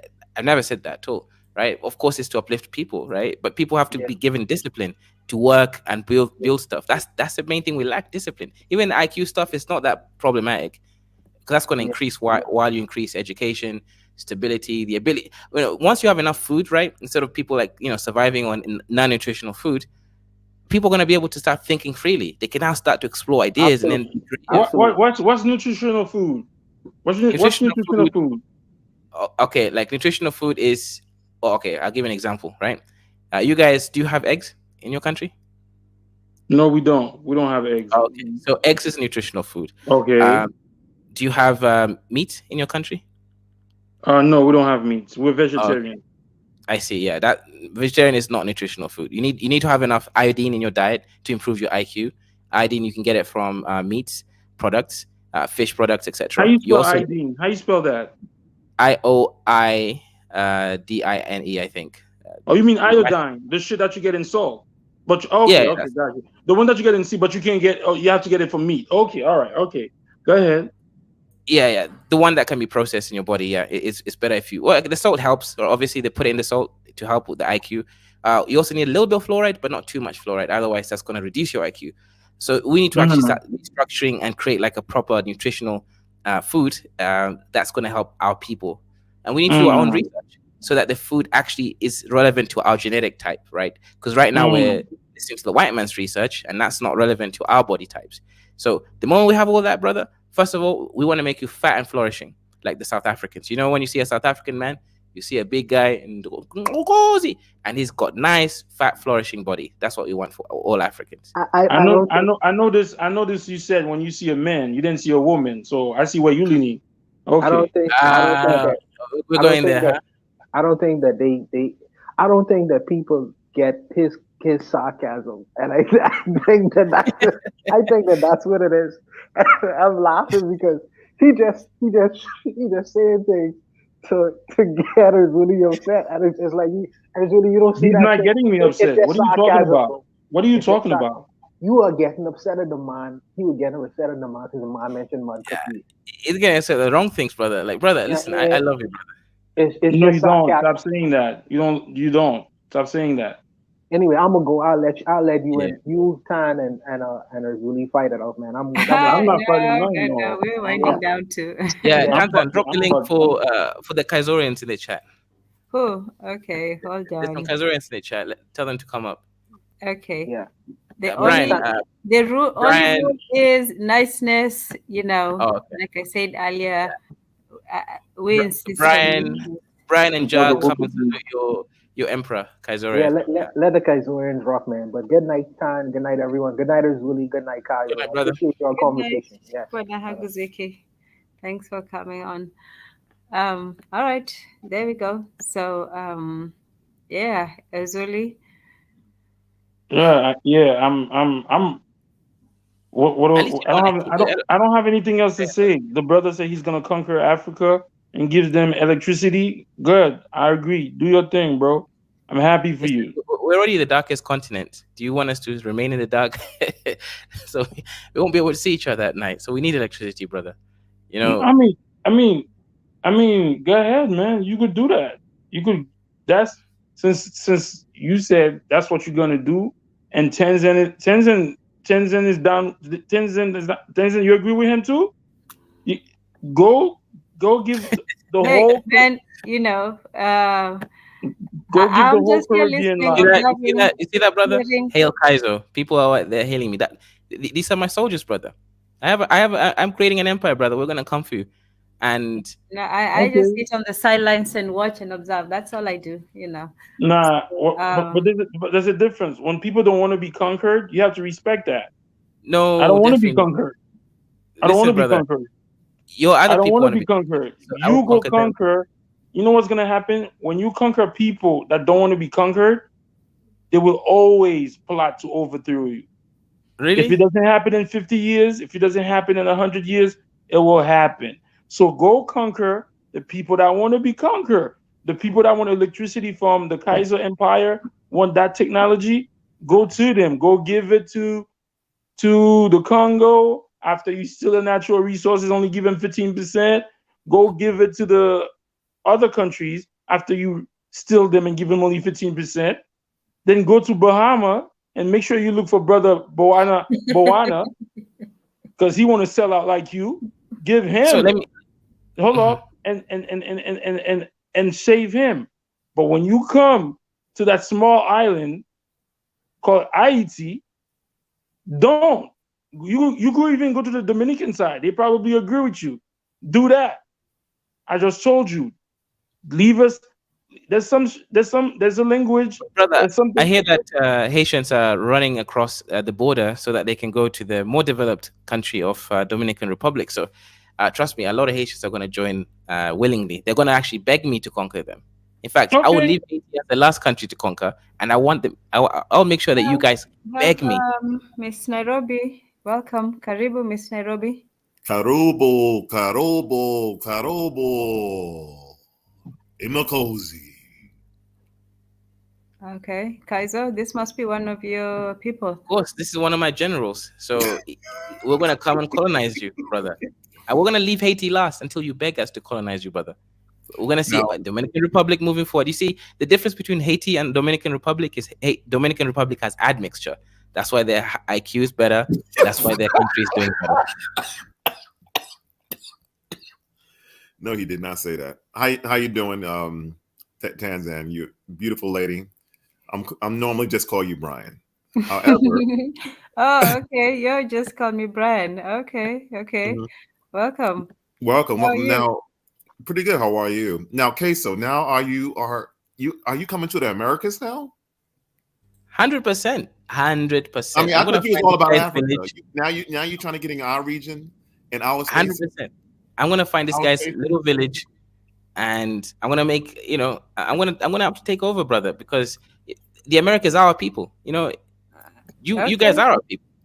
All right. And that's the reality. While we have let's welcome Because I was like Dada Yonobi is in the house. Hey, ladies, a lady is in the house, Yeah, so let's give her the grace. Yes, Yonobi, Hi, Karibu, Tan. welcome. How are Hey, you? I'm good. How are you? I'm not doing so good. It's like 1 a.m. over here, and I hear someone who I think is a black man saying that he's coming to colonize. Colonize who? When? What is this, a joke or something? What's going on here? Because it's not funny. It's nowhere near funny. I understand what you're saying, but you're not funny. What country Let her speak. Let her speak before you start with the interrogation. You're not funny at all. Speaking as one of those, I guess you would say, slave people who came from your continent, which is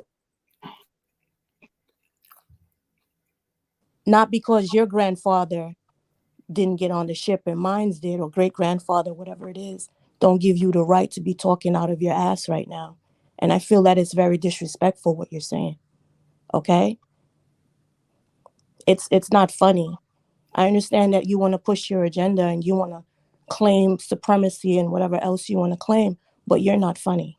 And if a person is telling you that, listen, you're not funny right now, and with the rhetoric that you're speaking and how you're speaking, you're being very degrading, very belittling, and just downright nasty. And you as a black man should be ashamed of yourself to say you're going to come to any damn black country and talk about you're going to colonize. You're not colonizing shit. Haiti is one, excuse me for cursing on your platform, Tan, but Haiti is one of those countries that they will run you out. And if Jamaica has to come aboard too, we'll run your ass out too. Because we're not going to make one of our own put us on a ship again to ship us somewhere else. And I'm speaking as what I said, one of those people that was colonized by some of your people. You're one of those people who would put my people back on the ship with how you're speaking. And that's not cool. Let me give you a little pushback on this one. This is not going to be kind of offensive or anything like that. Because historically, go ahead, General. Because historically, right, Haiti actually invaded the Dominican Republic. I mean, if you look at historically from a Dominican point of view, I'm not Dominican. Haiti did try to, they did it in the disguise, according to some people might say, as far as getting ready to Spanish. But some people viewed the Haitians as an invasion. Until this day, Dominican consider the influx of Haitians coming to their country. And that's why the Dominicans are now, if you look at the report right now, and they're doing it right now, building a wall, separate themselves from Haiti as an invasion. How do you feel about that? Well, they can do all of that. And I don't feel no way towards that. We're talking about a whole different subject. You're trying to move the goalposts on me. Excuse me, let me finish, please. Go ahead. I gave you the floor. You're moving the goalposts on that. Okay? What I'm talking about is this derelict type attitude that you have at 1 a.m. having me to wake up to come on here to tell you, no, that's not the proper way that you go about doing things, brother. Okay? You don't come on here on a woman's platform, a black woman's platform who's Tanzan, and then start talking out of your neck to another black man, okay, who are, stolen African, like myself. They weren't stolen. They were bought and sold. Whichever way, you're talking out of your ass, and you were being very, very disrespectful. Whether you were talking subliminal or you were talking funny or you're talking however it is that you want to talk, you were talking just disgusting, and it's not called for. You're trying to belittle Izuli. You're trying to disrespect Tan's platform, and you're disrespecting Africans like myself. Show some respect. Show some dignity and some grace. If you're saying you want to help our people, then do it in a manner where it's respectful, not where you'd belittling another African and another person and disrespecting. Let me ask you a question, sister. Hold on, I'm not finished. I'm not finished. I'm not finished. I'm not finished. You were belittling Be perfectly honest with you. Be perfectly honest with you. I've never made any type of statements. I just got on this platform just like you. I'm not. Then this is not for you. This is not for you. No. Because I feel like I'm in the subject because I feel like I'm in the subject as well because both of me and you were victim and also victimized. Okay, but I'm not speaking to you then. If we are going to be talking about history, I'm not speaking to you. I'm not speaking to you. Let's get the bullshit. Okay, how about this? Let's let Yona be speak. We are going to be then, talking about history. Hold on. We are going to be talking about history. No. Okay. No. Right, you're going to have what I'm speaking to you about is what you were doing just now. We are going to be talking about history. You know you can mute people, right? You know you can mute people. Wait, hang on, General. Everyone, General, just let Tanzan speak first. Right. Yeah. Let's let Yona speak, and then she's still speaking on the fact that she feels that Kaizo is disrespectful in the way that he's talking about colonizing, coming to colonize Haiti and the Caribbean and, all these places. If somebody came to you and said, hey, I'm going to take over your place and just, take over, you might feel some kind of way about it. But so, here's the facts. Haiti actually tried to do that with the Dominican Republic. They did. So let's let's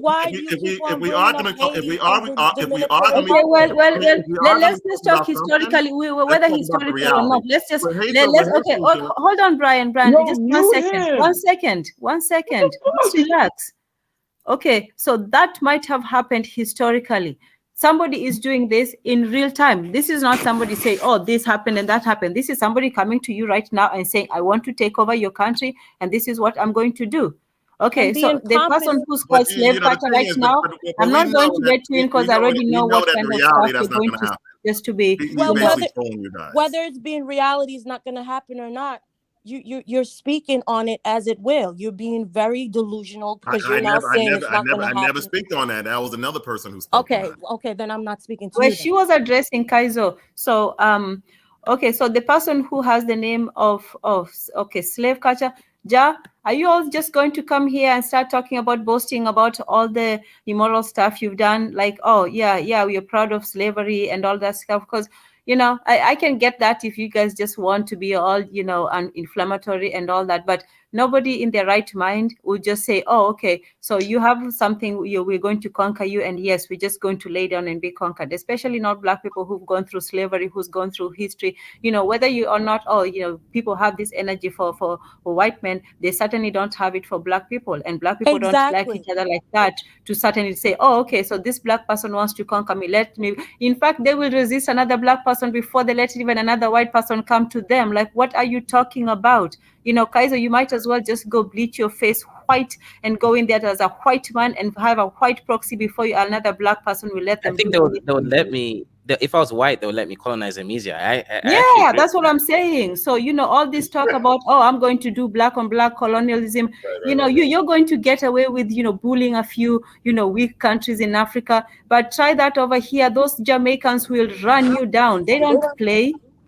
Anyway, but hey, I'm not against people, having, the ideas and plans and whatever they want to do. Me, I'm just like I said, and don't even worry. Like, look, I'm sure this is your first time encountering. Okay, Ja, you promised to be nice. Kaizo was nice enough. Brian is having a little bit of problems being nice, but we're nice over here. No, I'm being nice. With me, I like facts. How? Let me get on that. We already colonized this channel. Have you noticed that, Yona B? This is how we start. This is not a colonization. We're just letting you just have your say and get it all out. And also, it's good also for the Caribbeans to see the other kinds of African ideas that they are out there. Yeah. So Yona B, I already colonized 2 Black Americans here. One of them is Jack. And also, it also lets you see what other Caribbeans there are. You have the Bahamas kinds, and then you have the Haitian kinds. Just take this as a lesson. We don't do this. Kaizo does this on a daily basis. So this for him is like I don't know, a walk in the park. So on a rainy night, on a wintry, summer. Yeah. Well, if he does this on a regular, then I would think that you don't really have a life of purpose, because you come. No, I just told you already. Colonized. Ask the Black American brother here. He's one of my slaves. No, you don't. Slave. Can you speak, please? You're coming. Okay. Kaizo. Here's the thing, though. It's cool because I'm a cool person. I'm nice and cool and chill and all of that stuff. But Gastimap has been asking you or requesting. We've been on your channel. You've never been on Gastimap channel. Okay. Yeah. Me, I'm just a lady. If you come and attack me, I'm just like, oh, okay, and I'll be nice and all that. But I'm not saying that he's not going to be nice. I'm just saying that if you want to have a proper discussion on these things, it would be good to have a discussion with him. And you're coming on here trying to belittle Izuli oh, you know, the intellectual. You intellectual motherfuckers don't do anything for our people, but No, but talk I have. bullshit. I'm in You Africa, sister. man, Okay, get that the So has what fuck am I got out of doing? me. here. Am I Get the living in the fuck white out man's of here. country? You intellects don't do shit for your fucking But community. Tan, I'm sorry I have to go off on sister, the show No, tonight, that but was this sister, is some hilarious. hang on, Look, sister, I bullshit that I don't was curse, sister. hearing. Let but me And I make had it to really having wake clear to to up you, curse sister. out of just my makes I me. sleep and hang on, tell you sister. about yourself. You're disgusting, you're Sister, delusional, and you're delusional pompous. how? And for you to come on here and try to belittle my brother, okay? You're nothing. You're Do you nothing want a because mud cake like as what well, Tan sister? even said, you go on everyone else's platform. Go on Gas's platform and have him smoke your ass. Go there and talk shit. I'm not gonna But be you want to smoked by come a low on a IQ ladies show and try to Nigerian. big up your chest Queso's and trolling. talk You know, about you want he's to no trolling. colonize. You ain't colonized no damn body. Go Okay, hang back on, to the sister. fucking Hang zoo on. Let with your me. Okay. monkeys and do your Yeah, yeah. bullshit. I Okay? agree. Get I the agree fuck with you, out of sister. here. Get the Sister, fuck I've already out of here colonized with two. that dumb Okay, fine, shit. sister. Yeah, That's he's I get some it, just he's dumb just sister. shit. You trolling, man. making me He's just Sister. wake up trolling. out of my Yeah. sleep to come out Okay. and basically put myself out of Yeah. who I am to talk to you like this because you're a Okay. fellow brother, Yeah, but you were me, don't put disrespecting another Okay. yourself brother. out. So, Look, sister, let me ask you a question. I've already colonized two Black Americans. Two of them are in this platform. What are you gonna say about that? Listen, you're not Well, yeah, I mean, I don't colonizing think Queso, nobody. Queso, you You're didn't not colonize Ja, nobody. colonizing Ja, You Ja, put nobody. can you yourself please? And if there. you Eton has colonizing been somebody, Hail colonized Emperor again. Kaizo. Hail Yeah, they Emperor exactly. Kaizo. need to Okay, go Oh back You to the Lord hear have that? fucking zoo mercy. You with hear that? you. Sis, Go sis, back sis, to you the hear that? zoo with your master. That's what you need to do. You Do you hear Oh dumbass that? my God. monkeys Oh who's Do my you been hear God. that? so-called Hail Emperor colonized. Kaizo. Tan, that's So all that I need to I'm say. gonna colonize you next. I'm gonna These come to fools, Jamaica. you could tell okay, they're very, very delusional. Queso's a just mess. like Very Azuli, disrespectful. we'll be out You soon don't because come on a lady's platform and disrespect a lady Okay, I like think that. you're Okay? kind of By talking disrespecting too her much, sis. guests. You're Okay, disgusting. You're okay, cool. disgusting. You need to get the fuck out of here with that dumb Oh, okay, monkey shit. okay. Yeah, you Yes. have to respect yourself, sis. You know, you're not coming Okay, yourself with the right all picture. of you, let's go back to being nice and where I'm about to, call this a night. So please do, Tan. yeah, my niceness level. Very disgusting. All right, go ahead, But Jarzola. Let yeah, Jarzola go ahead, General Is Zola. being depleted. Put Okay, that so muzzle on let's your. do this. This is how we're going to be fair. So because Jan Zola hasn't had a award yet, let's start with him. Then let's go to Brian, and let's keep it at 2 seconds because I'm about to be completely out of here. So yeah, so let's start with Brian, and then Kaizo, finish with Yona, last word, and then we're out. So yeah, remember, the order. Yes, I would yield my time and give it to my Emperor Kaizo. Okay. Shout out. You see The that, Jonah? time begins That's now what a at real 28. emperor has. It's That's the 28 power of a minutes real past emperor. the hour, so we'll end at 32. Yeah. Yes. So you see, Yona, that's the power that an emperor carries, right? He's my general, and he's going to be number one colonizer. I'm going to send you're him taking your time for him, though. I'm just going to end his session at 32. So, yeah, go ahead. Who's speaking right. now? So it was supposed yeah, to you see that, be Yona? Brian. No, it was supposed to be Brian. Yona B is Oh, going Brian last. first. Yeah, Brian. Yeah, fair I enough. know. Go ahead, Brian.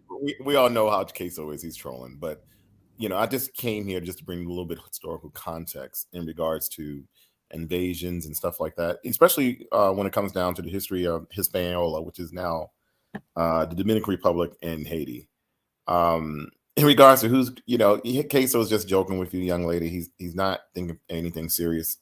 In regards to the slave ship things, we have to take history in context and be real with it. I get tired of the victim mentality. We basically sold. Let me finish. We basically sold each other. Africans sold each other. I mean, what people don't realize in the diaspora, if they really, really dig deeper into history, we were both victims and also victimizers. Most of the Africans who came here was prisoner of wars. It was, basically, if you look at archives as far as various different African ethnicities, especially the Fula groups, some of them, it's been known as far as, individuals who sold people, and then they wound up getting caught by other tribes and wound up being sold. So it was like a chain of events of various different enemies. Very few Africans were sold within their own ethnicities, but most of them was prisoners of war of other ethnic groups, and that's how the way it was. If we're gonna talk about the history, let's be fucking honest. Preach, preach, preach. That's all I have to say. And He kept it 100. Just have a good night.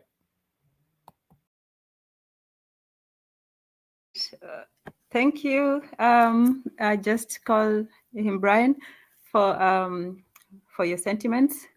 And well said, well said. At least you didn't go off, and you are brief. So yes, kudos to you. So let's see. We have yes, the colonizer Kaizo. Go ahead. You have. So he gave up 2 minutes of his time. So you have 4 minutes to go, and or you can yield your time, and we can go with Yona and end this a bit early. Are you sure you don't want to bring Tunisia up? And Oh my goodness. If I bring Tunisia up, Tunisia, we'll why be don't you here come up? for another 8 hours.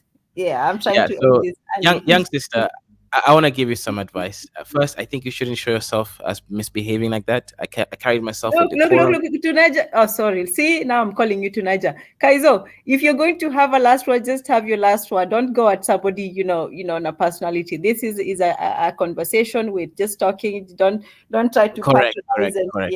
yeah. You're correct. You're correct. So the first thing I'll do is I'll send some envoys of people to give the Caribbeans proper female etiquette, so they carry themselves See, the you're right still way. doing it. You're still doing it. Oh, Yeah, I okay. don't know why you just want to be cast out for no reason. Just state, your point of view, and then just let's close out on a good note. Okay, okay. Yeah. I want to help our people. I love Africans. Africans are very, very special people. We're the chosen children of Kaizoria, the God who created the old world. So, shout out to us, and I pray that we all find a special place. Shallow, mother loving, wham. Mic Okay. drop. Okay. All right. Good one. Good one.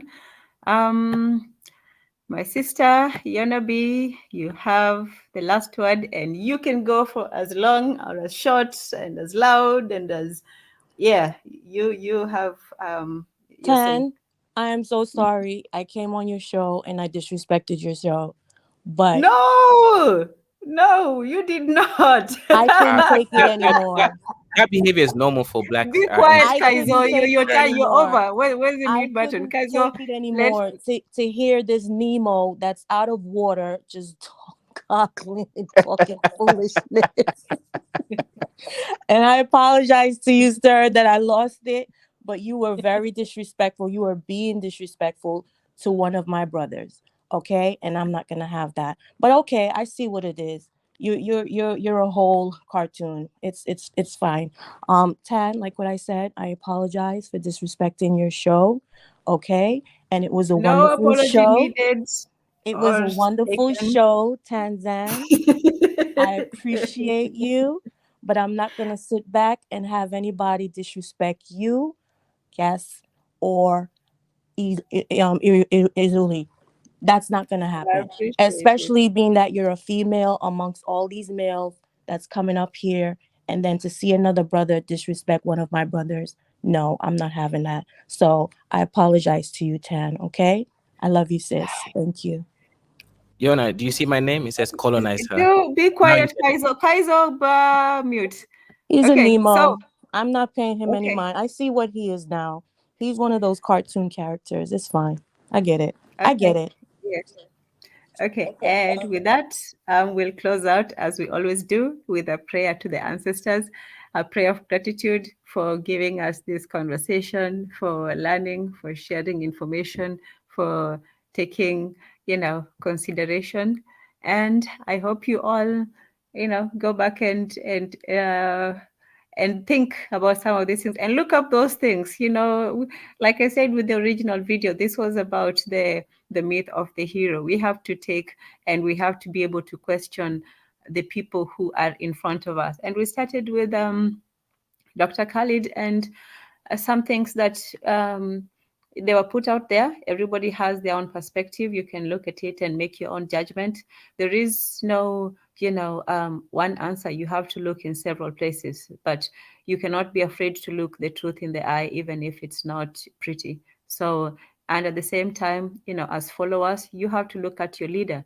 you have the responsibility. The leader has, the duty to the followers, but the followers also have, the duty of followership to the leader. So as much as the leader wants to expect something from his followers, you as a follower, you also have the power of discernment. It's not simply, power going down. You also have the power to, choose and judge and see what kind of a person this is. That's why when we started talking about leaders, we say that, some leaders are obvious puppets. Everybody calls, the same old messages, blah, blah, blah. The same old ones who are paraded, and, they have lost their use. But for some time, they convinced some people for a while that they were wonderful and great, and they really, were there caring for their people, and people followed them.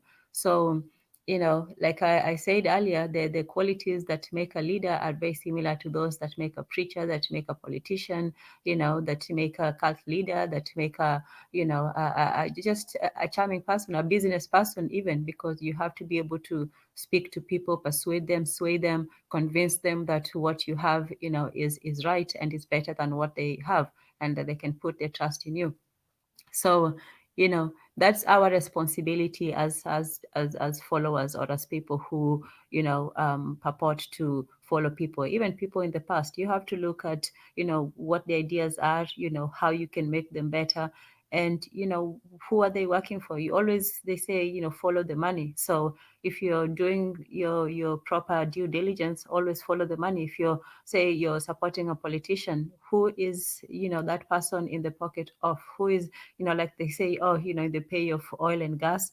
Yeah, just look at what your people are doing. I'm not saying that everybody is, terrible and out to get you and so on, but we have to have some criteria of what makes a good leader, what makes, good followers, and what makes for a rational decision. It's not to jump at the first, hint of malice, but it's also not to follow at the first hint of, somebody saying something persuasive. So that's all the lesson was for today, that there is no hero. A hero is a mythical concept. It's something that is legendary, is usually exaggerated.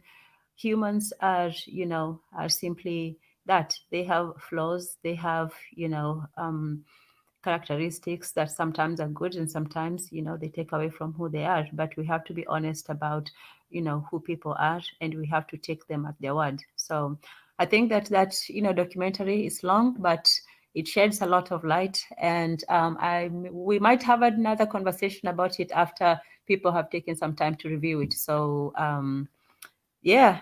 Oh wow, thank you.